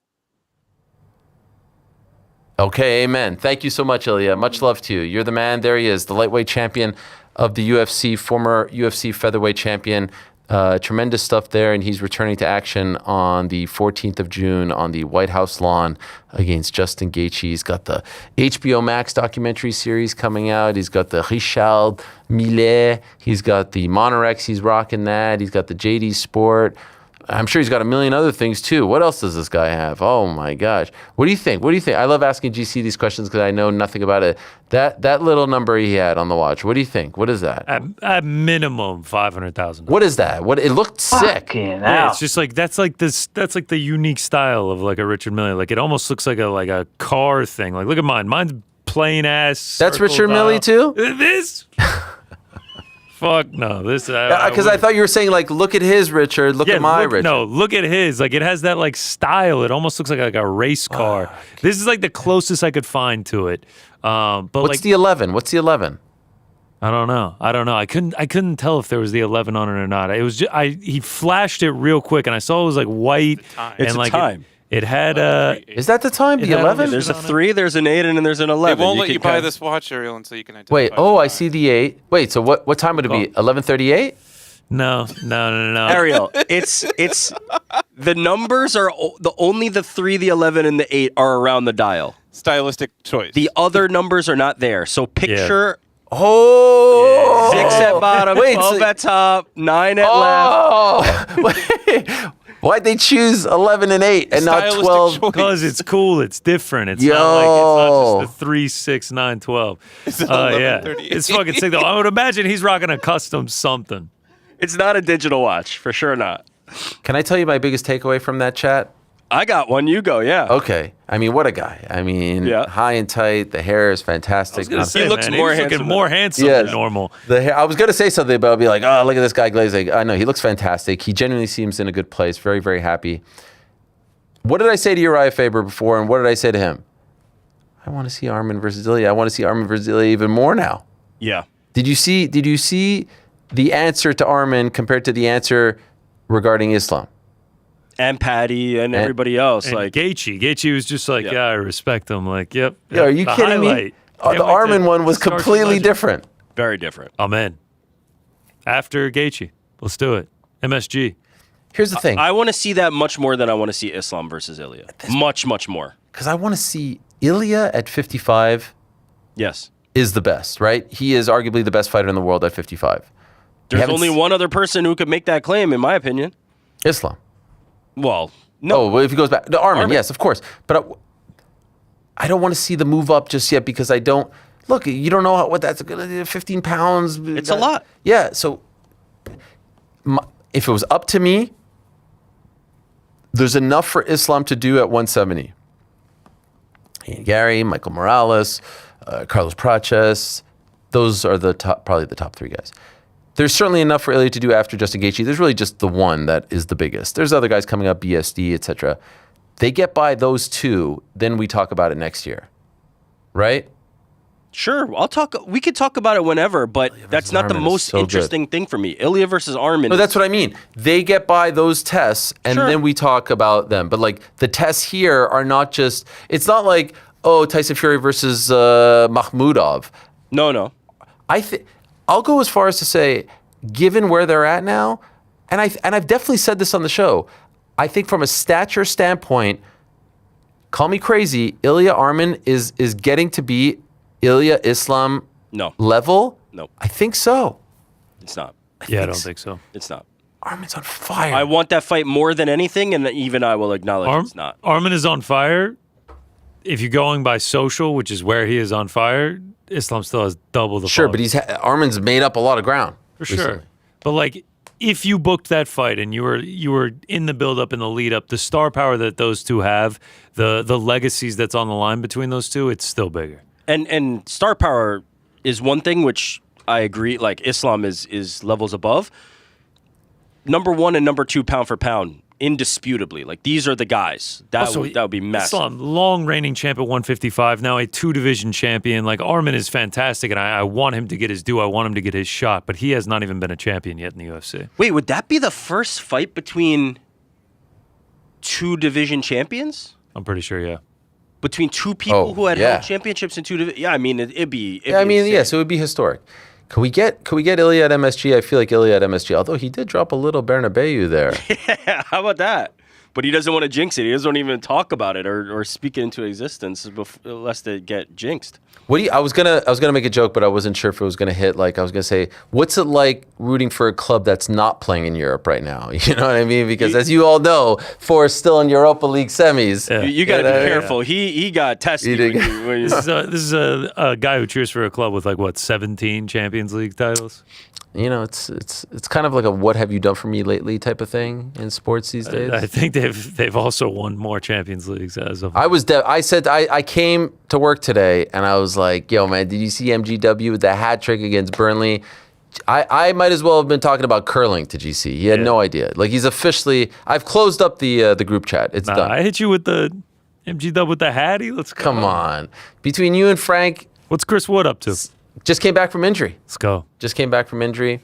Vitor Pereira has readied the ship. 7 in a row unbeaten for Vitor. 4th manager of the campaign. You know? Aston Villa, Europa League semis next week. Big one coming up this weekend as well against Sunderland. Anyway, I'm still here, guys. So for all those fans that thought I was going to jump ship, I'm still here. We got a lot to get to, guys. We have a lot to get to. There's a lot of news and notes to get to. So can we do a little tour around the world of MMA? Can we do that? What's that? I said let's do it. Okay. Want to let you know, last week we spoke to Carlos Elberg. I did confirm back into the week. He has had surgery. He snapped his ACL. His manager, Ash Belcastro, told me. They said that he had surgery in Las Vegas. He is in good spirits, as you can see. He was actually at WrestleMania, sitting right next to Daniel Cormier. At one point, CM Punk took the, I don't want to botch what he was wearing, but he was there to support the OTC, Tribal Chief, his guy, Roman Reigns. He took it off, and I don't think Carlos was clued in on this. I think Punk is a big MMA fan, knew who he was, saw DC, interacted with his son, and you saw Carlos try to snatch it. I think if he had a good leg, I think he would have actually swiped it as opposed to try to snatch it. Anyway, he's in good spirits. He had the surgery. They're saying that he's, he's very eager to come back as quickly as possible. Let's see. It's obviously a little bit soon, but certainly wishing him the best and hoping for a speedy recovery. It sounds, according to Dana White, that he's going to remain in Las Vegas to rehab, PI, all that stuff. It makes a lot of sense. Yuri Prochaska is a father. Congratulations, Mazel Tov to him and his partner. They announced this last week. There you go. What a guy, that Yuri. What a few days for him. The highest of highs, the lowest of lows, but there's nothing better than this. And this erases everything. Pure power of love to the newborn Eleonora, the firstborn daughter, and her mother, who today showed immense strength that I never knew she had. Second, till the end of this week, I'll do some comment for the bullshit I see here in social about my last fight, other hyenas around, and next step. Main point in fight and also in life, stay true to what you believe in and be ready to fight for it and sacrifice whatever you have to. This for sure was my title fight of life, and I feel like a champion. So I feel like he's referring to some comments from Carlos Elberg, perhaps on this program. I did see some footage of him saying that he was babysitting already. He's already being put to work. Look at Yuri out there. Let's go for that. A little smoothie? Oh, I know that feeling. A little smoothie. It's a big smoothie, yeah. It's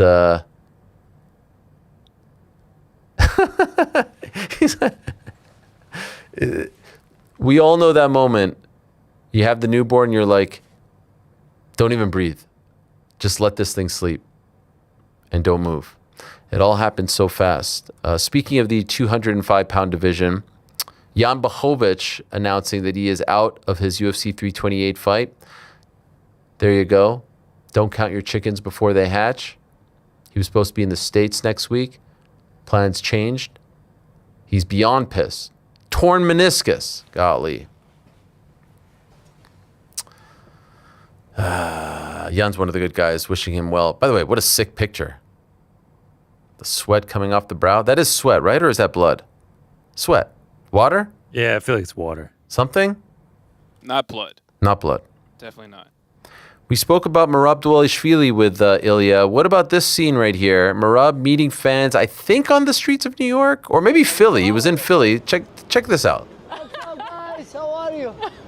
Respect. The picture. Yeah? Ah, okay. He's coming down just to see. Ah, Mi amigo. Maybe I jump there, brother. Yeah, when he finishes. You come. No, let me.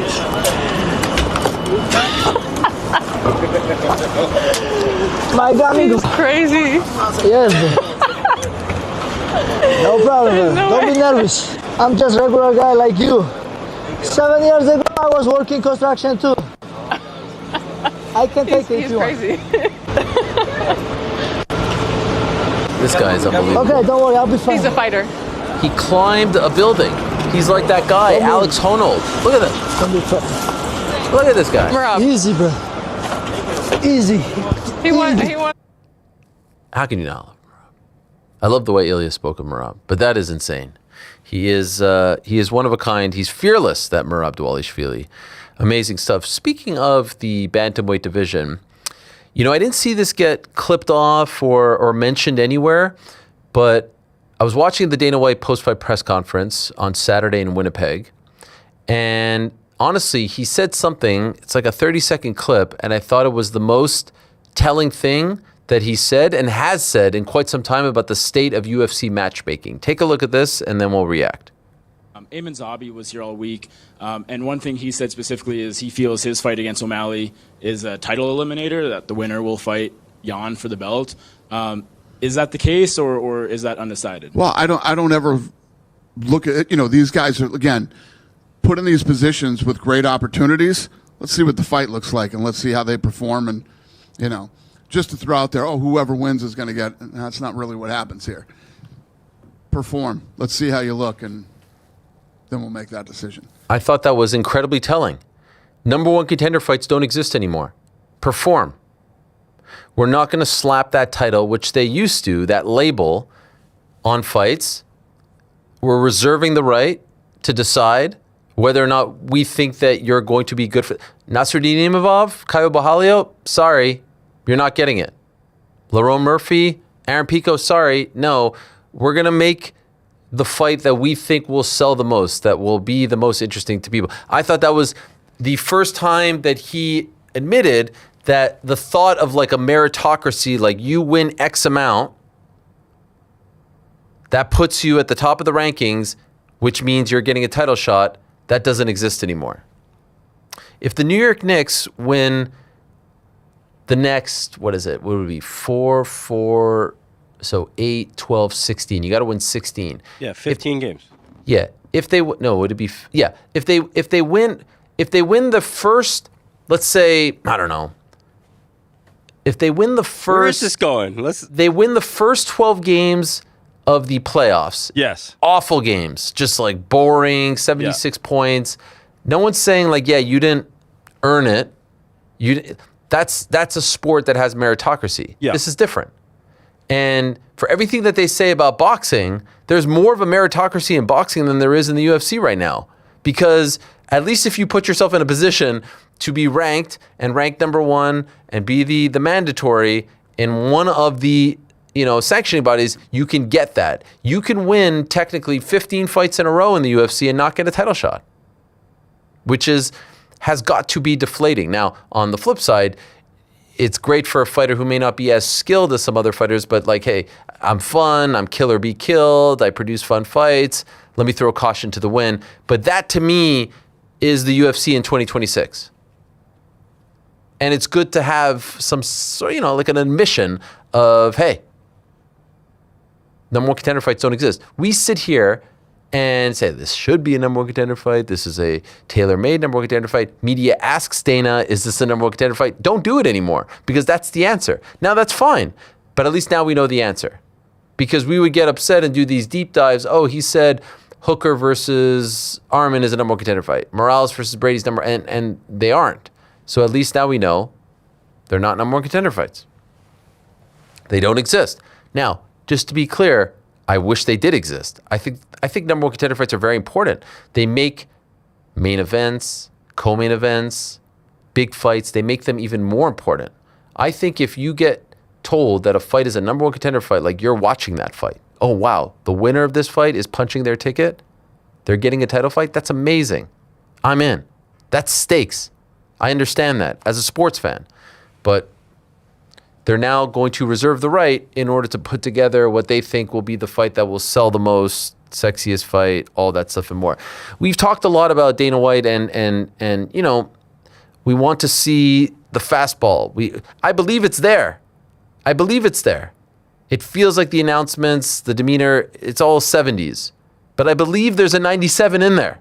I believe that arsenal still exists. You know how I know that arsenal exists? Do you know how I know he still has that in him? Because I see a video of him talking about Bob Menery fighting, and there's more pizzazz, there's more enthusiasm, there's more fire about this video that I've seen regarding any Zuffa boxing or UFC fight that I've seen in quite some time. Take a look. So you guys have seen all the stuff that's gone on with me and Nelk and Bob Menery over the years. Menery is back, and he is supposedly signed a deal at Aiden Ross's fight show down in Miami to fight Johnny Manziel, okay? So Menery hits me up and says, who you betting on? I said, I'm betting on you don't even show up. That's my bet. Menery never does anything he says he's going to do. Yeah. I couldn't care less about any of this stuff. The point is, do you not watch that and say, there's no notes, you're not reading anything? That's the old Dana White right there. He's more excited about Bob Menery versus Johnny Manziel at Aiden Ross's fight promotion than any of... Am I not right?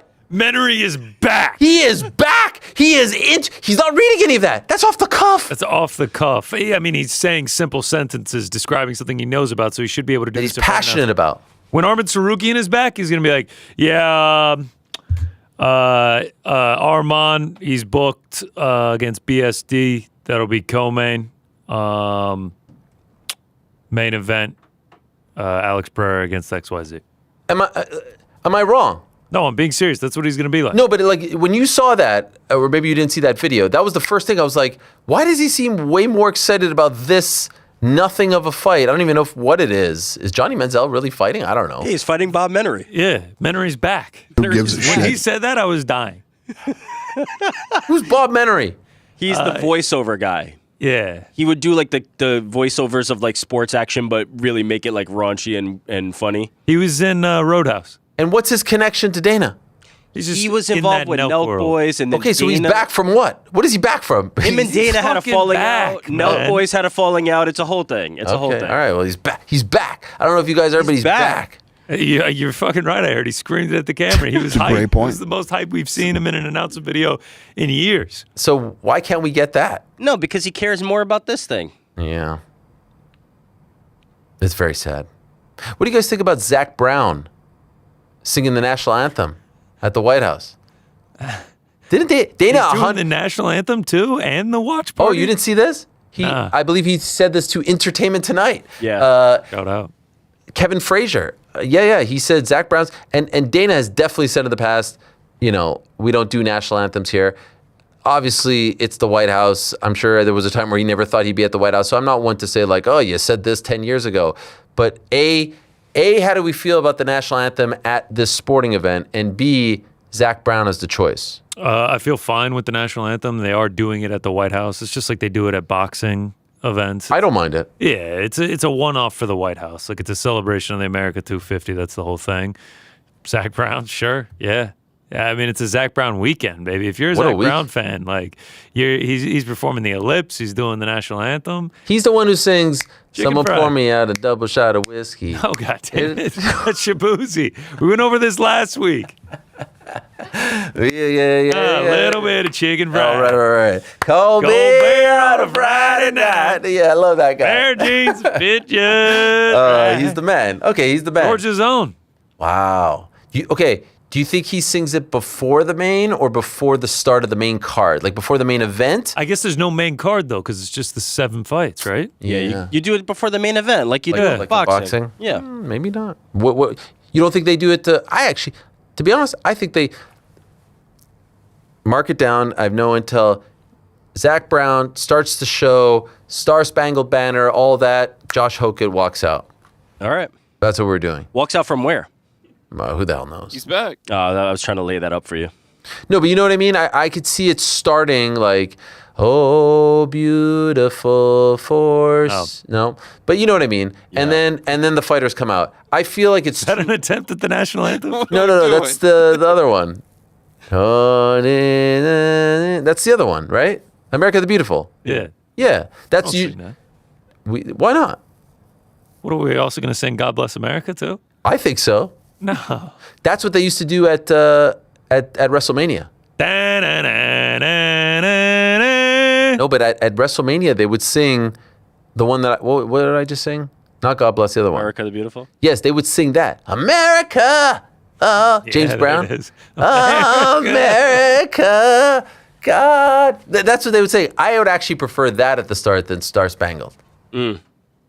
That's what I'd I like say. it. Oh, come on. Editorial. By the way, Rick is so sick that he could only muster a at this point. What? At one point, Sick. at one point earlier in the show, he goes on an 8 sneeze streak, and then he's like, "It's cold back here, man. I gotta get my jacket." I was like, "Oh, you got the chills?" He's like, "Yeah, a little bit." I was like, "Yeah, it's probably your fucking fever, and you're getting all of us." Oh, I think you guys are misrepresenting. I feel great. Yeah. I feel it in the back of my throat. That first that's swallow you get. You sure it's not the pineapples at all? Pineapples and the olives. Josh Hokett is looking for a corner. Is this a work or a shoot here? What Josh Hokett said. My coach Greg Jackson will not be coaching me on the White House fight for personal reasons. I don't have a coach now. Will the Ringos corner me? Please tag them for me. Do you think so? So the thought was Greg's not coaching because of political reasons, or do you think it's because he's got other assignments, or he's? I believe this to be a shoot. You think it's a shoot? Yeah. Okay. That's my inkling. So what do you think happens? He just gets a new corner. John Jones? Shit, I mean, you could do worse than that. Can you imagine? He's been doing well for Gable. Can you imagine John He'll and already be Gable there. come out? Yeah. Well, no. Why will he? Oh, be wait, there? no. Gable's fighting July What 11th. if he turns heel on Gable and he starts coaching Josh, and then Josh and Wow. Gable fight? But no, like imagine that story. John wanted to be on this card so badly, and now he's walking out the dude who's fighting in the first fight or whenever. Something. I'm sure he'll find a team. He'll be okay. Alex Pereira has been training for this fight. He's somewhere. I think he's in Minas Gerais, as they say in the business. His son has been training as well with Glover Teixeira. Look at Alex Pereira's son over here, hitting the mitts, talking about sons with Ilia Topuria. Look at this young man. Look at that left hook right there. Woo, you know yourself. Whoa, look at this. Oh, Glover eating these. Yes. Glover's like, yo, young man, chill. That uppercut bopped his head back. Oh, to the body. Very impressive.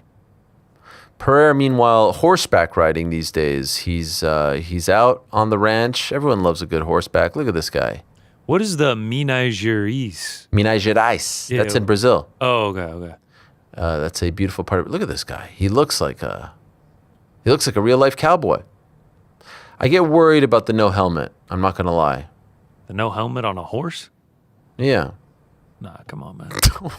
This isn't an equestrian contest. I just get worried, man. Nah, minus 10,000 aura if you go helmet. The complete opposite of Roman Reigns. Yeah. If you're rocking a fucking helmet on the horse, nah. I always think of every time I see that, I think of one story. What, Christopher Reeve? Yes.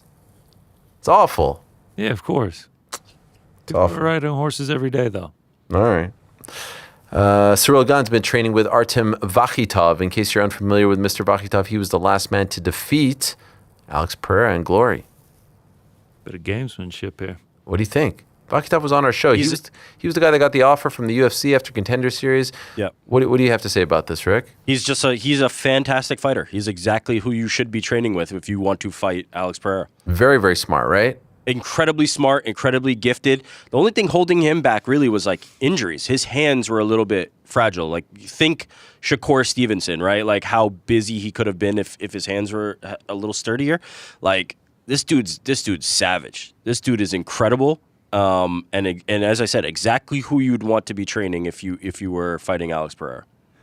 Speaking of fighters who have dabbled in both MMA and kickboxing, the great Chris Camozzi announced his retirement after a bare-knuckle fight over the weekend.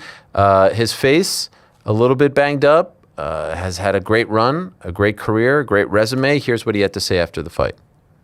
Don't worry. I wanted to do this here in Denver. Tell everybody thank you. I decided this week, win, lose, draw, anything, I'm retiring. My life is getting busy. I got a daughter on the way next month. I want to be a family man, be present for my kid. So I decided before this fight, even with my team here, I'm going out throwing. This is how I want to go out. I would like to go out winning, but either way, I was going to go out giving it all. And I'm good. You know, I can't see out of my right eye very well. I couldn't see the punches coming, and I wasn't able to get up. But hell of a fight, and there's no other way I'd rather go out. You know, out of my shield. So thank you to my family, everybody. Don't worry, I'm totally good. Okay, I love you all. This sport has given me so much. I've gotten to travel the world fighting, so don't feel bad for me, man. I feel great, actually. I wanted to go.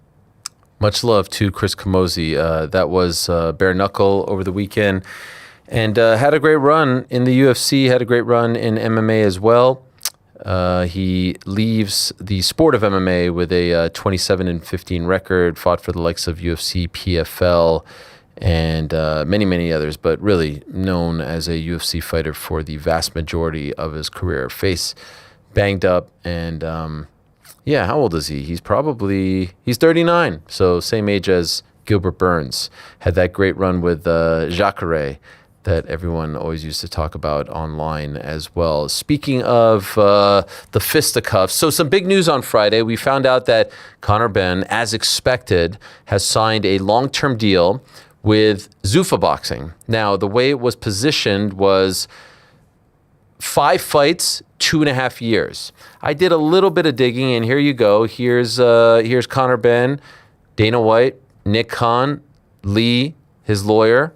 I did a little bit of digging, and I asked, okay, I don't usually hear these deals positioned this way. So is it whichever comes first, the 2.5 or the 5? In other words, if he only fights, 2 times, so 2 out of the 5, but over the course of 2.5 years, is the deal up? My understanding is it's if the 5 come and go, great. But if there's only 2 fights within 2.5 years, we still are getting those 3. So a little bit more like a UFC contract.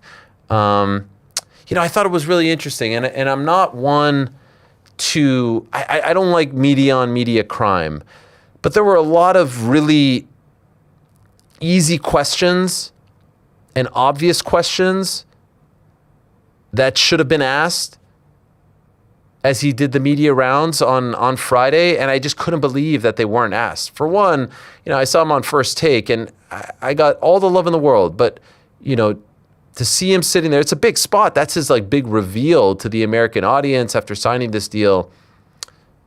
And you hear, the last time I saw you in the ring, and Stephen A asked this question. I have a lot of love and respect for Stephen A, and he's covering a lot, and you can't know everything about everything. But the last time I saw you in the ring was after the Shakur win, January 31st in Madison Square Garden. To me, that's jarring because he fought 6 days ago by the time of that interview. Little banged up, he just fought against Regis Prograis. Then I saw him do other media, not a single question about Eddie Hearn. I don't expect that type of stuff on First Take. They're not deep in the trenches like we are, but not a single question about Eddie, not a single question about Matchroom, not a single question about did you talk to them? How did the deal come? None of that. Zero. None of that. I'd love to have Conor on the show. I've reached out. I think we've always been very, very good to him. I think we've always covered him very fairly and with grace and love through his hardships. Would love to have him and just understand the totality of the deal. I can tell you, I met Keith Conley on Friday at the MVP show because he works with Alicia Baumgartner. It was great to meet him. The vast majority of the things that we spoke about were off the record, but I didn't extend an invitation for him to come on, and I would love to have him on to understand, okay, we've heard Eddie's side of the story. We have not heard your side of the story. We have not heard the Zuffa side of the story. We see Dana talk about it here and there, but I want to understand what really happened here. I would love to. And I'm not saying there's a good guy, a bad guy. I'm not saying any of that, but I just want to know the full story. We shouldn't just take Eddie's word for it. We should find out, okay, what's the truth? What happened? What could be done? All of that. So I was a little bit disappointed. Eddie Hearn was asked about this on Saturday at a show in Liverpool. PT mentioned that earlier. And he was asked about the new deal. Because remember, there was the 1-fight deal and then a lot of us suspected that there would be a new deal. Here's what he had to say. Eddie, just your reaction to the news about Conor Benn multi-fight deal with... Unbelievable, so quick. You know, I mean, imagine doing a one-fight deal and then imagine no one from the organisation even attending the fight. And then 2 days later, you've already done a new deal. It's almost like it was never a one-fight deal. So, yeah. You've said over the past few weeks that you've been seeking clarity on whether it was a one-fight deal. Just wondering if it does get to the stage where legal proceedings are launched.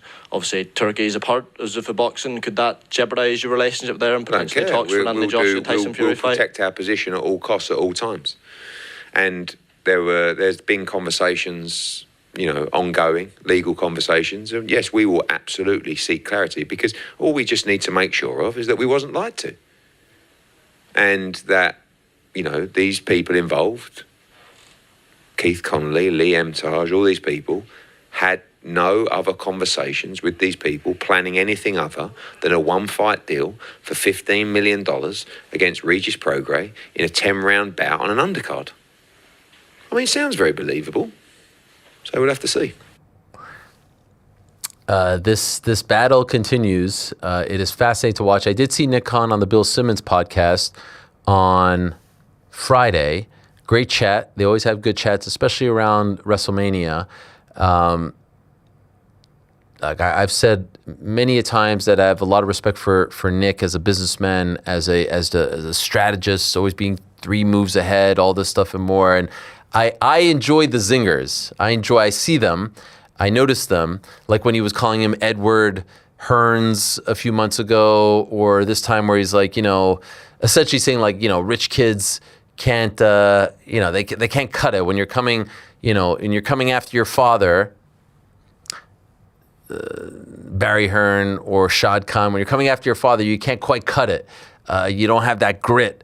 And so to me, the battle, I know what we're seeing is Dana versus Eddie, but to me, the brains behind Zuffa Boxing is and will remain Nick. Nick is the guy who grew up in the boxing business, who is really the mover and shaker as far as the TV deals are concerned. And so I enjoy seeing all of this, and I'm curious to see how it's all going to play out. And as I said, after the Conor Benn deal was announced, the first one, it was reminiscent of Cody Rhodes leaving AEW. That's going for the jugular. That's taking the piece out of the Jenga thing, like right in the middle there, to try to hurt you.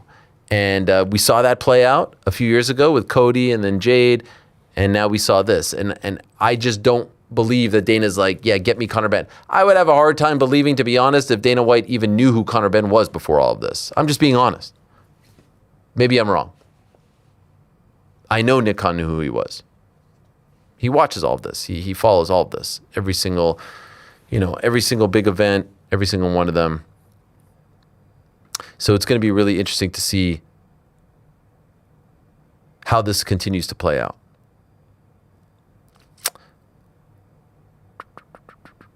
I'm going through the list here. Did I lose something here? No.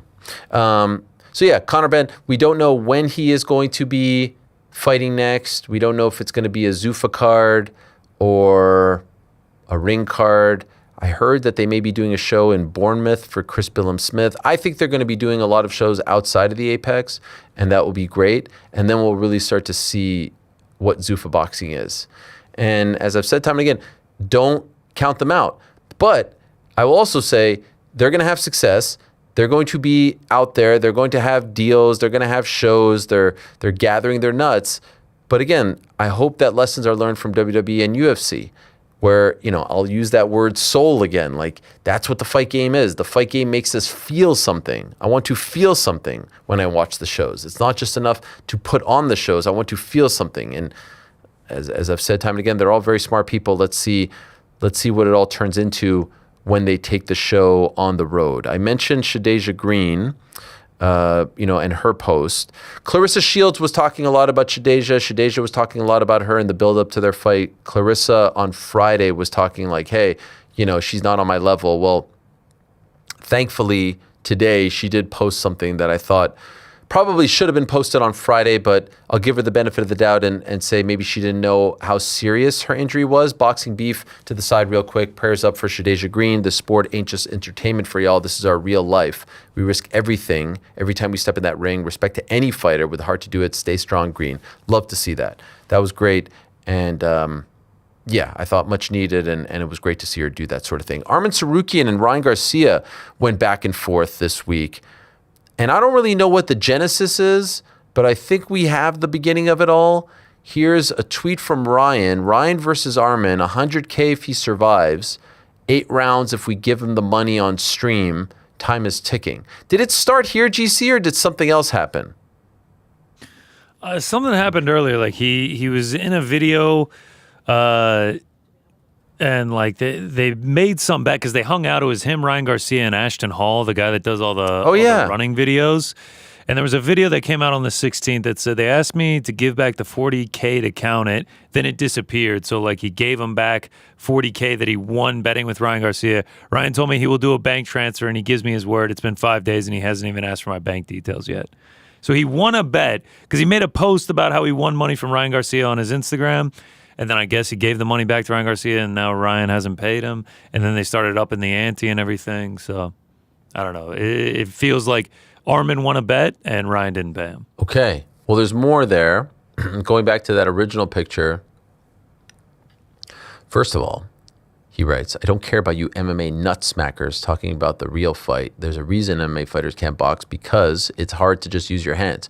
Grabbing, rolling on the floor for hours is something I'm not trying to learn, but go off. Was there more here from Ryan? And he did delete these, right? Yeah, he's deleted. Was there more, or that was it? Okay, now we have an Arman reply. 100K for 8 rounds, LOL. Survive 1 round of MMA sparring with me, and I'll give you $1 million. That's 5 minutes? Not sure if that would. So let's see. Arman versus Ryan, that's big business right there. Arman did compete at the RAF show this weekend, although it did seem for a moment like it was dicey getting him there. He got, I guess, removed from an American Airlines flight. That's a bullshit. No. I think it happened, but we're not really sure what happened, really. No, this is not my fault. Yeah. What do you think about this, Arman? What did you say to he seems to be in good spirits. It sounds like he was saying like, hello, no? Hello, I'm good. How are you? Yeah. That's what it seemed like he was doing. There was another video that came out. I said this to the guys afterwards. I always try to wedge in these sayings when I'm doing the other job. And I really regret when Alicia Baumgartner said in the post-fight interview that she won on her period, and I wanted to hit her with that, but I'm not sure if it would have went off as well as I thought it was going to go off in my head. You know, my wife stayed up to watch that fight. I was impressed. She likes Alicia's style, and she was so like what's the word? She was so proud. She was so like jazzed up that she said that on the air. She's like, yes, we should normalize this. This is what makes babies. She should say that, and no one should think it's weird. And you made a little joke afterwards. No, I was like, all right. Damn. Yeah. Don't let her talk to you like that. I don't Jacqueline. know. What do you think? Do you know what I'm talking about, Andy? So after the fight, Are you mansplaining? No, I'm telling her what happened. That's not. No, I didn't watch it, but I think Frank, it is. You're such a little. I'm not mansplaining. I'm telling. I'm going to go out on a limb and say that Andy wasn't watching ESPN at 1:18 a.m. on Friday. Am I wrong? Okay. After the fight, I asked her about the fight. She's like, "Yeah, I did that. And I did that on my period. Now what?" And so everyone was like, TMI." I'm not. Go ahead. It's not TMI. It's real. You get It's life. You know, you all have mothers. You know that this happens. Like, Yes. Forget about like girlfriends or wives. Like this. Why do you think the guys were acting weird about it? Yeah. Why do you think? I don't know. I know, and when I say the guys, I mean the guys in the back, not like Frank and whatnot. Frank, tell her what you Guys said. in the back where? I was like, oh, wow, Frank. congrats. Frank was like, oh, that's so weird. It's gross. Exact quote. All I said was thanks for that, because it gave me context as to how she was feeling going into the fight. Can't be comfortable. I'll tell you that much. Yeah. Oh my God! Imagine cutting weight, right? That's what I've heard from other fighters in the past. That it's the worst during the weight cut. Yeah, no, your energy levels have to be negative. Right. And aren't you like, you're feeling, The bloated? hormones are out of balance. Yeah. When I used to work with Invicta, that was the number one culprit for missing weight. Right. What was that, Frank, back there? Nothing, sir. Frank, what is that? Yeah, what'd you say, Frank? Frank? I was talking to Andy. Oh. Said, Well, you're having side I'm really conversations? Happy that Rick is explaining periods. Oh, they always do that. When they're It's not. like it's a hormonal thing. Yeah. Like, Oh, no when shit. it's that time of the month, they're just, you can't wrangle them. Yeah, Is that what I was doing, Frank?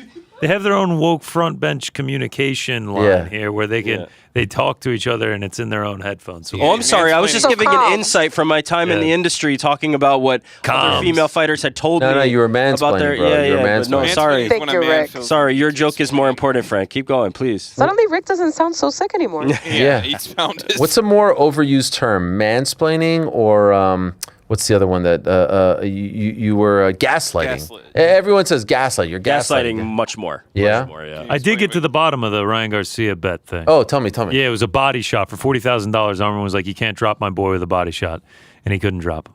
Oh, wow. So, yeah, $40K. They shook on it on camera and everything. Really? Yeah. Okay. all Yeah, right. his boy took a stiff body shot and did not go down. Wow. Wait, so whose boy? Arman's. Arman's boy took the body shot, Yeah, didn't from go down. Ryan Garcia. And as a result, who should get the 40? Arman. Why? It should be Yes, the boy. The boy, The boy Well, should either get way, it. either But the way. bet was Arman and Ryan. And has Ryan explained why he's not giving them the 40? Yeah, he just tried to parlay it into a larger. He's like, forget the 40, let's box Gotcha, for $1 million. gotcha, you know, like Double or nothing, let's do my profession. Yes. All right.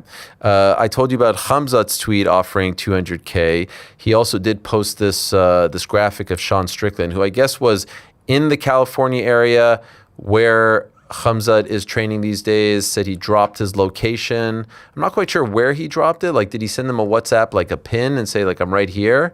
But I don't know if he's on texting basis with. Well, where did he drop this location then? I think what Sean is referring to is just, you can see me. I'm here. Okay. I'm here. You see.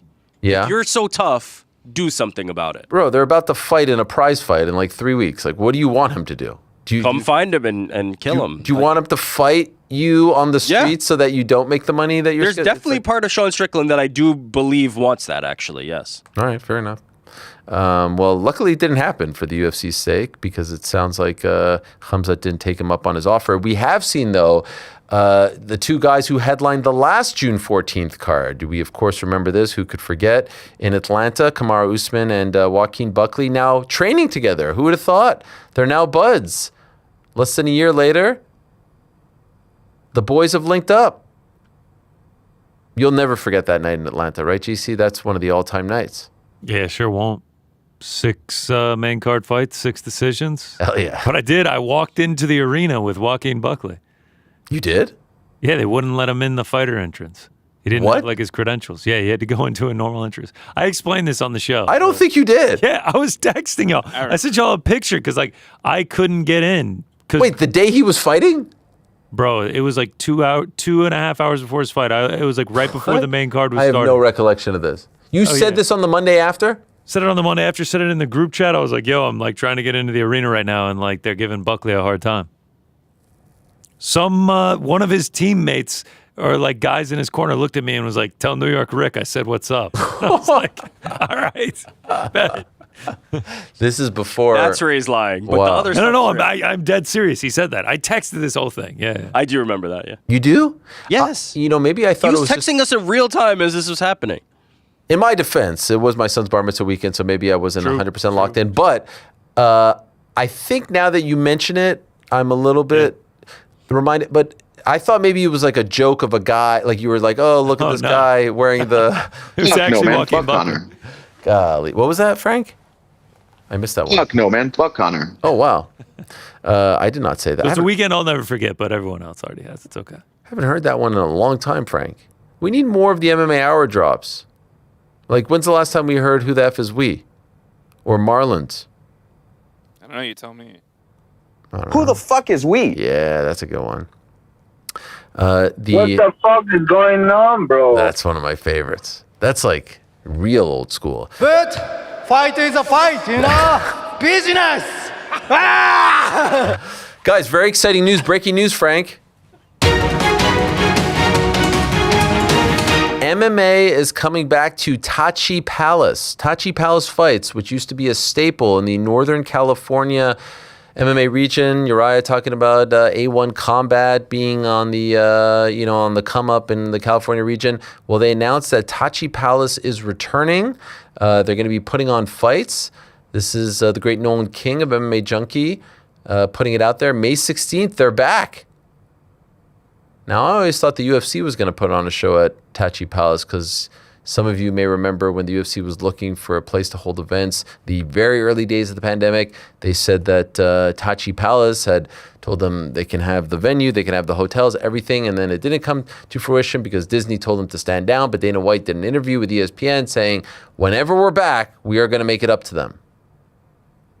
But last I checked, they haven't held an event there. Maybe this is it.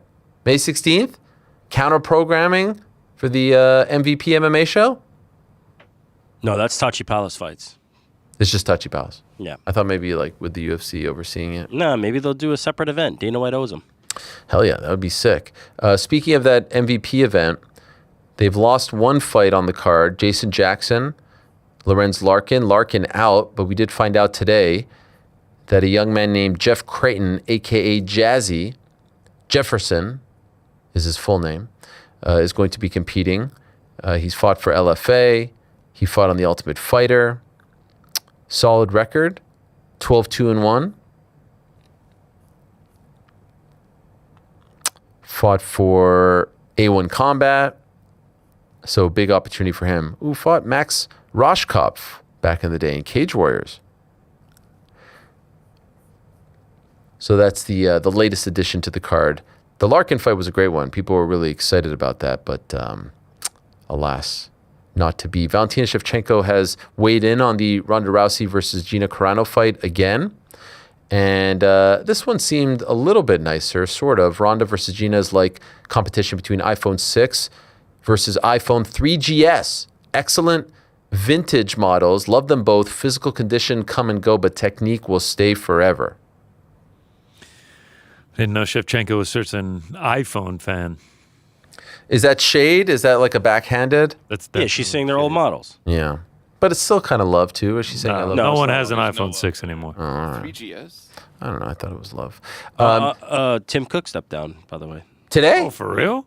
Today? Why? Just now. What? Yeah, like 30 minutes ago. Wow. Tim Cook out at Apple. Why? No, Why? he's stepping into a different role, but he's stepping down as CEO. So who's doing like the presentations and stuff? John Turnus. That's all I care about. John Turnus. Big shoes to fill. Okay, let's see. This is from Apple. Tim Cook to become Apple Executive Chairman. John Turnus to become Apple CEO. This John guy seems very young in the picture. Apple announced that Tim Cook will become Executive Chairman of Apple's Board of Directors. John Turnus, Senior Vice President of Hardware Engineering, will become Apple's next Chief Executive Officer, effective September 1st, 2026. The transition was approved unanimously by the Board of Directors following a thoughtful, long-term succession planning process. Wow. Looks young. He's 51. Oh, wow.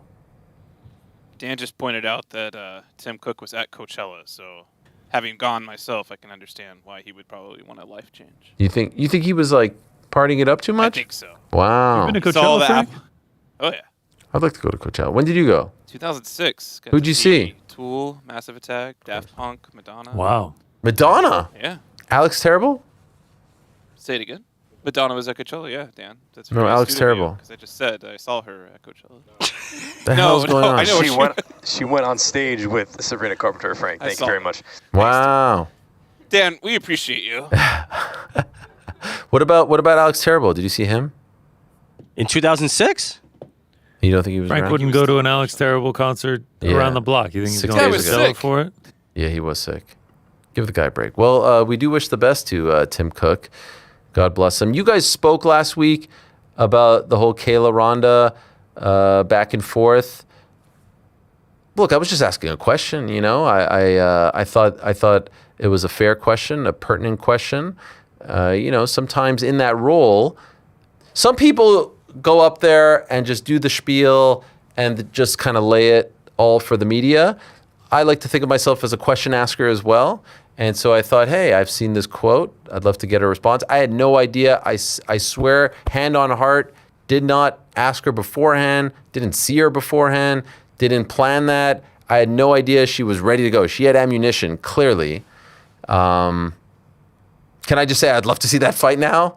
I would love nothing more than to see that fight. What a history that fight would have attached to it. That would be incredible. But my biggest takeaway was like, this goes to show that when you don't script it, when you speak from the heart, when there's a real personal issue, a grudge there's nothing better. Like, you see that version of her and you compare it to the version we got in WWE, it's a completely different person. Now, not everything can have that kind of emotion and history attached to it, but it was like, man, Stella got her groove back, huh? Talk about throwing 90 again, 97. That was wild. It's wild going up there. You know, when I'm up there, there's no teleprompter or anything. It's just off the cuff. I'm not trying to give myself the old Barry H, but, you know. Hey, you know. Good job, man. Thanks. Appreciate that. Anyway, some other things that I wanted to touch on before we go. We have a pic of the new staging construction for the White House. What is this? What is this? Wow. It looks like the St. Louis Arches. That's pretty cool. Looks kind of like a roller coaster. Yeah. I keep seeing this in the renderings. So it feels like they're going to go ahead with that, and that's going to be over the octagon. Looks pretty sick. Paulo Costa has said that if Derek Lewis pulls out of his fight against Josh Hokett, he's in. I just let the UFC know if Derek Lewis, it's actually misspelled, it's Derrick, Lewis, gets out of his fight for some reason, I will step in at White House at heavyweight. No bullshit, ain't lying. You think Paulo wrote that? Ain't lying? Yeah. I don't think Paulo has a ghostwriter. That guy definitely writes his own tweets. Just the back end didn't sound like him. Nah, it's Paul Paulo. I have a big mystery that I wanna unearth. I saw pictures of Jack Della Maddalena promoting the UFC Perth event, May 2nd. What a fight. Creeping up on us. May 2nd is a tremendous. And what is going on here? On the one hand, I think this did its job. We're talking about a promotional tweet from the UFC Australia New Zealand account. No You chance. think in this context is how they intended us to talk about it? What's happening here? It looks like someone got on Claude or ChatGPT or whatever the fuck, and they were like, create an image of Jack Della Maddalena bewildered at the beach. And that's what it is. It doesn't even look like him. I don't know what's going on. Everything is AI. And I don't think this is AI because there were other photos, not. right? I know it's not. Then there's him looking up at the moon what is that? Where's the one of him holding the moon? That's the moon, man. There it is. Yeah. What is going on here? This is like my vacation pictures a la 2004. Connor, act like the moon's in your fingers. It does look kind of cool. What is happening? What the fuck is this? His skin and everything looks different than the other ones. It's almost like... Yeah, it looks different. It's so much smoother. He looks shell shocked. What's that movie where Tom Hanks is on a Castaway? That's what it looks like. It looks like Jack Della in Castaway 2. And your theory is that the UFC Anzac team was like, all right, we're gonna post this. People are gonna go fucking nuts. Let me tell you something. The moon picture, the AI-esque picture. Yes. And we're gonna get buzz around this fight through this. The real secret is the regional UFC accounts way better than the main. UFC Europe, banger. I've talked about this. UFC Canada, banger. Anzac, banger. Japan. Russia, banger. Yeah. Quebec, banger. Japan, There's banger. a UFC Quebec. There is a UFC Quebec. Yeah, UFC yeah. India has banger. Consistently put out bangers. Yes, they have. I feel like this is another one. Yeah. This is another one of them being like, this is not big enough for the main. Wait, what was that? What was that regional UFC account that put out the poster with Josh Van just last week? Or remember that one? No. What was that one? For Miami? That wasn't the big UFC. No, it was one of the satellite listen, UFC. make mistakes. That's what makes them great. It might have been the Anzac actually. They're not afraid to make mistakes. So you don't think that there was any sort of forethought? Not forethought, like irony, like they were just trying to be cheeky. No irony. No, I think they were just posting some pictures. They're like, Jack looks good here. Let's just do this. What about these Quill and Sal Keeled pictures at 7-Eleven? What's going on here? Like, it just felt like there was a lot of fun Perth content pulled up to 7-Eleven. What's happening here? Do you think this is a sponsorship thing? No. Or did he just pull up to 7-Eleven? Yeah. I think he just pulled up to 7-Eleven. Aesthetic. It says pulled up to 7-Eleven, and then there's a pin. But why? Because he Why pulled not, up to bro? 7-Eleven. Was there another one, or was it just that? I wonder, He's driving a cool car. does anybody know if Australia 7-Eleven is like unique in the way that the Asian ones are? Yeah, because it's in Australia. So they have unique things? Like He's what, got a Frank? Slurpee on top of the car. Like sushi No, and stuff? Yeah, the Slurpee's not Get a Slurpee unique. from Like they got the beef pies and stuff? Yeah, that's what I'm wondering. No, like when you do the Slurpee, it comes out in reverse rather than. Oh, this is not good. This is I thought that was pretty good. that's a bull. I actually can't believe we're even talking about the pick. Why? I don't know. It just I There's saw nothing to A couple it. picks. I saw a lot of Tacos. I saw a lot of cool UFC Perth content. Okay, one last clip that I wanted to play. Going back to the presser on Saturday, Dana White was asked about Conor Benn and all this stuff. Again, is this too much? I don't know. I have to call it out. We cover it. I listened to it, and I'm asking myself, what is going on here? Probably should have played this when I did the whole Bob Menery thing, but it still applies. It still applies. Take a listen to this clip, and then we'll react. Dana, one more right here.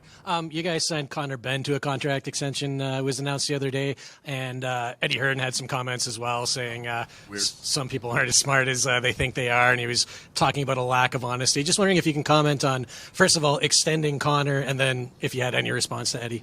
Listen, Eddie says a lot of dumb shit. I'm getting used to it. Eddie said that me and him are the biggest fight in boxing. Therein lies the problem with boxing. And the fact that a fight promoter who's actually put on big fights and had a stable of good fighters would say something that fucking stupid is not starting to not be as shocking as it was in the beginning. But you're a fucking bum. By the way, I'm old. Pause right there. The question wasn't. It was about Conor Benn, and now he's talking about you're a bum. I'm old. The biggest fight in boxing. Still not answering the question. We continue. You don't even deserve to be on a card with a bunch of real fighters. Number one. Number two, everybody's talking shit about Conor Benn and the deal that we made. I will say this like I said a few months ago. Sit back, watch what we do this year, and then judge us by our body of work at the end of the year. Now, I said that a few months ago, and look where we are now and what we're doing. Still doesn't really answer the question. It's funny because I knew how fucked up boxing was, but I never really realized how bad it was and how bad these guys that have run the sport are at what they did until I got into it. So, he said he never made any money with Jai Opataya, and now, they did this deal with Conor Benn, they'll never make money, and all these guys, and then all these guys on the internet. Oh, this is the fun part. That are so smart and such fucking experts in the fight business, man. Apparently half these guys out here that have a fucking, just because you have $35 and can start a fucking website and do a podcast means you're some type of expert. You guys should be running fucking Bellator and PFL and 1FC. Go help these guys out, man. Help these guys. You guys are brilliant. Geniuses. You know everything about the fight business. Why aren't you running one of these other failing organizations? Because they're failing. I don't know if I answered your question, but like he did not. A, what the hell did the back end have to do with the front end? B, he loves to talk. I don't know who he's talking about there on the back end. That to me is the most interesting part of it all. He loves to do this thing. He's been doing this thing for a long time where it's like, what the hell do you know? I don't know. We sit here, we cover the sport, we talk to a lot of people, we watch a hell of a lot of fights. We talk about it for hours upon hours upon hours. Like at some point, you become well-versed in something. It goes back to the thing, every political reporter, do they have to run for president to know what's working and what's not? Every movie critic, do they have to make a movie to know what's right and what's not, what's good and what's not, what's working and what's not? No, of course they don't.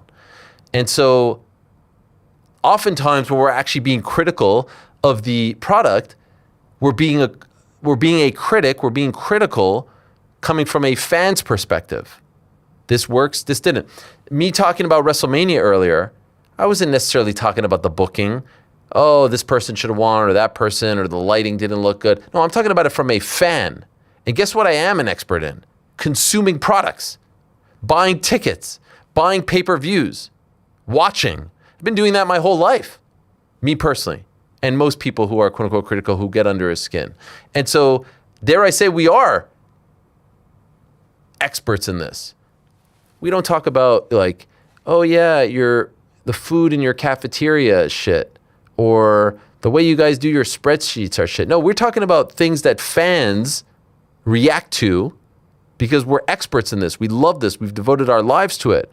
I could tell you what's a good poster and what's not a good poster because that's a fan opinion. I can tell you what's a good walkout and what's a good promo and what's not, a good fight and what's not, a good card and what's not. So it's such a cop-out to say that, oh, by the way, nothing that he said there on the back end had anything to do with what he was asked on the front end. But that's just like the way of deflecting. And that's why I go back earlier and say Nick Khan is the one who should be talking about these things because he's the one that's actually doing these deals. He's the one that's actually the brains in that operation. All this is nonsense. This is all deflection. It's total, absolute nonsense. And you should be listening to fans, and you should be listening to the media, and you shouldn't make decisions based off of what people are saying. I'm not saying that, but all of this is good feedback, I think, to a degree. You can't sit there and read everything. I get that. And I don't know who these $35 website podcast owners are necessarily, but I was just listening to that, and I was like, A, didn't answer the question. B, it was a complete deflection. C, how did we get from point A to B to D here? And I skipped C, because none of this even is like related in any way, shape, or form. But it's just, it's classic deflection. And I wish it was the old pressers, the old scrums, things like that were a lot more insightful. They did announce that Shane Mosley Jr. is fighting in the main event of Zuffa Boxing 6. He's going up against Sergey Boyachuk. And I think that's the best main event that they put together so far. Boyachuk is very well respected. Mosley has the name attached to him. So that's in early May, right? What is that? May 10th, I believe? Yeah, there you go, on Sundays. So they've seemingly done a few Sunday events. But I'm looking forward to that one. I think that's a solid early days main event. One last boxing item. Nico Ali Walsh, who is, of course, the grandson of the legendary Muhammad Ali, saying that he is going to testify in front of the U.S. Senate. Here he is announcing that the Ali Act Preservation Alliance announces its support for Nico Ali Walsh, Muhammad Ali's grandson, and Muhammad Ali, who will testify Wednesday, April 22nd at 10 a.m. Eastern in the U.S. Senate Commerce, Science, and Transportation Committee against the passage of exceptions weakening the protection of boxers under the original Ali Act. As an Ali, I'm completely against altering the Muhammad Ali Act. My grandfather fought for it to protect fighters from getting screwed over, remove it, and promoters take control. While fighters get paid less, keep the act and protect the fighters who put their lives on the line. Oscar De La Hoya, by the way, also announced that he'll be doing that as well. So that's on Wednesday. Stay tuned for that. Do we have any super chats, Frankie? Super chats. We do. And it starts off with thoughts on Brock retiring. Will you have Paul on? Paul Heyman or Levesque? I'm assuming it's Heyman. Hopefully one of these days. As I said earlier, Brock, legend. I think you can make a very strong case that Brock Lesnar is top 10 greatest pro wrestlers of all time from a skill, draw, money standpoint. Fought them all, beat them all, headlined them all. Obviously, there's a lot there as far as his MMA career is concerned. Did a lot of great things. There's some asterisks. There's some failed drug tests, all that stuff. There's controversies as of late. But if you're just looking at his impact, his drawing ability, the matches, the skill, the storylines, his longevity, it's one of the great careers in the history of the business. I was actually at his debut, March of 2022, the Monday after WrestleMania 18, when he showed up at the Bell Center and just killed everyone. Spike Dudley, all that. We'll see if it's actually the end. But if it is, and I saw him on Spitting Chicklets on Netflix, it seems like he's really enjoying being a hockey dad. If this really is the end for him, I think that I think it's a great career. I think it's one of the all-time great careers. Again, not without controversy in both MMA and wrestling, no doubt about that. But love the fact that he put Obafemi over the way in which he did. Thought the build to that match was great. Made a lot of sense. Match made a lot of sense. There is Minnesota coming up, SummerSlam. Let's see if he's a part of it.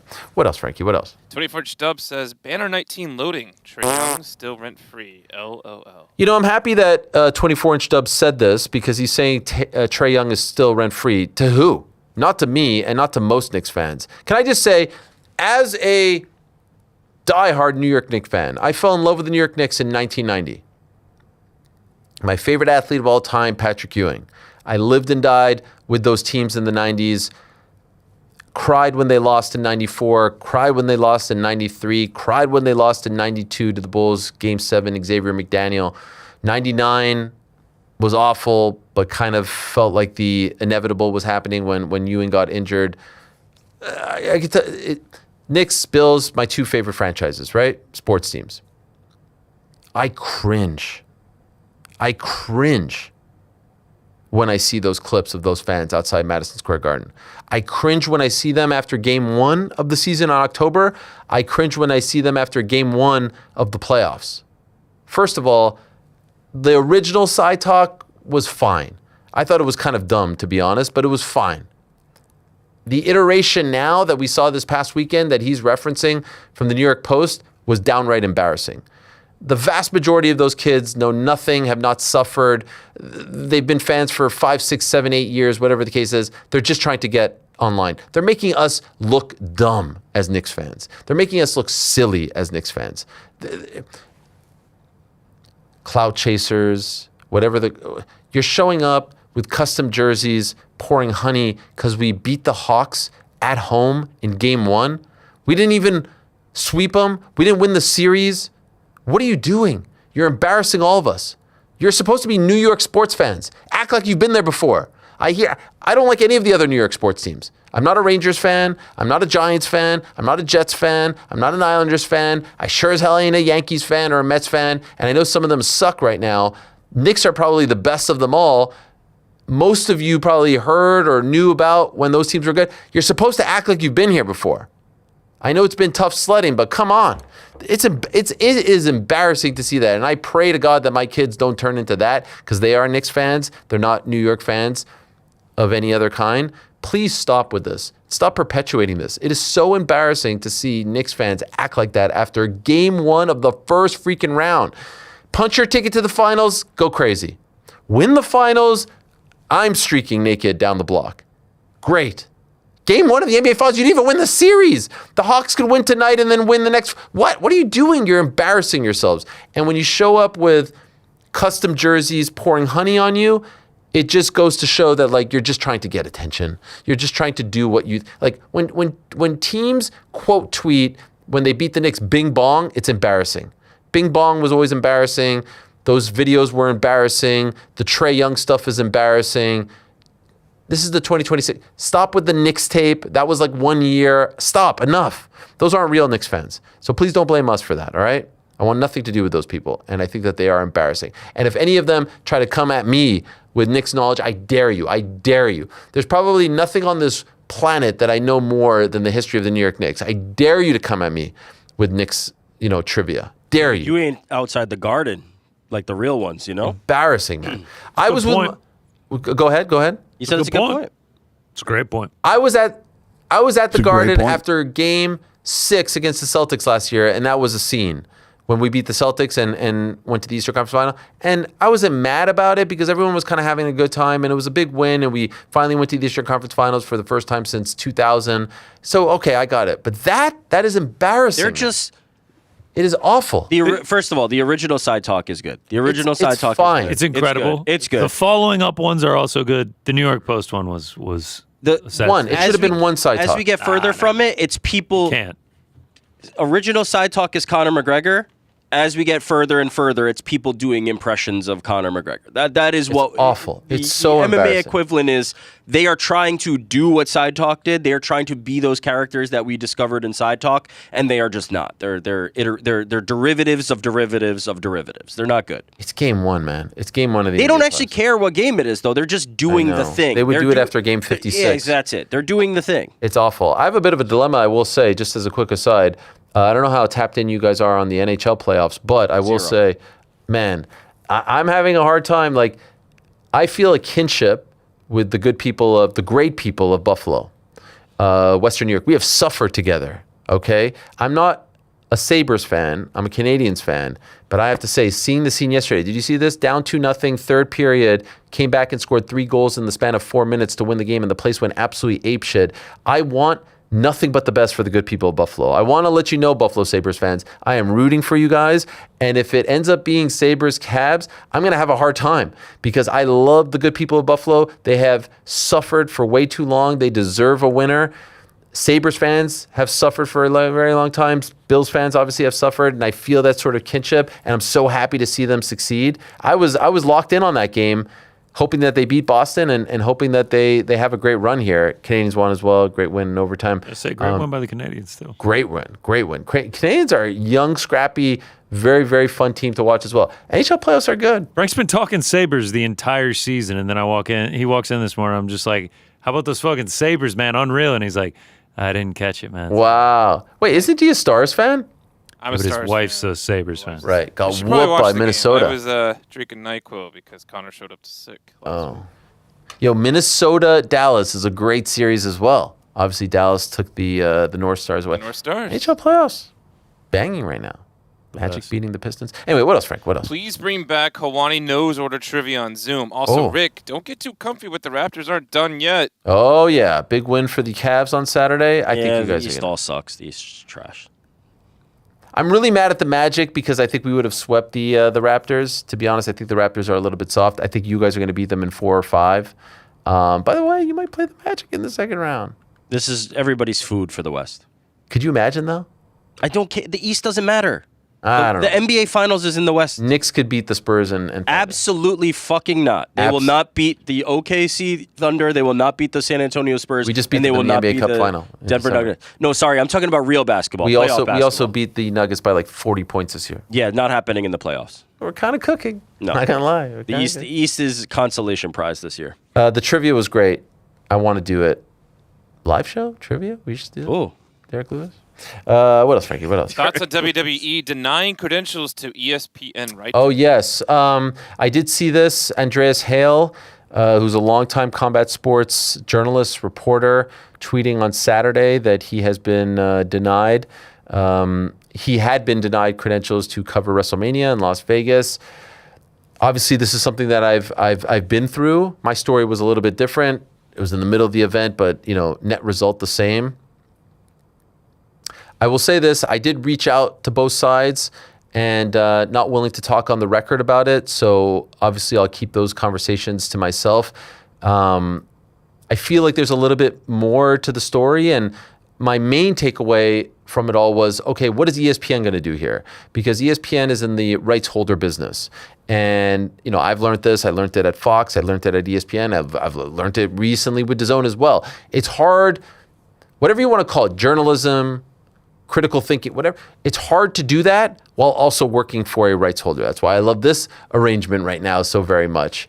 You're not beholden to anyone. There aren't larger deals hanging over your head.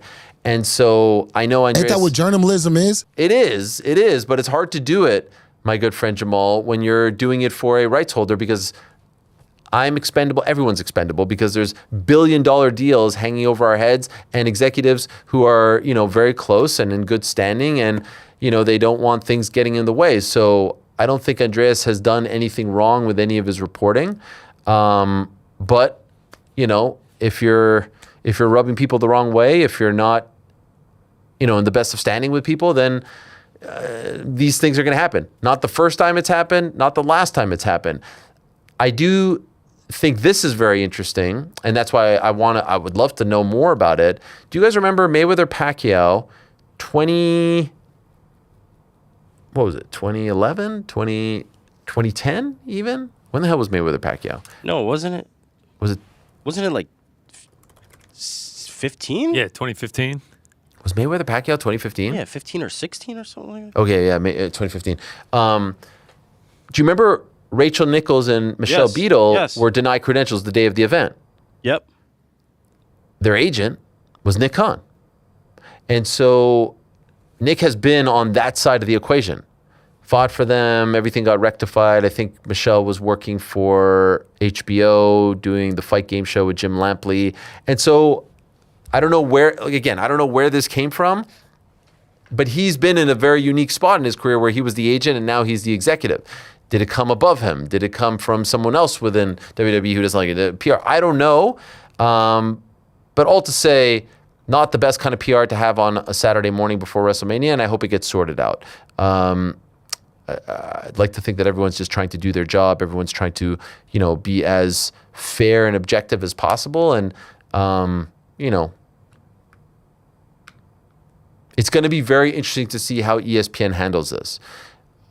I know that WWE doesn't credential journalists to every show like the UFC does because there's Raw, SmackDown, and maybe you could get a seat in the crowd. But I'm really curious to see, more so than anything, how does ESPN react to this? What do they do? That will be very telling in terms of how this all plays out. So, not the best, but it will always be very hard. Again, happened to me, happened to many others as well, to do that type of journalism when you're working for a rights holder. It's just going to be, unfortunately. What else, Frankie? What else? Ariel, it was not a Canadian Crown thing. We all remember the Burns-Hamzat fight. We still remember. The only one to drop Hamzat.